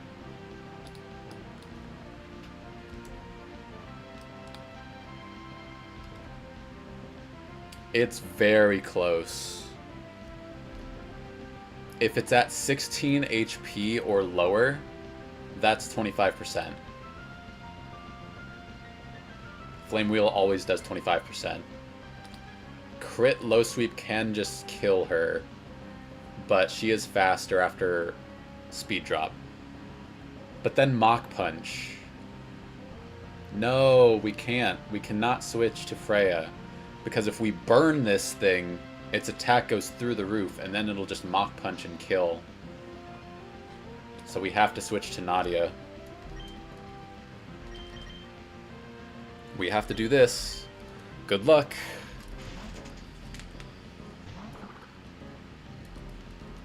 Low sweep. Not very effective. Speed lowered. We have to do confusion here. Don't kill us. Alright. Girder is down.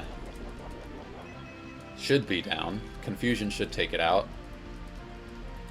There's confusion. Take it out. In comes Machoke. Last but not least, certainly. We are at 23 on Metatite. We're at 50%, literally. This thing... We are not faster because we got speed dropped.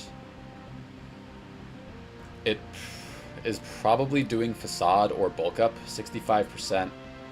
Facade crit, any Facade crit will kill. But we have to do damage to this. We don't want to activate Guts, though, even though it doesn't have any priority. We are slower. We don't want to paralyze it. Force Palm has a high chance. We will confuse. We will use Confusion. Facade crit can just kill. Confusion ignores Bulk Up. We are slower. We just use Confusion here. Do not crit. Okay. There's Confusion. We got some good damage. Leftovers? Yeah. Okay. So we are at 5 HP. It's probably random move between Vital Throw or Facade, unfortunately. Yeah, it's 50-50 Vital Throw versus Facade. We did minimum 38.7. Air Slash is not enough, unfortunately. We did minimum 38, but we have to switch now. Is there anyone we can switch to? Freya, maybe? No, because we don't want to activate Flame Body. But we kind of have to go to Freya, because Freya's faster than this. Just does so much damage. Flame Wheel bounce is 54%.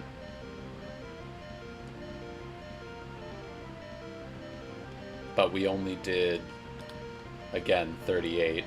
So even if we go to Freya, it's not quite enough. Freya on either Vital Throw or Facade. If we can't really sacrifice Metatite, it's our only fighting resist.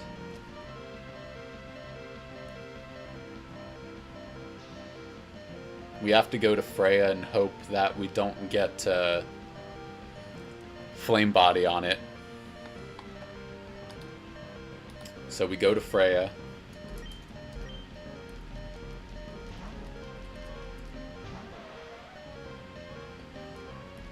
Facade. That is less damage. Of course!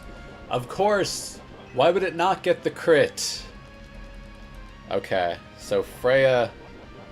Yeah, no Guts activation. So we're at 33 on Freya.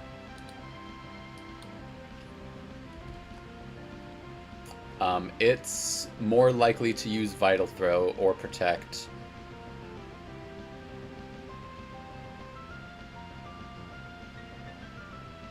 We can't do bounce, it has protect. We have to do flame wheel. Flame wheel or stomp for flinch chance. Flame wheel does have a chance to burn. I'm more inclined to do stomp, really, because I need that flinch chance, but we just need damage on this. I can't keep playing around guts. Flame wheel. Do not burn. There's Vital Throw. Alright. So now...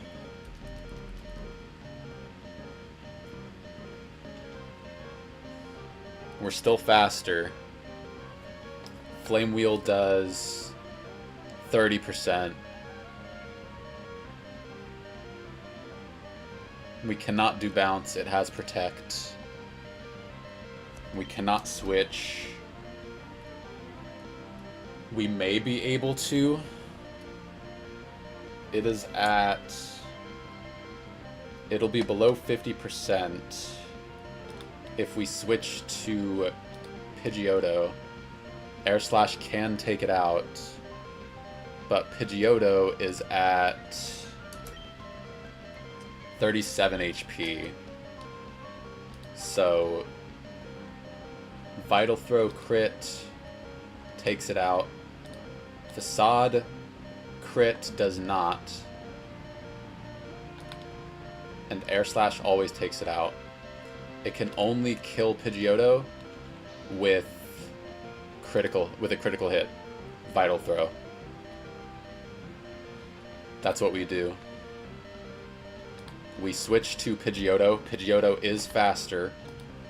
Just making sure. Yes. Even with leftovers healing, that should not take it above 50%. We switch. Only Vital Throw crit kills Pidgeotto. We switch here. Do not crit. Please don't crit. I think we're through. I think we're okay. We Air Slash. It always takes it out. It always does 50%. And we are through. By the skin of our teeth. We've defeated Black Belt Christian. Now for the next one. Takao. Or Tako, however it's pronounced. And we lost Electrike, of course. For tempo. Meaning we got a safe switch. But we are dropping Pokemon fast. I really don't think we're gonna get through the gym leader like this. If we had saved Uthar, maybe. But as it is, we should have sacrificed one of these two. Probably Hermina.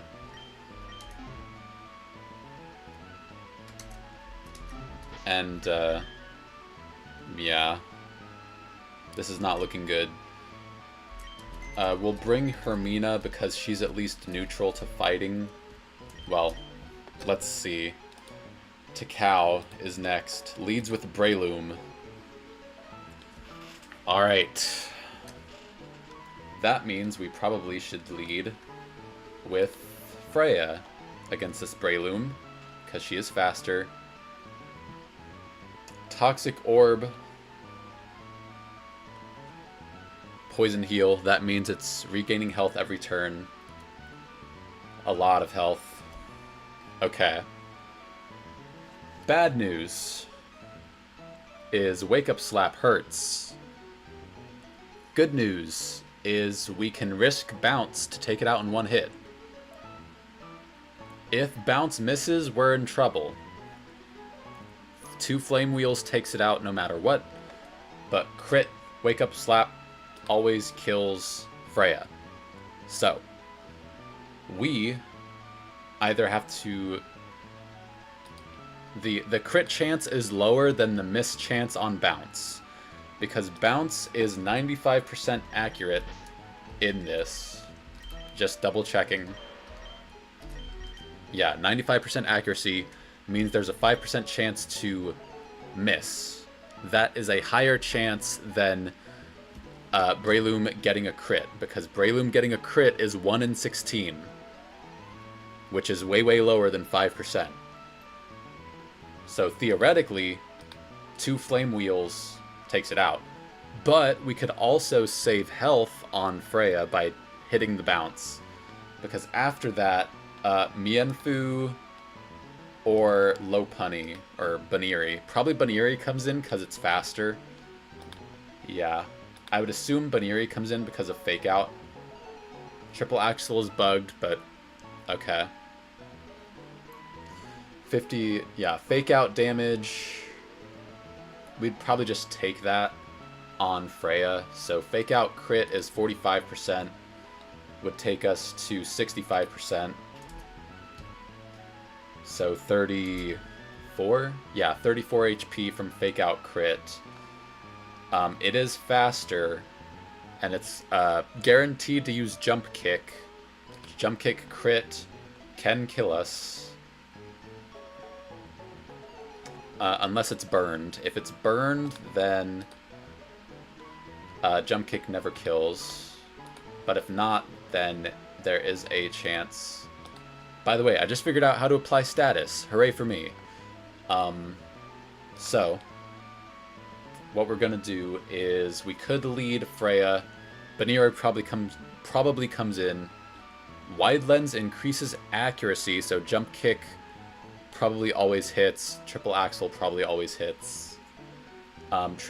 Jump Kick never kills unless it gets a crit, and it only kills on 1, 2, 3, 4, 5, 6. 6 out of 16, so 1 in 3. So we're kind of safe to stay in and do a Flame Wheel on Baniri, but then we have to switch. Really wish we had our fighting type here. We do minimum 45%. We switch on another Jump Kick into Metatite. Metatite is slower, but takes nothing from Jump Kick. Triple Axle is scary, because crit never kills from full HP, but after Jump Kick crit, 32.6, can kill with crit Jump Kick and crit Triple Axle, but Force Palm always kills. Then in comes Mienfu, probably always does Fake Out, turn 1. The only downside is that we kind of want Metatite health on this Mienfu, so maybe something else on Jump Kick, like Pidgeotto on Jump Kick. Triple Axle is way too much damage though, and it is faster, so let's try Piplup on Jump Kick. That's not too bad. That's only 46.8% on crit. Bubble Beam does a lot. I think Piplup is probably better into Baniri.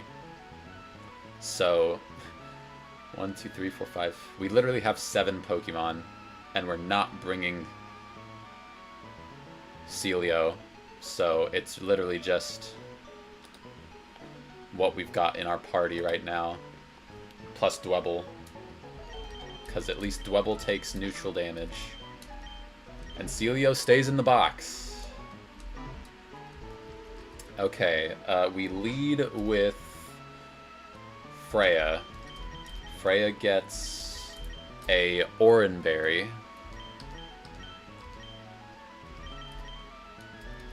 to heal a little bit. I'm just gonna give everyone Oran Berries because I don't think there's any paralysis happening.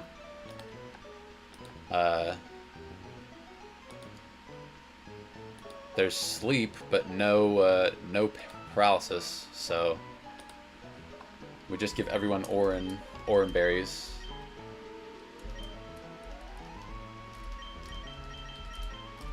And then we heal, and then we're pretty much ready. So, we heal our team.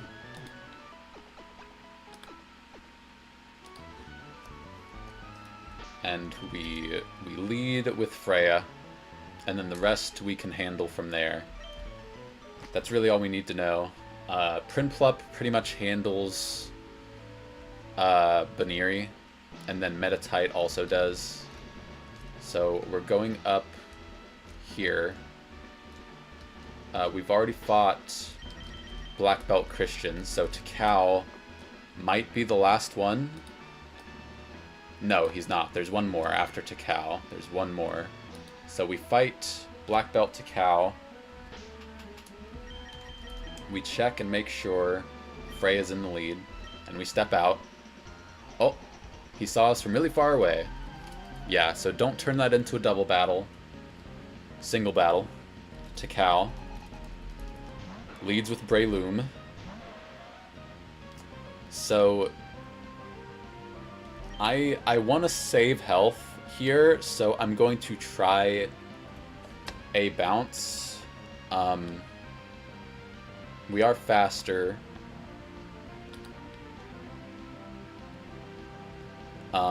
It should always be using Mach Punch, so yeah. Bounce is the play. We bounce. Hope we don't miss. Wow, okay, sure. That did a lot of damage. Please hit.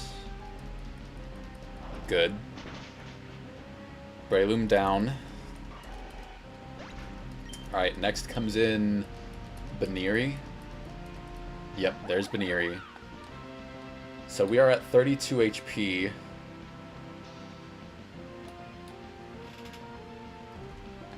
We're at 60%.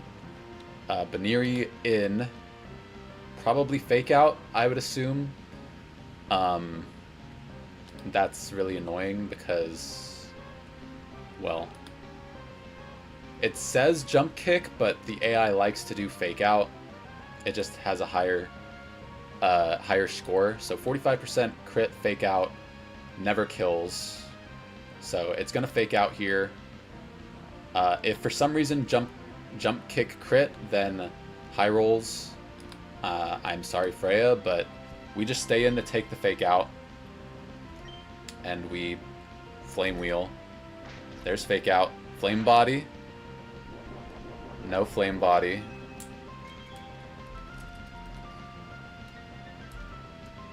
Alright, so 29 HP really doesn't change the situation much, except that now it has used Fake Out, so it's always doing Jump Kick. So Jump Kick crit can kill us no matter what now.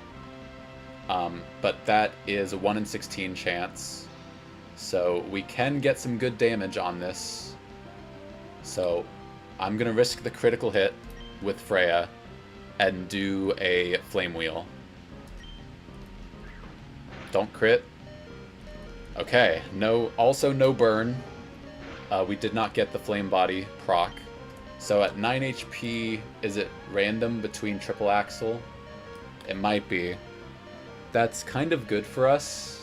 Yeah, it's now 50-50, jump kick, triple axle. So now we switch to Piplup, because now there's a chance we get triple axle.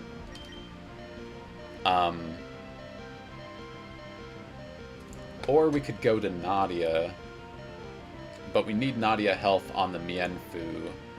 So I think it's Piplup here. Piplup is slower, but should always take it out with Bubble Beam. It'll be close. We did how much with Flame Wheel? 45%? Yeah, 45, unfortunately. We cannot switch here, but it's good to know. Piplup into Jump Kick crit. We're generally pretty safe. Q-Charm is annoying, but we can Bubble Beam and then Aqua Jet with Piplup, so we switch to Piplup. We hope we don't get crit. There's Triple Axle, which is good for us. It is doing no damage. There's a crit. That's annoying. Okay, two critical hits on Triple Axle, by the way. So now we're at 49 HP. So we're at 77%. It's always doing Jump Kick. Can never kill us. We just Bubble Beam here. And if Bubble Beam does not kill, we Aqua Jet. There's Jump Kick. There's our Oran Berry. There's Bubble Beam. Oh, we crit Bubble Beam, so we do kill. In comes Mienfoo last, and we're in a pretty good position to take out Mienfoo. Because it, again, wants to do Fake Out, even though we're at 40 HP. Mienfoo is in. Wants to do Fake Out. Yeah. Drain Punch crit can kill, but it always wants to do Fake Out. Fake Out crit never kills. So we're going to take the Fake Out here. And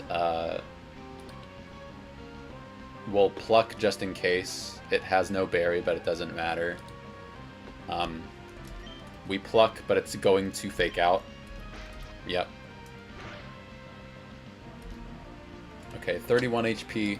Shouldn't change anything. But let's just make sure. It should either be Drain Punch or Detect, so we switch into Metatite. Really? Okay, well. We are slower. That's really annoying.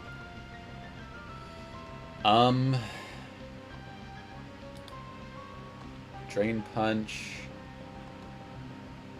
Yeah. Only Drain Punch crit can kill. But it gets health back. Drain Punch crit always kills.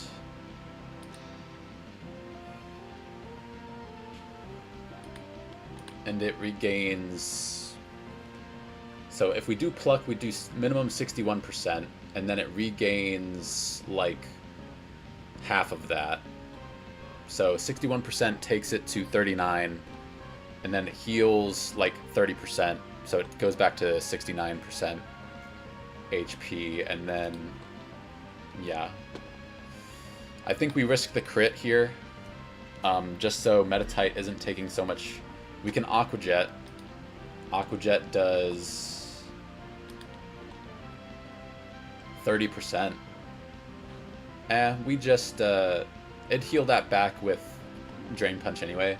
So we Pluck here. We risk the crit. Do not get crit. It detected it's stalling. That's fine. We just Pluck again. It got the double detect. Okay, we could have switched. Gosh darn it. We go again. Do not crit. Okay. Barely safe. Alright. So we did 60% minimum. Aqua Jet can never kill from here. So we switch. I really need to look up that ruler that measures the health, but I'm pretty sure that's more than 30%. So I'm pretty sure we have to switch. I don't know. It looks close. It is very close.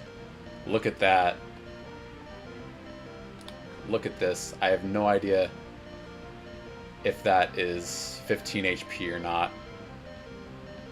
If it is, then we don't kill it. But if it's 14, we do. It's way too close to tell if Aqua Jet kills or not, and I don't want to risk Piplup, but switching to Nadia gives it 2 free Drain Punches. So if we switch to Pidgeotto on a Drain Punch, that's way too much.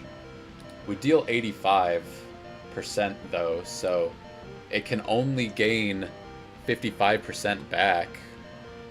86 on a crit. We are barely faster with Pidgeotto. That's what we do. We switch to Pidgeotto. And if we don't get crit, then we win. Cannot risk Aqua Jet not killing there. Why? No!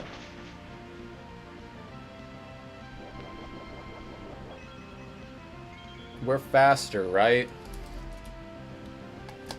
Rock Slide. Would Rock Slide crit have killed Pidgeotto? Oh yeah, barely. Okay. Well, we are faster and we kill with Air Slash. Bless you. And we take it out. Very happy it did not high roll crit there. That would have been devastating. We still have one more trainer to go before the gym leader that we have to plan for. So we're going to go do that. Go back to the Poke Center. Bless you.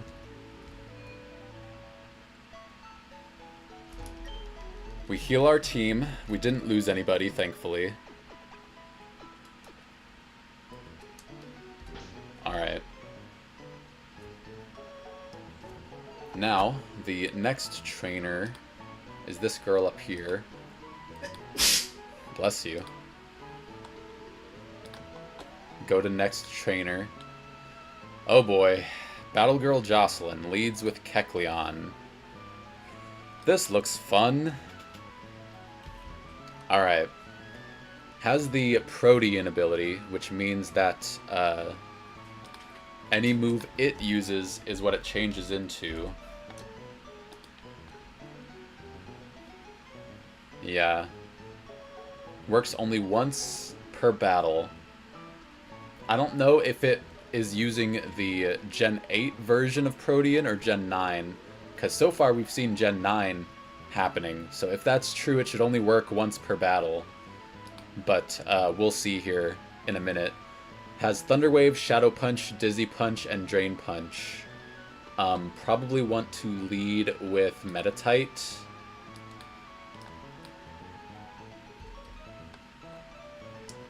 We are faster, so it's incentivized to use Thunder Wave.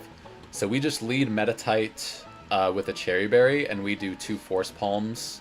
Should be able to take it out.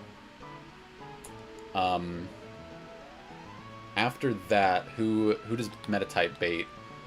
You are slower, but you have Shadow Punch. Slower one hit.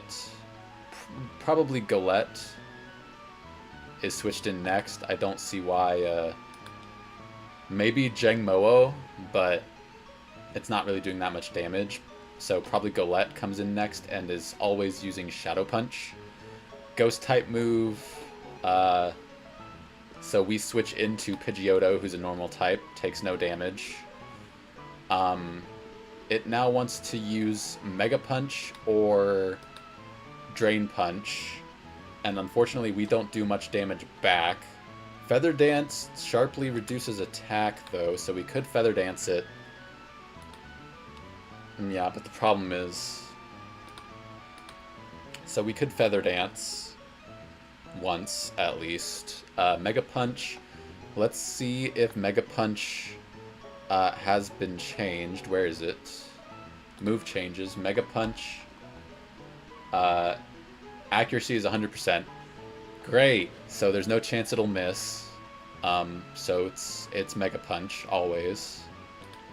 Crit never kills. We could Feather Dance once. It's always Mega Punching. Piplup just takes it out with 2 Bubble Beams and is faster. Iron Fist, though. So we may just want to switch in on a neutral Mega Punch. We are faster, but we don't one-shot it. So we want to go through Pidgeotto because we take no damage from Shadow Punch. We can Feather Dance to sharply reduce its attack. And just to make sure that Feather Dance does actually do attack and not defense. Yes, lowers attack by 2 stages. We Feather Dance once. It's always, pretty much always doing Mega Punch. We switch in Piplup or Carvana. Not Carvana, Piplup. We could actually bring Celio to this. Yeah, Celio actually does really well. against both Golett and Pignite. Pignite is faster and sees Arm Thrust into Torben. It's always doing Arm Thrust, unfortunately. Or would it be Jangmo-o with no fighting move? So we need Torben for this fight. It's baiting Arm Thrust from... Well, here's the thing. If we beat Golett with Piplup, then we are not baiting Pignite, we are baiting Jangmo-o, because it sees its Speed Tide, and it just sees that Pignite is slower and two-shot by Bubble Beam. So if we beat Golett with Piplup, it should always be Jangmo-o, who has a Citrus Berry, so we can pluck off the Citrus Berry with Piplup, and then we can bring in Torben to finish off the Jangmo-o. And then Torben's out on Pignite, who comes in last. It wants to do Arm Thrust on Torben.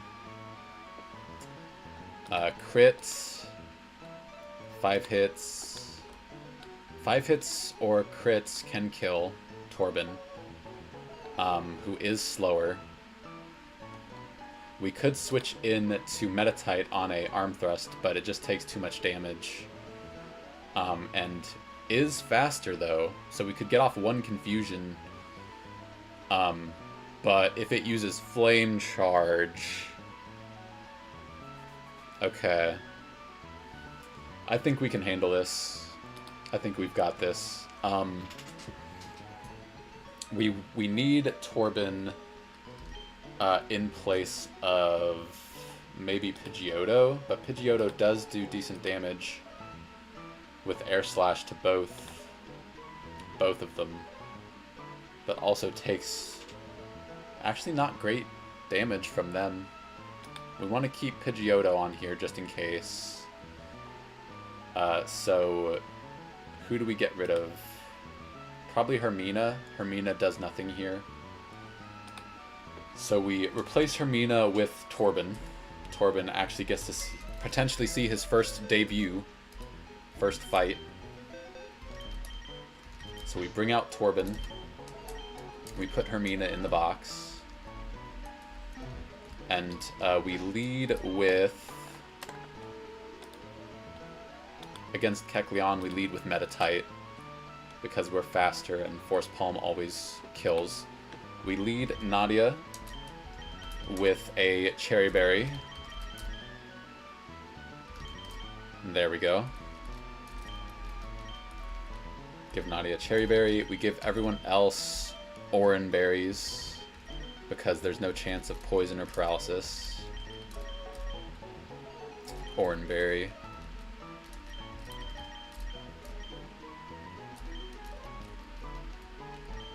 Alright. Everyone should have Orans. Yes, except for Nadia, who has a Cherry Berry. And we go fight Battle Girl Jocelyn, the last trainer of the gym. She should be fairly simple.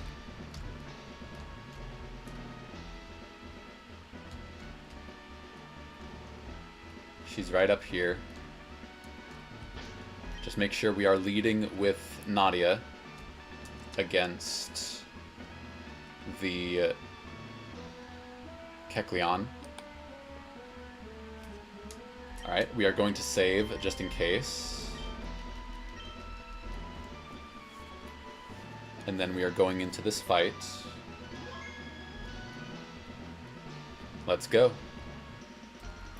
Battle Girl Jocelyn.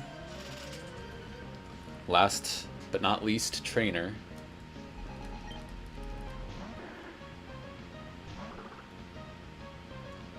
And we just do 2 Well, okay, I may have messed up already because it wants to use Thunder Wave, so it turns it to an electric type, which 73 plus 36, barely enough. Should be fine. We are faster. Yeah, we're good. Electric type. Thunder Wave. We cure it with Cherry Berry. And another Force Palm always kills, because we high rolled. We Force Palm again. We're faster. Always take it out. Next in should be Galette. We switch to Pidgeotto on a Shadow Punch. What should be a Shadow Punch. So we switch here. Shadow Punch. Then we Feather Dance once. Harshly lower its attack. And it uses Drain Punch, Mega Punch. Crit never kills. Okay. Then we switch into Piplup, I believe. Prinplup. Outspeeds. And 2 shots with Bubble Beam. Yes. Yeah. So we do that. We switch in Piplup. Prinplup. I keep mixing up the names. And we outspeed and kill. It does have a... Go away. It has no berry. I think it just crit us. Unfortunately. So we're at 34. So 53% crit Mega Punch. Never kills. So we Bubble Beam twice. Bubble Beam. Speed drop doesn't matter here, we're always faster. Shadow Punch. There's our Oran Berry. We Bubble Beam again. Next should be Jangmo-o. I think. We'll see.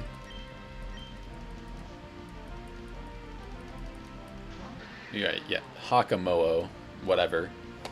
We're at 32 HP. It wants to Dragon Tail a majority of the time. Crit never kills. We pluck off the Citrus Berry. We are Speed Tied, so hopefully Pluck goes first, but if not, that's fine. We won the Speed Tie, we get Pluck, we get the Citrus Berry off. We heal a bit. Dragon Tail crit never happens. Iron Defense doesn't matter. Yeah, Iron Defense does not matter. So we are free to stay in here. It's another Speed Tie. It is at +2 defense, but that does not matter. We are free to stay in. We don't really need to. It's either doing Protect or Dragon Tail, maybe Dragon Breath. But we can switch to Torben. We should be able to switch to Torben straight away. How much damage? Aurora Beam doesn't quite take it out in one hit, so Dragon Tail crit is 39%. We're pretty safe against this Jangmo-o. Charm doesn't really matter. We will take 2 hits though, so because it's faster. So what I'm gonna do is I'm going to Pluck, or I could Aqua Jet. How much does Aqua Jet do here after +2 defense? Nothing, right? Yeah, 5%. So Pluck does potentially more damage. We're in no danger here. We just Pluck again. Does it have leftovers? No, it had the berry. So we Pluck. try to do at least 40%, because I'm not convinced that this is 40%. Although we did do pluck before, but pluck is minimum not 40. So I'm going to do pluck one more time. We're safe. We won the speed tie again. Now Aurora Beam always kills. Dragon Tail, does that switch us out? Yeah. Okay, so we're in Carvana. That's unfortunate. Glad I did not switch. So Frederick out against Hakamo'o. It wants to use Dragon Tail again, and yeah, any critical roll will kill here. Should have kept Water Pulse, but you know, such is life. We are faster. We can try to flinch with Bite, or Poison Fang can flinch, I believe. Poison Fang cannot flinch. So crit always kills here from Dragon Tail. Or Dragon Breath, really, but we will just Poison Fang here. We're faster. It protected, does not matter. We could have switched. It's unfortunate. We Poison Fang again. Crit or Poison would be great. There we go, there's Poison. Now we just have to stall it out. Don't crit. There's Rough Skin. Barely did not kill us. So now we random switch into Piplup. Hurt by Poison. Are we faster? No, it's a speed tie, right? So we have to switch Piplup, Prinplup, Jesus. 21. It wants to 43%, yeah. Crit can always kill us, and it's a speed tie. So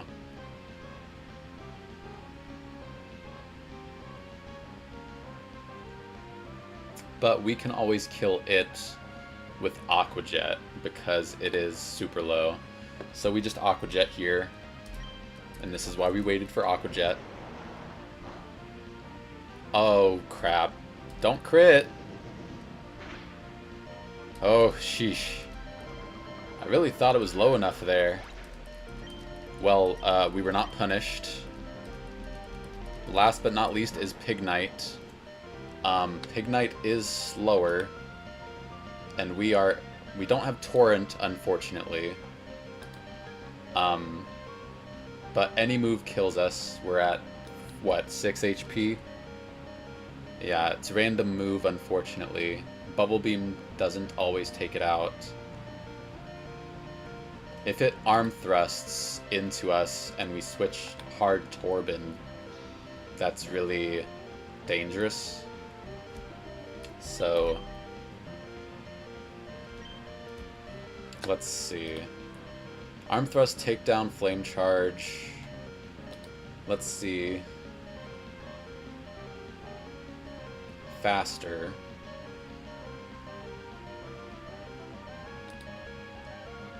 Takedown crit is 78% on Nadia. After one speed boost, it's faster than everything. So Freya, and then one speed boost is still faster. Stomp. But if we come in on the arm thrust, it's dangerous. Do we have an Oranberry on Freya? We should, right?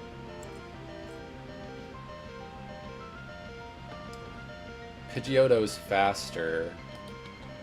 Air Slash does 58%.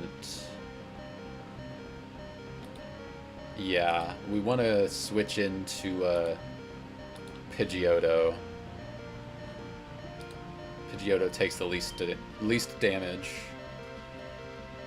out of any of the moves. So we switch. It's random move, unfortunately. Flame charge. We're still faster.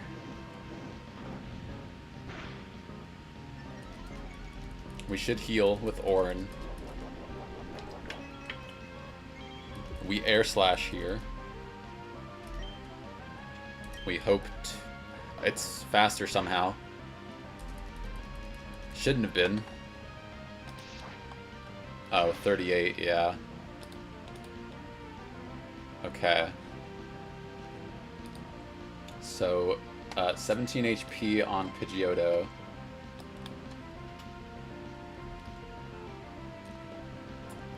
It is random move again.